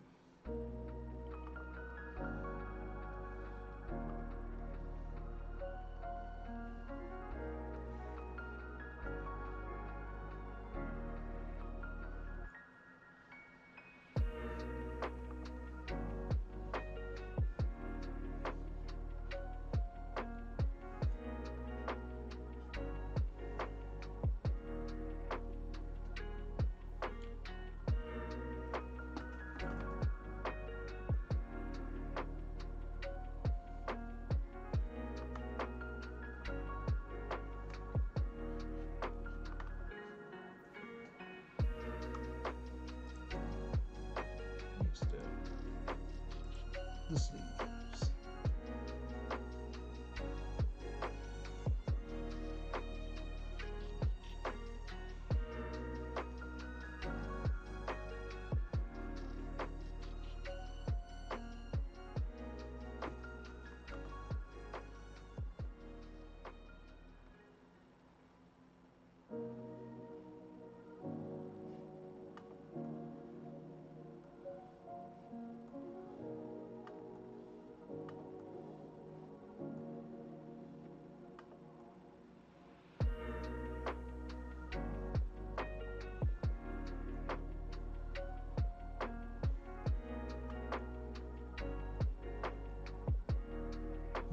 I had no intention of making that match, but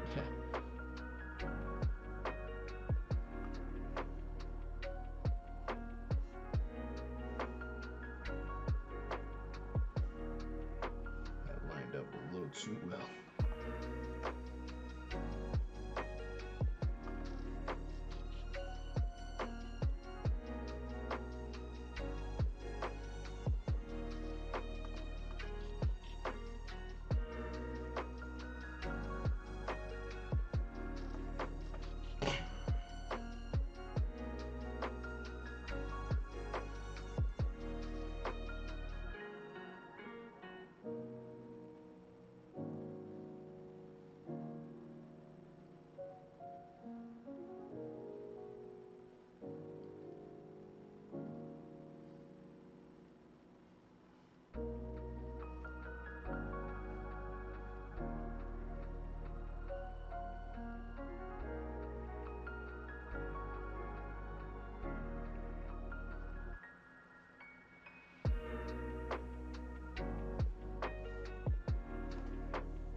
less complicated part.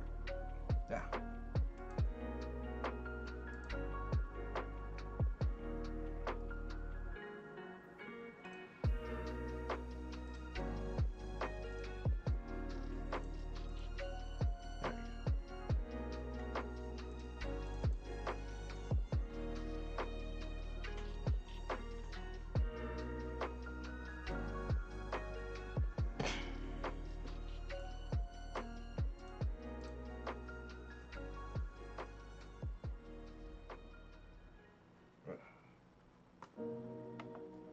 Whew, hang in there. Hang in there, me. Getting on the 4. We're going on the 5.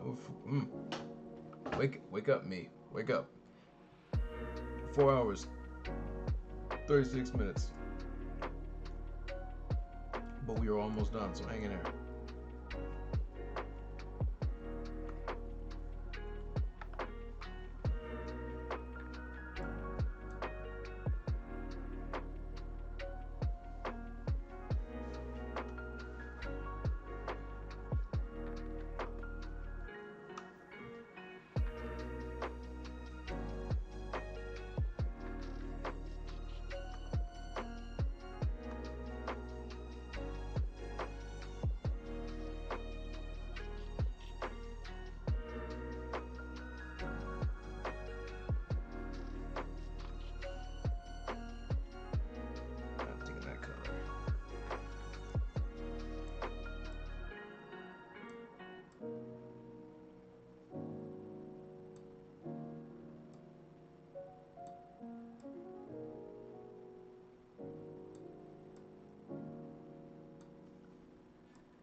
Save that.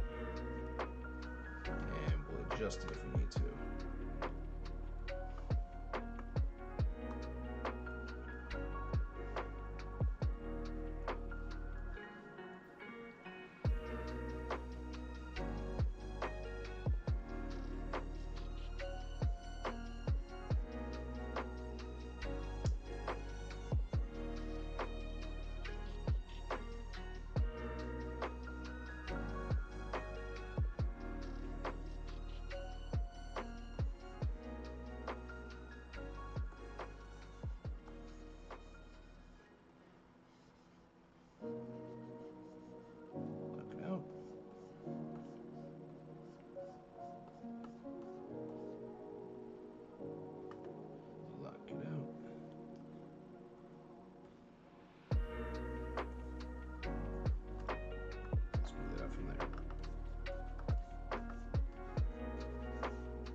Those starting to bother me, but then again, the air here is awful.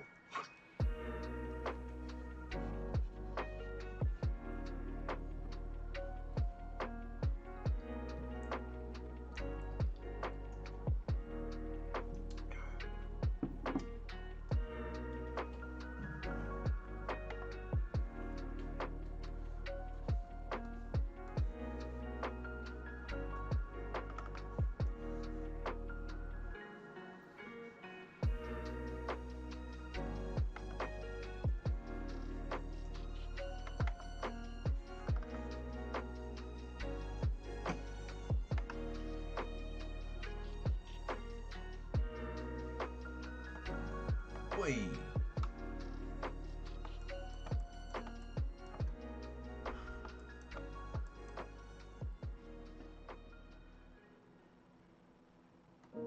Okay, you know what?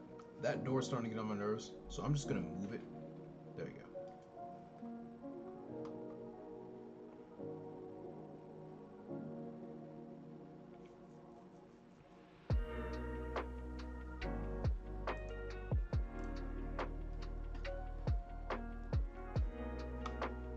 Just add a little darkness.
That's got a bit of a problem here.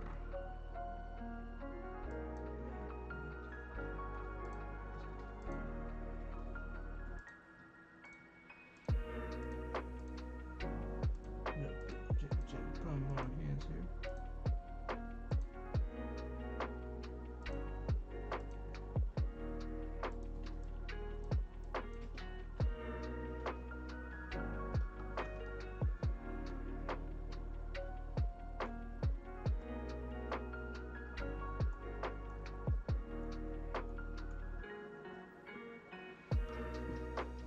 I think this is about.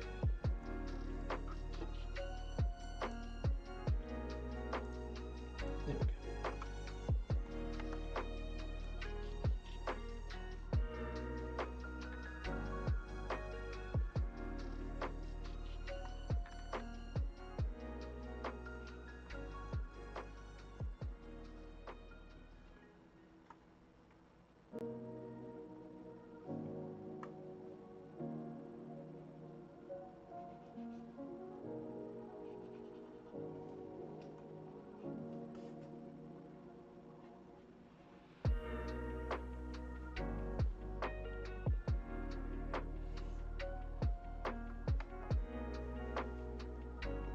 4 hours and 44-minute mark. We are still going. We are not quitting until we're done. Granted, we're almost done.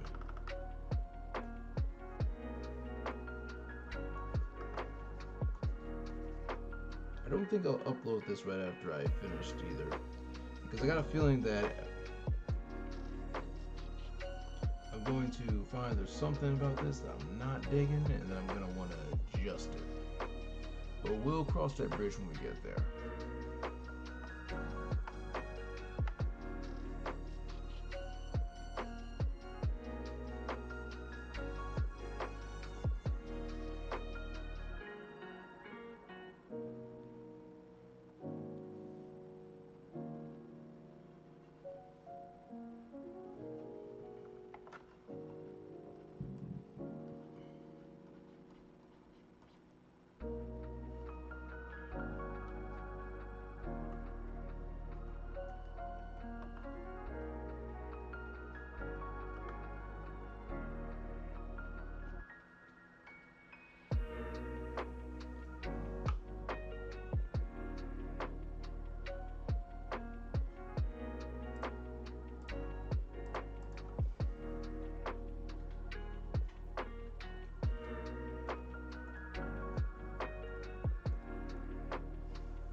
Gonna have to adjust the color of these lines too.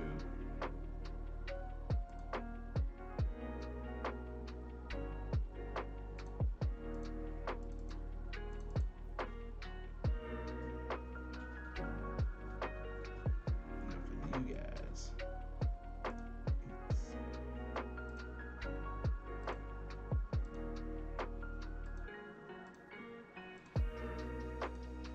Not much.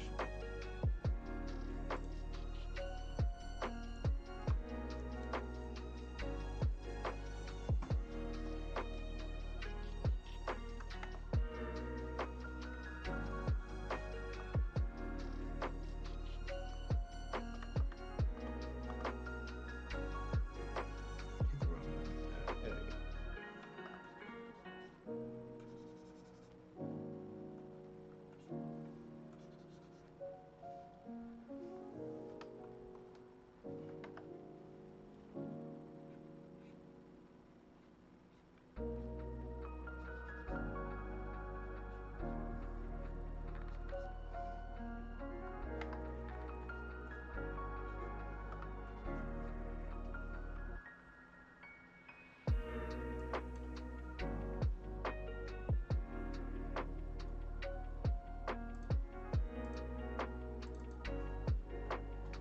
And the buttons.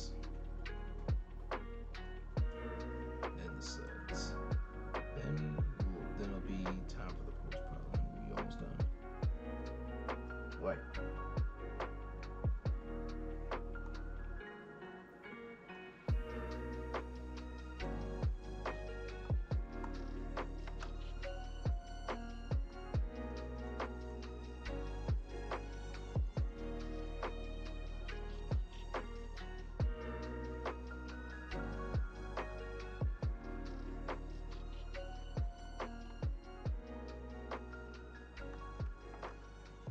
It's not much, but we still need to do it.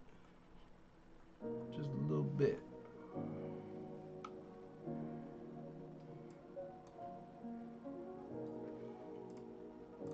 Now comes something I'm not quite sure how to work on.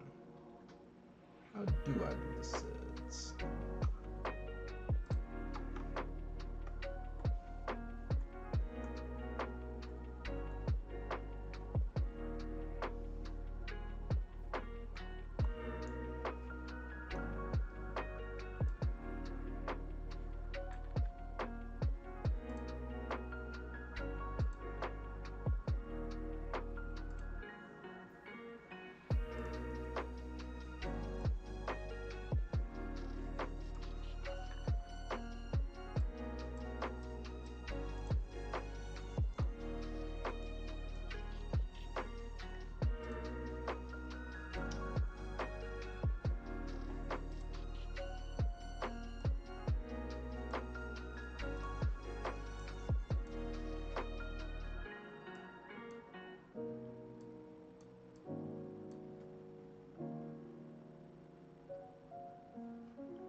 Another example of why a little bit of those references can go a long way. Okay, I got the plan.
to adjust the lines a little bit.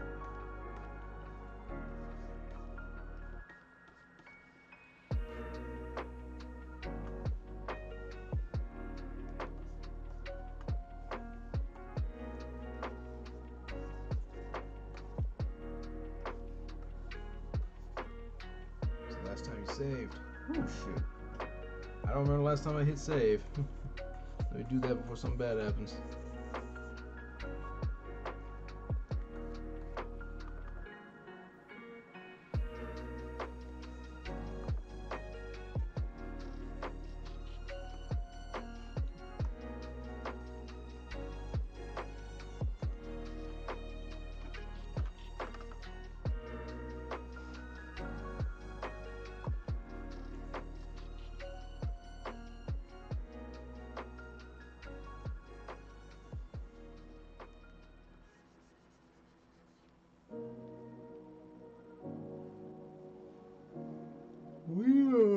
Wait. What was there?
A little bit of extra shade.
Woo-wee. Oh, almost there. About to be 5 hours, but you know what? 5 hours well worth it because we got it done.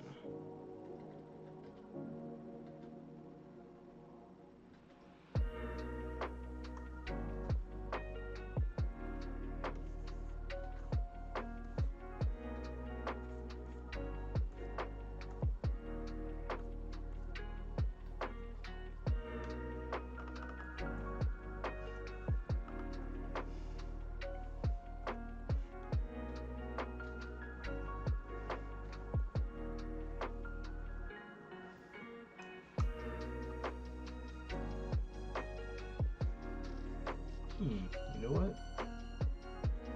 I'm gonna do one more thing. Yeah.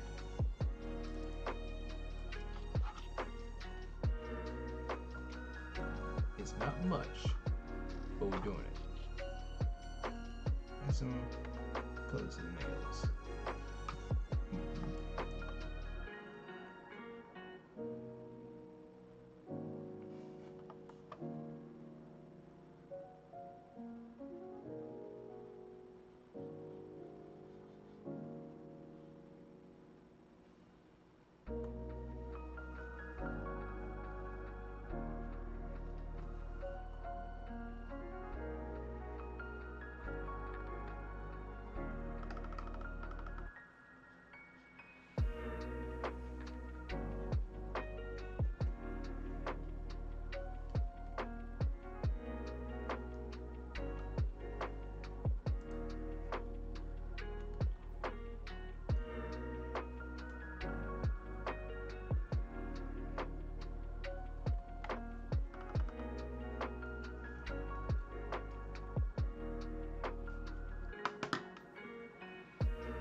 lights.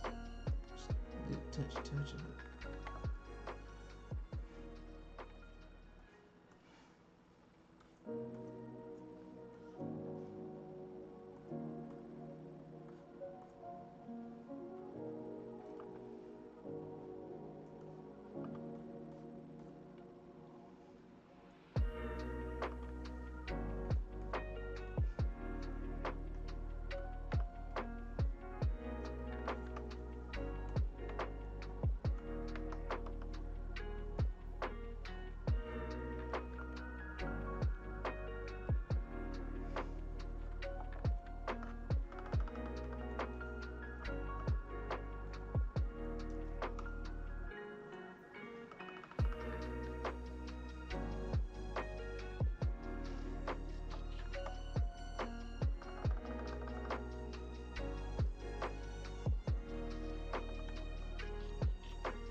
Yeah, a little something here too.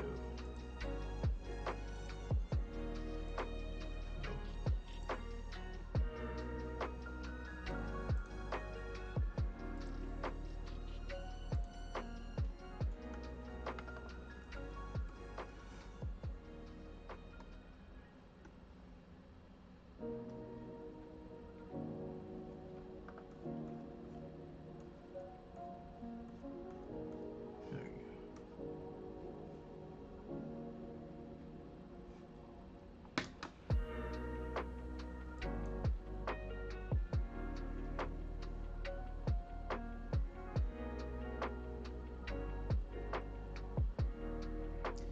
before we wrap it up, I got one more thing I want to add.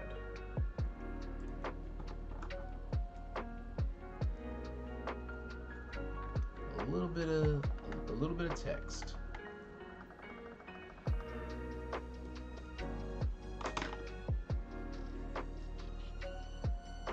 So I will add this to the background.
I forgot to turn. Yeah, I forgot to turn the proper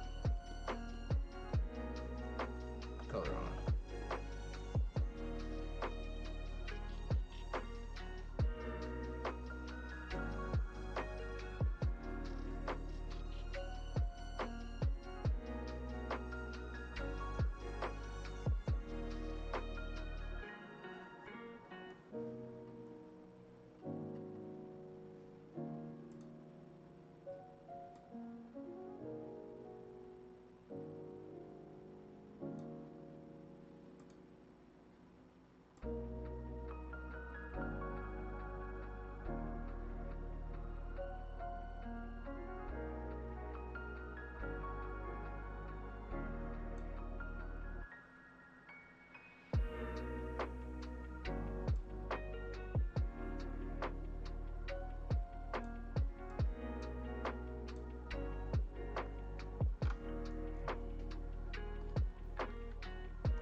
Wait.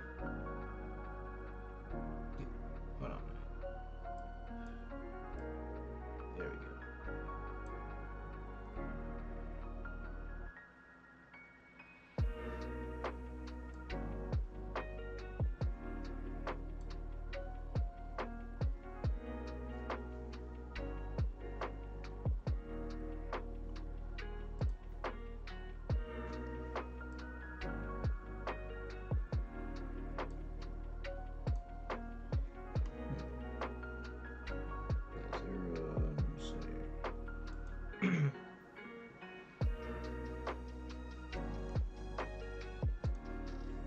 Checking all of our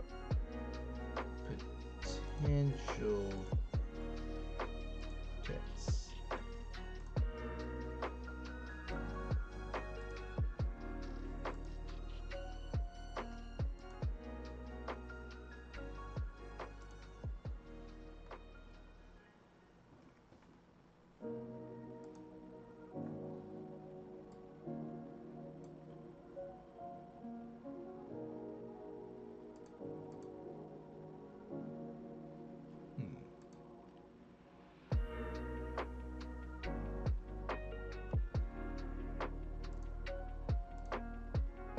We do not have a lot of text that, a lot of fonts that support Japanese kanji or hiragana, do I?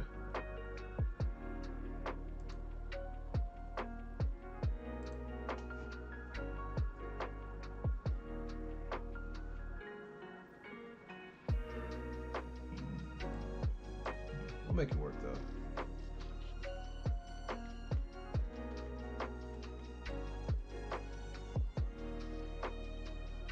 There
we go. Almost done.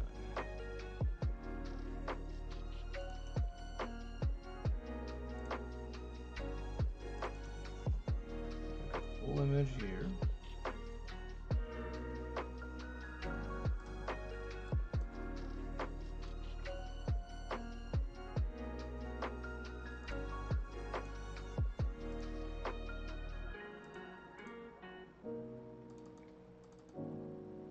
I'm going to do a little bit of that chromatic operation.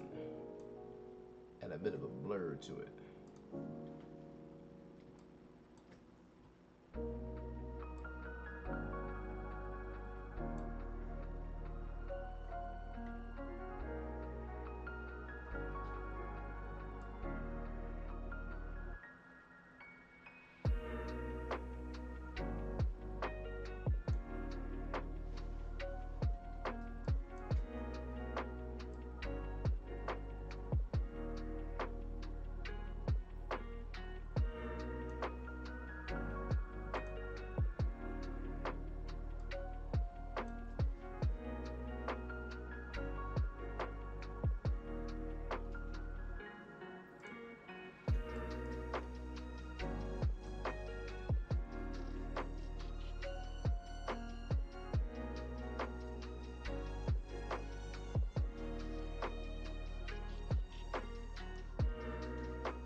Very subtle. It's not much.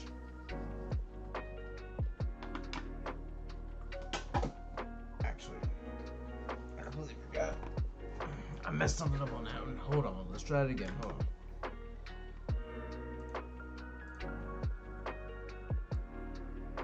Forgot to change the target.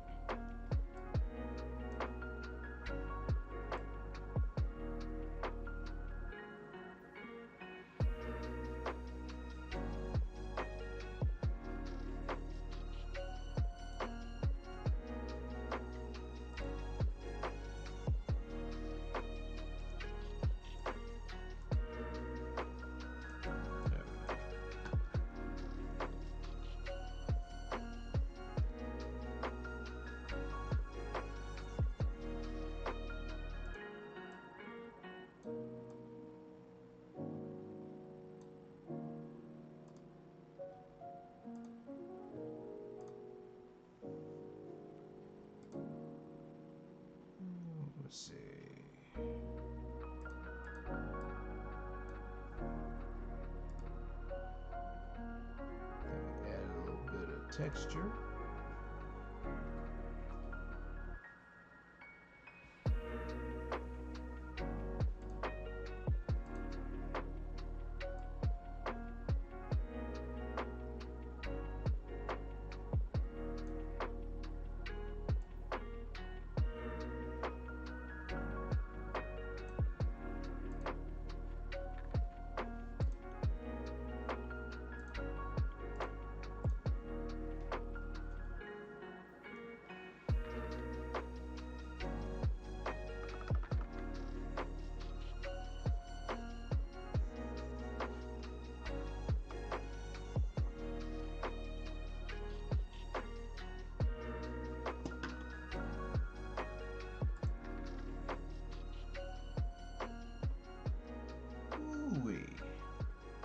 That, folks, I think we are done.